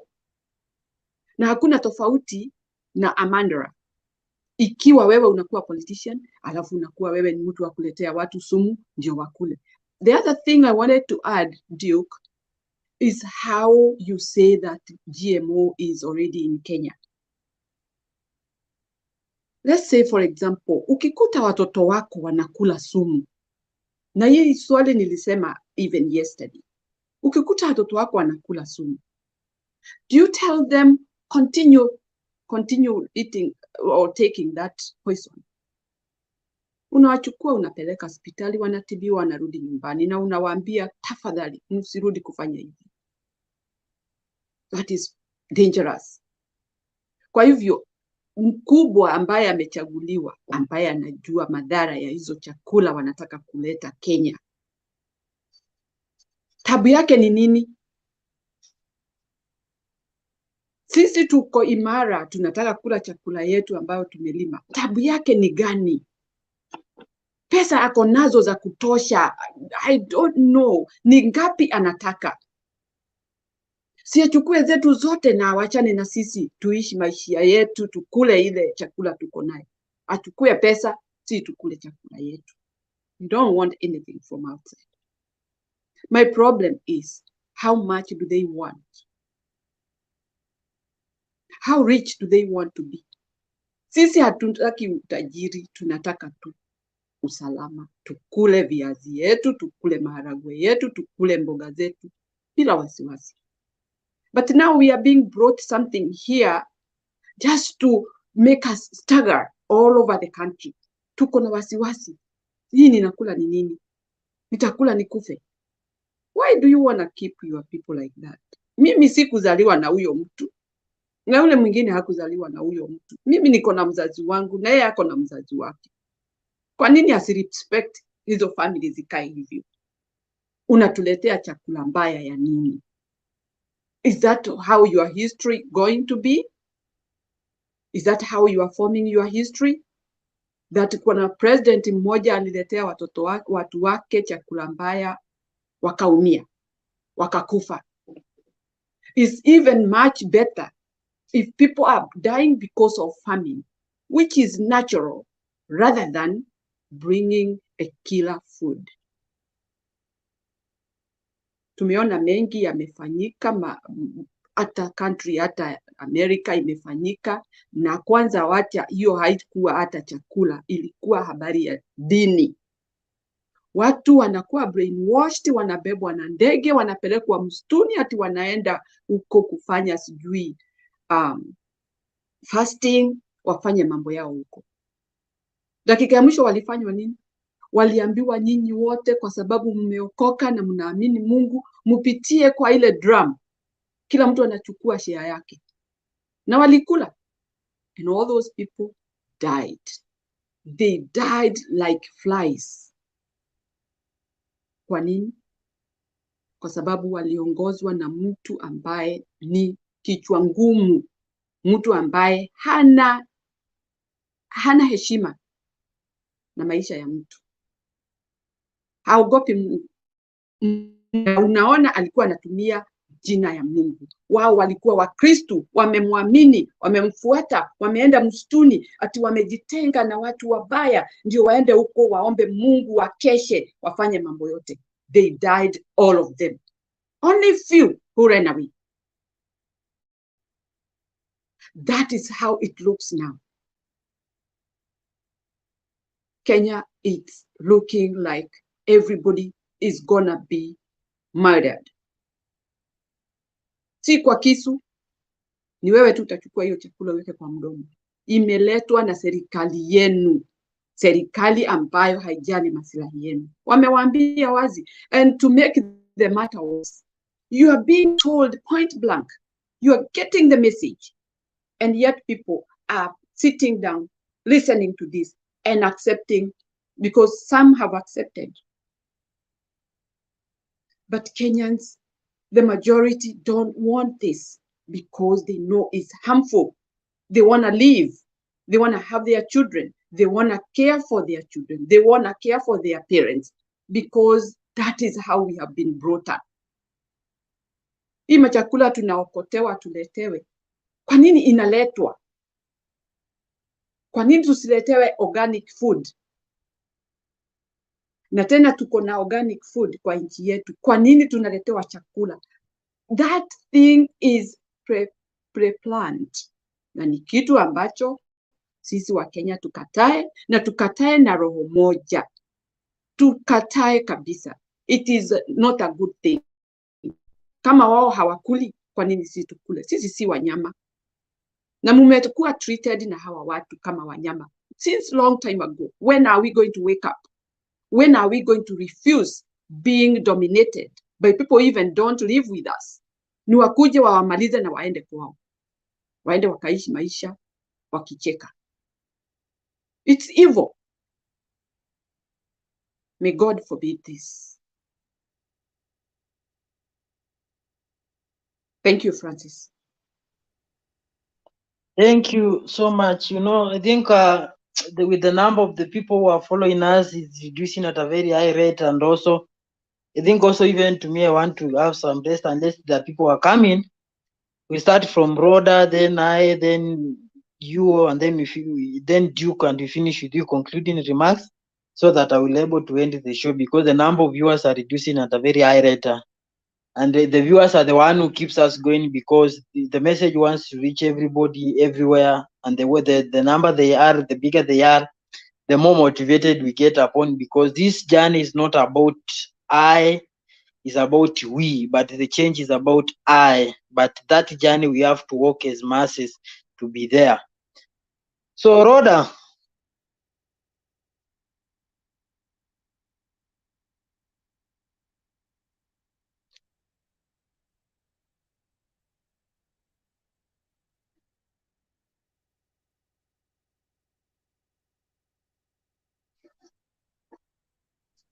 Yes, hi. I'm doing dishes at the same time I'm listening. You know, I want is coming to preach a gospel about missionary, about Jesus. What Jesus? I don't want America who is coming to destroy our country. No way. No way. If you see the demo, say you get out in our country. Jesus loved the Kenya so much. So much. He loved America. He loved Kenya. He loved Tanzania. He loved Liberia. You know? So I was, before you were speaking about Africa leaders, we have a very great Africa leaders. They have died. You know, this man was called Tutu. He was South African man. He was a pastor from agriculture. That man, he make a history, whole world. You know, there is one pastor was this country I'm living. He was preaching about how forgiveness, how Tutu, he make whole world. What is the meaning of the forgiveness? One man from a police officer, he killed his son. So when he killed his son, Tutu went to talk with that woman. Please forgive that man. He killed his son. So that woman, she met that police officer. I want to give you a hug. Because when I give you a hug, I see you like my son. So he forgive that. So Tutu, he's a man who believe about truth, justice. Sometimes we already, to be Christian can take you as somebody. I'm very happy I'm born again Christian. You know, I'm not ashamed. That's why I know God is in control of the nation of Kenya. GMO will not come. And I rebuke in the name of Jesus, because Jesus have the power. If even America, they say they believe Jesus, they say they are revived. So every country believe Jesus, there is a light. Every country believe God, there is a fruit. I believe God love Kenya so much. See a country like Israel. Israel doesn't rain so much. And Israel, go to Israel now, too much fruits because the government, my friend was in Israel. He was telling me he didn't love Israel so much. He was telling me Israel is a real democracy. He was telling how Jewish, they love their country, to love their own culture. The way he thought, he told me I could like to live there. And the Jewish, they have a history, how the Hitler was killing them. The Jewish and Black people, we have the similar, many things. And right now, America, they love Jewish like crazy. Donald Trump, he changed the embassy in Israel. America, they always stand the nation of Israel because they know when they go there, they get peace. When they're depressed, they get peace because Israel is a nation of peace. My friend was telling me when he was there, he was feeling peace. So let me go back to the topic. African nation, we have a man of God and woman of God. A great people have been done amazing. People like Kofi Annan, he was a chairman of the United Nations. He was very recognized whole world. Actually, in fact, he was married with a Swiss woman. He was living in Switzerland when he was a general of the United Nations. So you see, we have a great man in Africa.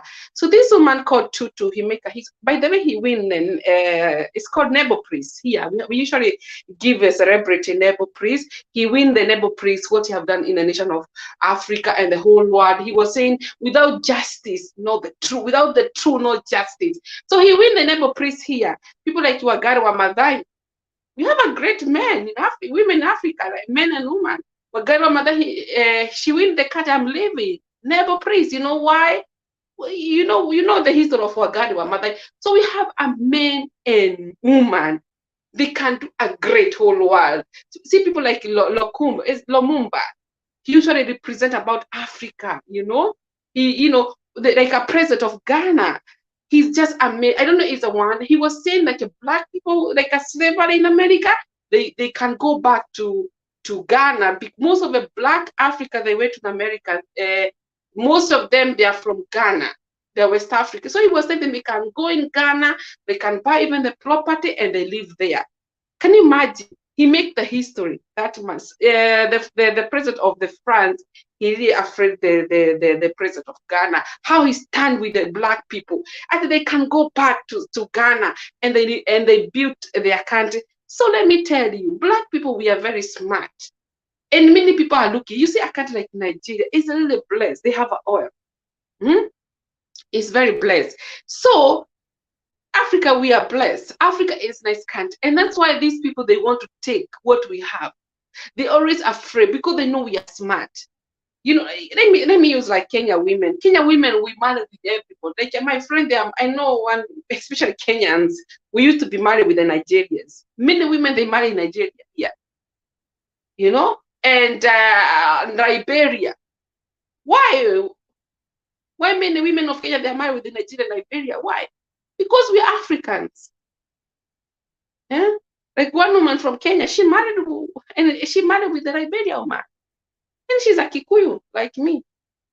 So, and she told me I cannot marry with the white man. No, I don't want. She was together with the white man, and then he was not good for her. And she married with the Liberian. Now they have 5 kids together, and they live good life. So these people, they always feel jealousy because they know we have something. That's why they want to destroy our country, because they know our country is fantastic. When you go to Zambia, it's nice country. They are jealous about Africa because they are jealous for our skin. They want to be like us. They know when it's summertime, we don't get the burn, then they get the cancer. You know, they feel jealousy for us. There is nobody beautiful like a black beauty. Black people, we are created. Especially when we eat good food and healthy food, we live sober. They don't want to enjoy the good food in Africa because they know that we can live many years. Like our grandmother, they were dying when they are 100. They feel jealousy for us. So that's why we need to have a very strong politician in Africa who responsibility in our country, who not sell our country, who stand for our own country. You know? Like the way Kenyatta did. Kenyatta, he said, no, I'm not taking my country to anybody. Kuria from Ghana, you know, we have a history man. Like Kuria, he was saying that we can be one have a president toward Africa, you know. And you know this, the president of Liberia,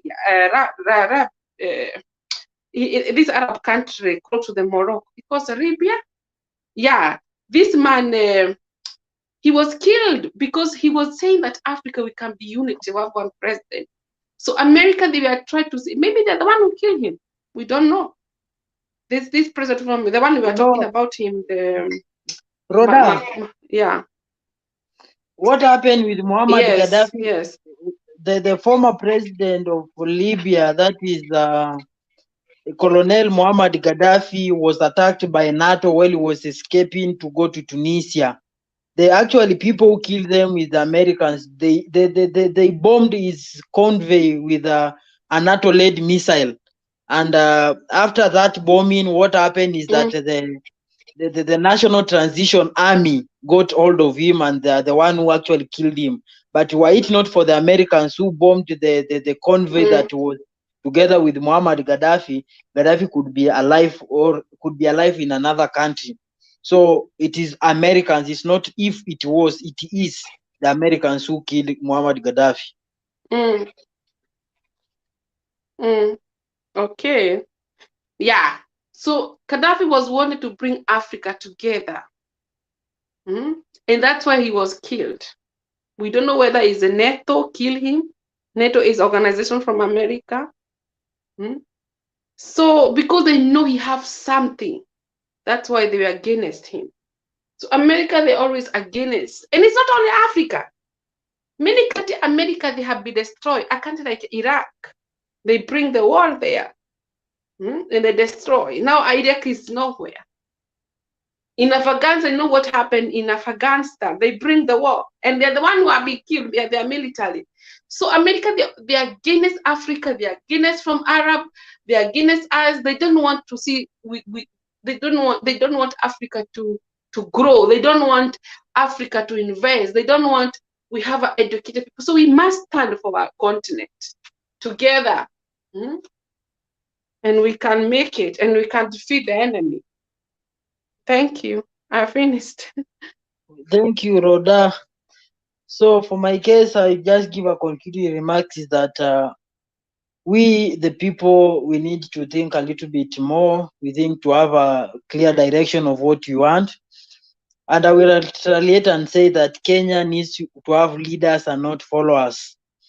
And we, the citizen and the voters of this country, we need to think a little bit more advanced, because we always elect people depending on how much abuses they abuse their opponents instead of how much they speak about their development agenda. Because I believe that Raila is not an agenda of this country, Gachagua is not an agenda, Ruto is not an agenda, but whatever the policies that they pass is what we are supposed to talk about, and not on individual character assassination. As long as we might not agree with the Duke, we can criticize the Duke's point, but you can never abuse Duke, because we believe that every human being is a sacred being. But when it comes in policies, we can't criticize them from the word go, because it will affect all of us. And that's why I'm always saying that whoever who can hear this and maybe who can be close to Rigathi Gachagua, he needs to go to relearning classes to learn and to behave like a human being. You cannot be a deputy president and your work is to abuse other people, center, right, and everywhere, responding to everything that is being said about you or your government. Raila is a senior citizen who has that democracy to speak about GMO. Raila did not come to speak about Rigathi. Raila came to speak about GMO. So whatever Rigathi was supposed to talk about was about GMO and not about Raila. Raila did not speak about William Ruto. Raila came to speak about GMO. So whatever they are supposed to say is about GMO. Let them come and give us scientific data showing that there is no any harm with the GMO, but not let's come and attack Raila to make it look relevant. There are so many people who are in the wrong marriages today because of wanting to prove to their exes that they had moved on. Uliacho, unataka kuprovia your ex kwamba uli move on, you end up in the wrong hands. Then later you start regretting, not because that you did not see, but you made a rash decision because of hatred. That's not the country that we need. This is not a kind of life that we need. We need people to make right choices based on the facts. Kama saa hii watu wengi, watu hawakuamini, watu walikuwa nadhani Hustler Fund ni tofauti na Mshwari ama Mfuliza. But to their shock, the same thing. Actually hata afadhali Fuliza ama nani hizi zingine kama hizi loan. Maana hizo hata huwezi pelekwa jela. Hii nyingine unapelekwa jela miaka 5 na fine ya milioni 10. So you can imagine such kind of thing. So at the end of the day, when you base on facts, it becomes very easy, it becomes well, and inasaidia kama inchi pia kukua na kuwa na uaminifu. So Rigathi Gachagua, wherever you are, you need to behave like a person of your caliber, like the second in command. Usikane ile mentality ya kuwa kama chief wa kijiji. Unafikiria tu kwamba ni kijiji. And then there's another issue that I want to address here. I don't know, whoever will feel agitated, let him feel agitated, because that is not my business to appease to emotion, but we need to change this decision, this kind of talk from the Mount Kenya, oh Mount Kenya, oh Mount Kenya, oh Mount Kenya, oh sijui ulifanya nini. No, Kenya is a big country. It starts from Turkana, Lokichogio. It goes to Vanga. It starts from Kisumu. It cut across to Rombo, huko Kajiado, to the border part of it. It runs even to Moyale, the farthest corner. We need to change that. Because if we keep on referring to one region as a country, what will happen, there's a kind of hatred that will come, because hata kwa familia, I believe hata nyinyi hapa wote mko na watoto, the moment you start showing one kid is more important than the other kid, there's what you call sibling rivalry. Watoto wanaanzanga kupigana na kuchukia mwenye wanaona kwamba anapendwa na baba yake ama mama yake. These are the same things that happen even in the Bible. You remember about the story of Joseph. Joseph was the most favored kid of his father. And therefore, out of that favorism, it is what led to them being to him being hated until he was sold to the traders. So the moment we keep referring to one region as if it's a part of Kenya, it will make other people to feel that we are of less value. And once you make people to feel they're of less value, what will occur is agitation that will lead to violence. That's what I'm saying. Rigathi should stop referring we in Mount Kenya. He's the president of the Republic of Kenya. He's not the president of a central province. He needs to get that clear. So the moment he's referring to central province, since like what he's trying to do, that does he try to say that any other part of a country is useless? Does he try to insinuate that the other people or other community are useless? So we need to advance our talk as a country. Because as today we are speaking here, the people from Central Kenya are all over in Kenya. The Kamba community are all over in Kenya. The Kisi are all over. Mpaka hata nasikianga huko America, Arizona sijui na kuanga ya kwao. Wametoka mpaka wameenda overseas. Tuko na Wajaluo wamesambaa kila kona. So let us use the language that at least can unite us. Let us treat every region to be a region of iko na maana. Tusikuwe tuna favor. Mimi nauliza swali. Sasa akikuwa na refer every time Central Kenya. Na siku ambaye Central Kenya population itajaa, hao watu wake wataenda wapi wakati Turkana hakuna watu? Wataenda wapi? Ama wataenda Narok, wataenda Kajiado wakati alienda kutengeneza Central peke yake? We need to advance that talk that we talking about Kenya. Let us development, tusikuwe na maendeleo ambayo inafuatana na kura.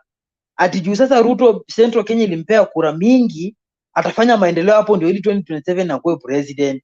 Na Rigathi maana anataka kuwa president, atasavu Rift Valley na Central. Tutaenda hivyo tukue na inchi yenye iko London ni Central na Paris ni Rift Valley. Alafu the rest of the region ni kama favela in Brazil. If we continue with the same kind of rhetorics. Hata sasa hivi unasikia nalalamika hapa kila siku, unajua barabara ya kutoka Ilasit kupitia Rombo kwenda mpaka Oligira, Elerai, Njukini kwenda mpaka Taveta ijajengwa. I'm 100% sure kama hiyo eneo ya Kajiado ingekuwa na watu wengi kama venye Central hiyo barabara ingekuwa imejengwa. Lakini hawajengi maana kura za Wamasai sijui huwa zidetermine president ama zideterminingi ni nini sijui. So we need at least to advance ourselves that development should be based on areas and not the population, in a sense that atijua Turkana kura zao haziwezi zuia mtu kuwa president, hawasaidi kuwa catered for. Hiyo inchi tutakuwa na inchi ambayo iko na watu wenye wako more develop and less develop. Na hao less develop siku wataamua kujitenga na kuanzisha inchi yao, hamtawazuia, maana hiyo miaka yote mmekuwa mkiwa ignore. We need as a country to reach at a point that we hear the president, the deputy talking about Kenya and not particular region. And those of you are here, that you are thinking that you in government that it is a favor. William Ruto atuangi pesa kwa biashara yake kuconstruct barabara na pesa yake. Ni your taxes that you pay. It is your right. It's not a favor. It's not a favor. It is your right. As long as you contributed in terms of taxes, it is your right. It's not a favor that the president has to do development in those areas that he feels that you are not. No. You don't need to go to your knees to get development in Kisumu. It is your right. You pay taxes like any other citizen.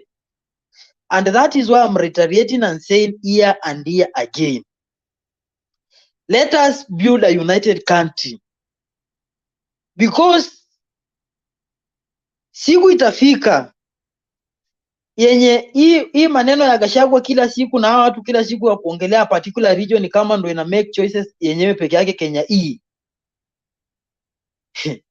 I don't want to spread violence, but we need to think about it, that Kenya matters, all of it. That Kenya matters. Ule mtu Ogieka ako pale nani msitu ya Mau, ako na choices, ako na sauti ya kusikika kwamba yeye ni raia wa Kenya kama akiwa mtu Ogieka. Sirikwa yeye ni Mkenya, Muhadhi yeye ni Mkenya. Tusiishi mahali kufika kuangalia inchi kulingana na kura zenye mtu amepata kutokana na maeneo. Tukienda kwa njia ya namna hiyo, tutakuwa na inchi moja ambayo iko develop sehemu moja, sehemu nyingine ni ya wachochole. Siku itakapofika hapo, hakutakuwa na reverse gear. Kenya itakatanika wakati tunaongelelea mambo ya kuunganika. Sitarajii Kenya ifike hapo, lakini tukiendelea na mazungumzo ya namna hiyo.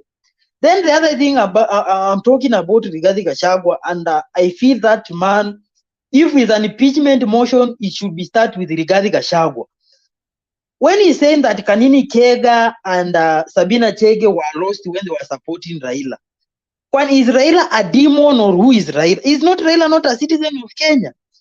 Ama kusupport Wajaluo hii Kenya imekuwa ni kama laana.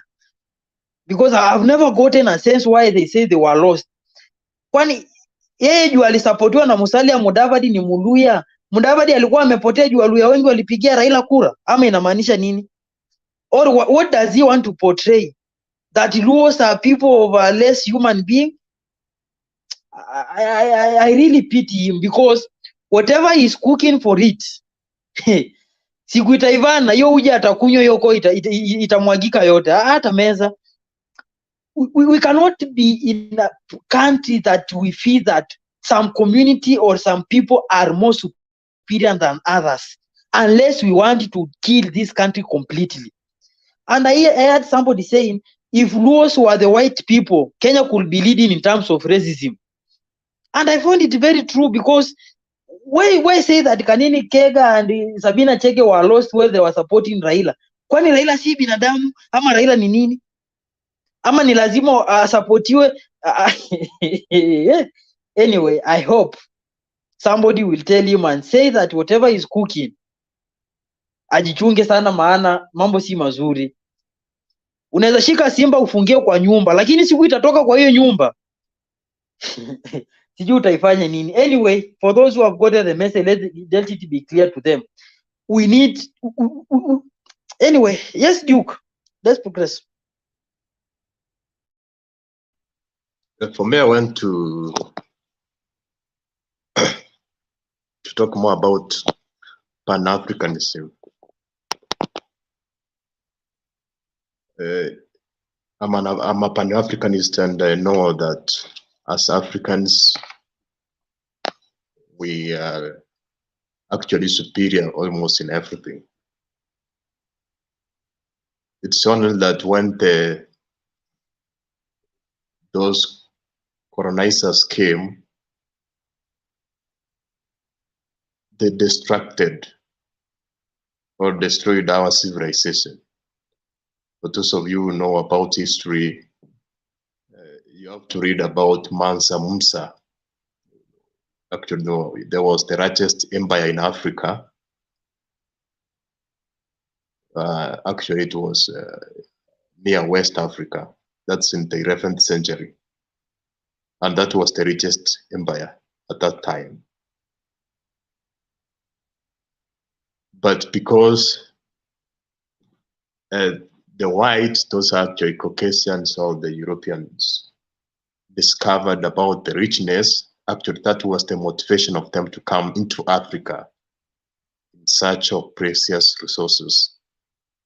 Because when Mansa Musa went to Mecca, because he was a Muslim,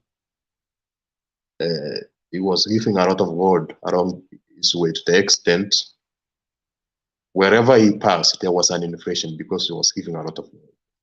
So that's how they discovered about precious metals in Africa, and they came to disrupt our civilization.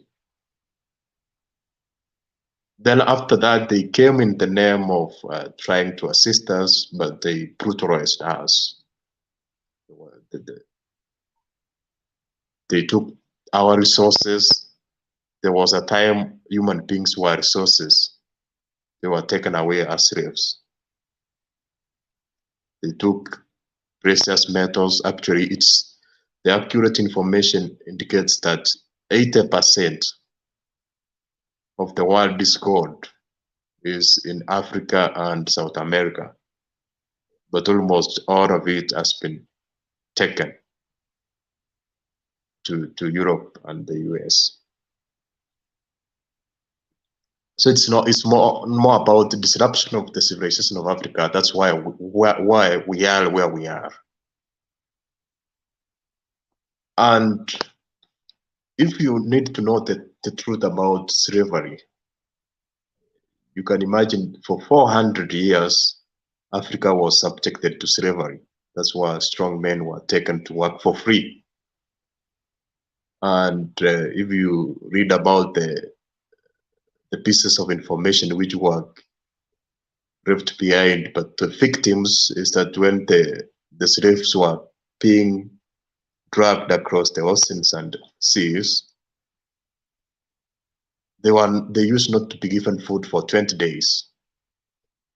And those who appeared weak, they were thrown into the sea or ocean because they were not strong enough to be slaves where they were being taken. So that's how brutal the so-called West was to Africa for many years. But after the struggle for us to get the freedom and independence, colonialism did not end. It's because the so-called West discovered a different mode of colonialism, capturing the mind of Africans. That's why they bring religion to confuse you. They bring their education systems. They bring their values so that you can try and struggle to copy them as they rule you. Because initially we were having what we call the gold standard of measuring money, where money was not a piece of paper, but it was packed with a given amount of gold or a precious metal. But they discovered that if that system continues, Africa will be the richest because it has those minerals in plenty. So they eliminated that system.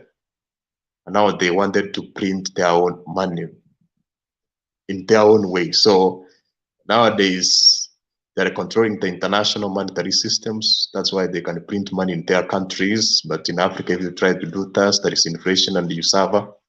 But then they do that and nothing happened because they are controlling the international financial institutions.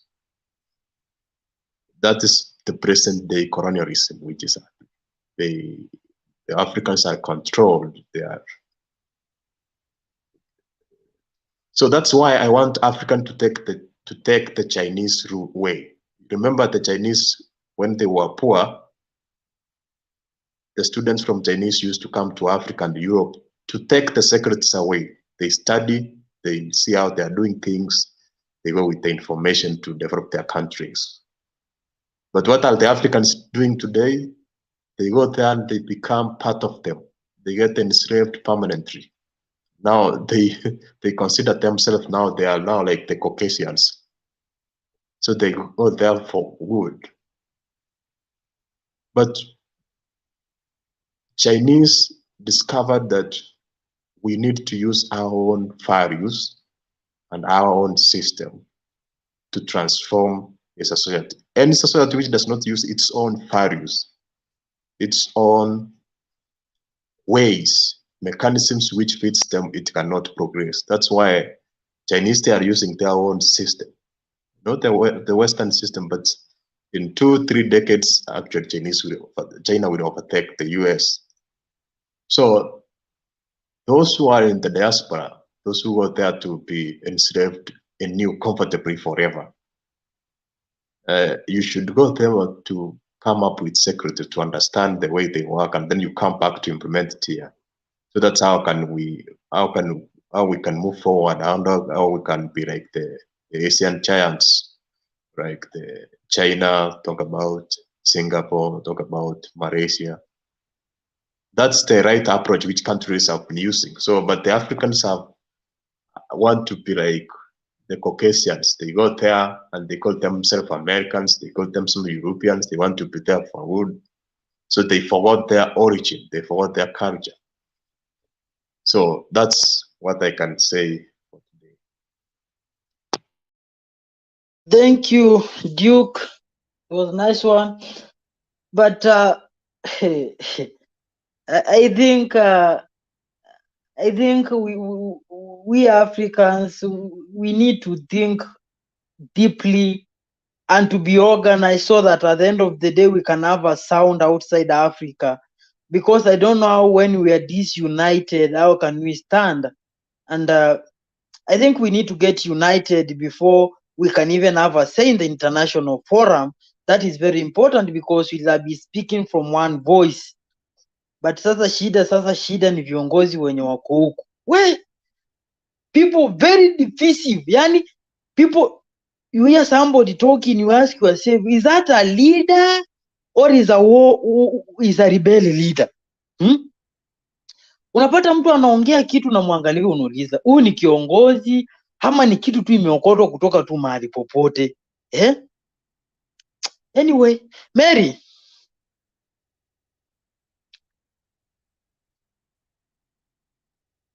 is Mary around? Because I think I'll just be ending the show. Anyway, to me, I'm here and I'm talking about particular individual, and I want to reason with Kenyans, and this is the way I want to reason with you Kenyans in this particular way.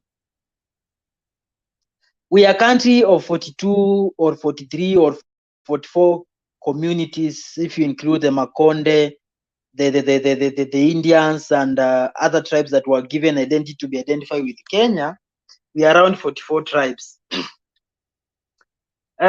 We exist in a way such that we all respect each other in different forums, in different areas, and we are a country built on that. We need to see each other as individuals with equal rights, with equal freedom, and with everything equal. Let us not reach to a point that some people will feel that they are more important or they are more pro-Kenyan than others. Such kind of things create agitation and hatred among people. And that is why I found it very ridiculous and I found it very, very stupid to stand and say Bwana Yesu asifiwe or sijui nini kuhusiana na mambo ya Ukristo. Mbona tusikuwe na salamu kama salamu ya kitaifa, kama amjamboni wa Kenya, ndugu zanguni, ambaye itajumuisha dini zote ndani. Tuwe na lugha ambayo itaonyesha kwamba kila mtu ni Mkenya. Ndio maana unapata Tanzania, unapata ninawasalimia kwa salamu za muungano wa Tanzania, ninawasalimia kwa nguvu ya muungano wa Zanzibar. Kwa nini? Kwa sababu wanaishi wao ni wa Tanzania, wewe Muislamu, wewe Mnyakyusa, wewe kabila yoyote, wewe ni Mtanzania. Lakini Kenya tuko na mambo mengi. President anasimama mahali, unasikia anasema wewe usijui ni Moriega ama nini ama wati ndata. Like, why should you make campus feel that they are more superior than other community? Why should you make Maasai feel that they are more superior than other community? Why can't you use an equalizer language that can tell the people, regardless of which community of where you're coming from, you are all equal. You are individual of equal opportunity. And that is what will bring people together. People will feel that we are part and parcel of this land. Yeah? And that's why I'm repeating, I'm saying this. Whoever who is near Gachagua, Kama inawezekana zile shule Chinese wanafungua kule Uiguru za kupeleka Uyghurs, shikeni tu Gachagua mpeleke huko afundishwe miaka kama 3 arudi atawale 2 yenye itakuwa imebakia. I see is one of the yeni kidonda sugu ndani ya muungano wa Kenya kusimama kitu kimoja. Sasa anyway, yes Mary. Yeah, I really understand the frustrations on this person who is really a character in the Kenyan government. What I would say, you were talking about those roads of illicit. I know those roads, and I know, I think, if I'm not wrong, government is determined by infrastructures. And if only those roads can be constructed, not thinking about who the population for whatever, but development of the country, those roads developed, that's how economy grows, because people will start seeing that place more reachable. You can go there and back and forth. And so people start getting admiration of the area, and then they started developing other stuff, thinking about developing the area, building buildings there, making places where people can have businesses. That's how country develops. You cannot neglect it somewhere because there are few people living there. They are not animals, they are human beings. And the more you bring those roads up, construct good roads, the more the land become even more interesting. People tend to go there and construct, do businesses and all that. And then the country prosper. This thinking that we are all going to be concentrated in cities, Nairobi, whatever, and forget about this other land, I think that is a stupidity. I'll call it that way, because the country needs to be developed, look good, and then people can move, they can spread, they can try to do other things somewhere else, rather than concentrating on one point. The other thing I want to say is mzungu usidanganywe, hakuna hata siku moja atakuja kupenda mtu mweusi. Wako na hiyo chuki ndani ya damu yao, msisahau hivyo. Na kwa hivyo ile shida tuko nayo ni wale wanatuongoza ndio wanakubali tuwe tumechukiwa namna hii, kwa sababu wanaonyeshana weakness ya kuonyeshana ati mimi nikipewa hii watu wetu hata wakienda waende. Hata saa hiyo hasemi yeye ni Mwafrika, na sijui anakosa anajiita yeye si Mwafrika, anakuwa ni nini? Ngozi yake ni nyeusi ha? Na tena hata not inhabitants ya nchi hizo anafikiria. Kwa hivyo hawa watu ambao wanaongoza nchi zetu za Afrika ndio wanatakiwa wafikirie, kwa sababu wao ndio wanashikana mikono na hao watu, ndio wana decide, ndio wana collaborate, ndio wanaongea hapo kwa meza. Hao ndio wameanguka mtihani, sio sisi. Sisi kama tungeulizwa tungekaa raia wazalendo. Hii lugha ya Kiswahili iliambiwa watu waongee katika nation yetu ndio tuelewane. Inamaanisha nini? Inamaanisha upendo, inamaanisha umoja. Hawa wanakujaribu kuingia hapo na kutenga watu, kusema hiyo mambo umesema Francis ati central sijui wapi. To me it doesn't make sense. It doesn't sound like that person knows where he is.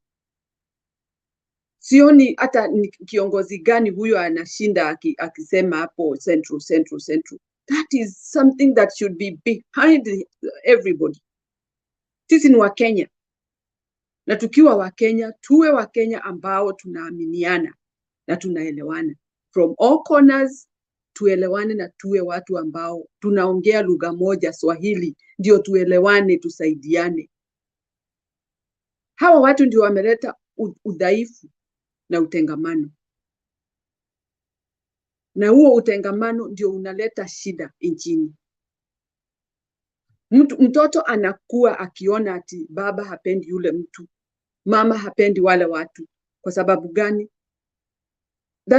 Hiyo ndio inaleta hiyo mchakato wa watu kuchukiana na vita. Sisi wananchi hatutaki hiyo. Na huyo politician ambaye anafikiria ataleta hiyo mambo, we are going to tell him off. Sahau hiyo. Sisi ni Wakenya wazalendo, tunaishi kama ndugu na dada maisha yetu. Kwa hivyo sina mengi ya kusema jioni ya leo, nimepata simu, tutaongea kesho. Mungu awabariki, mlale salama. Asante sana. Tunashukuru pia Mary, Mungu akubariki pia. Nafikiria pia masaa imesonga sana na watu ni kama wamepotea potea, kwa hivyo nitakuwa ninahitimisha show. Mungu awabariki nyote ambao mmetoa muda wenu mmekuja hapa ili tuwasiliane, tuwe na mawazo tofauti, ili tufikirie kitofauti. Tuone jinsi tunavyounda Kenya iwe taifa moja, taifa lenye kupendana, taifa lenye mshikamano.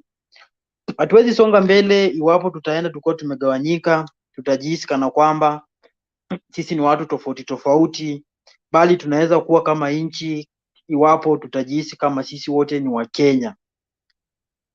Na makamu wa rais anastahili kuelewa na kufahamu kwamba Kenya iko na mikoa 6, mikoa ambayo yote ni mikoa ambayo ilichorwa. Kuna mkoa wa Nyanza,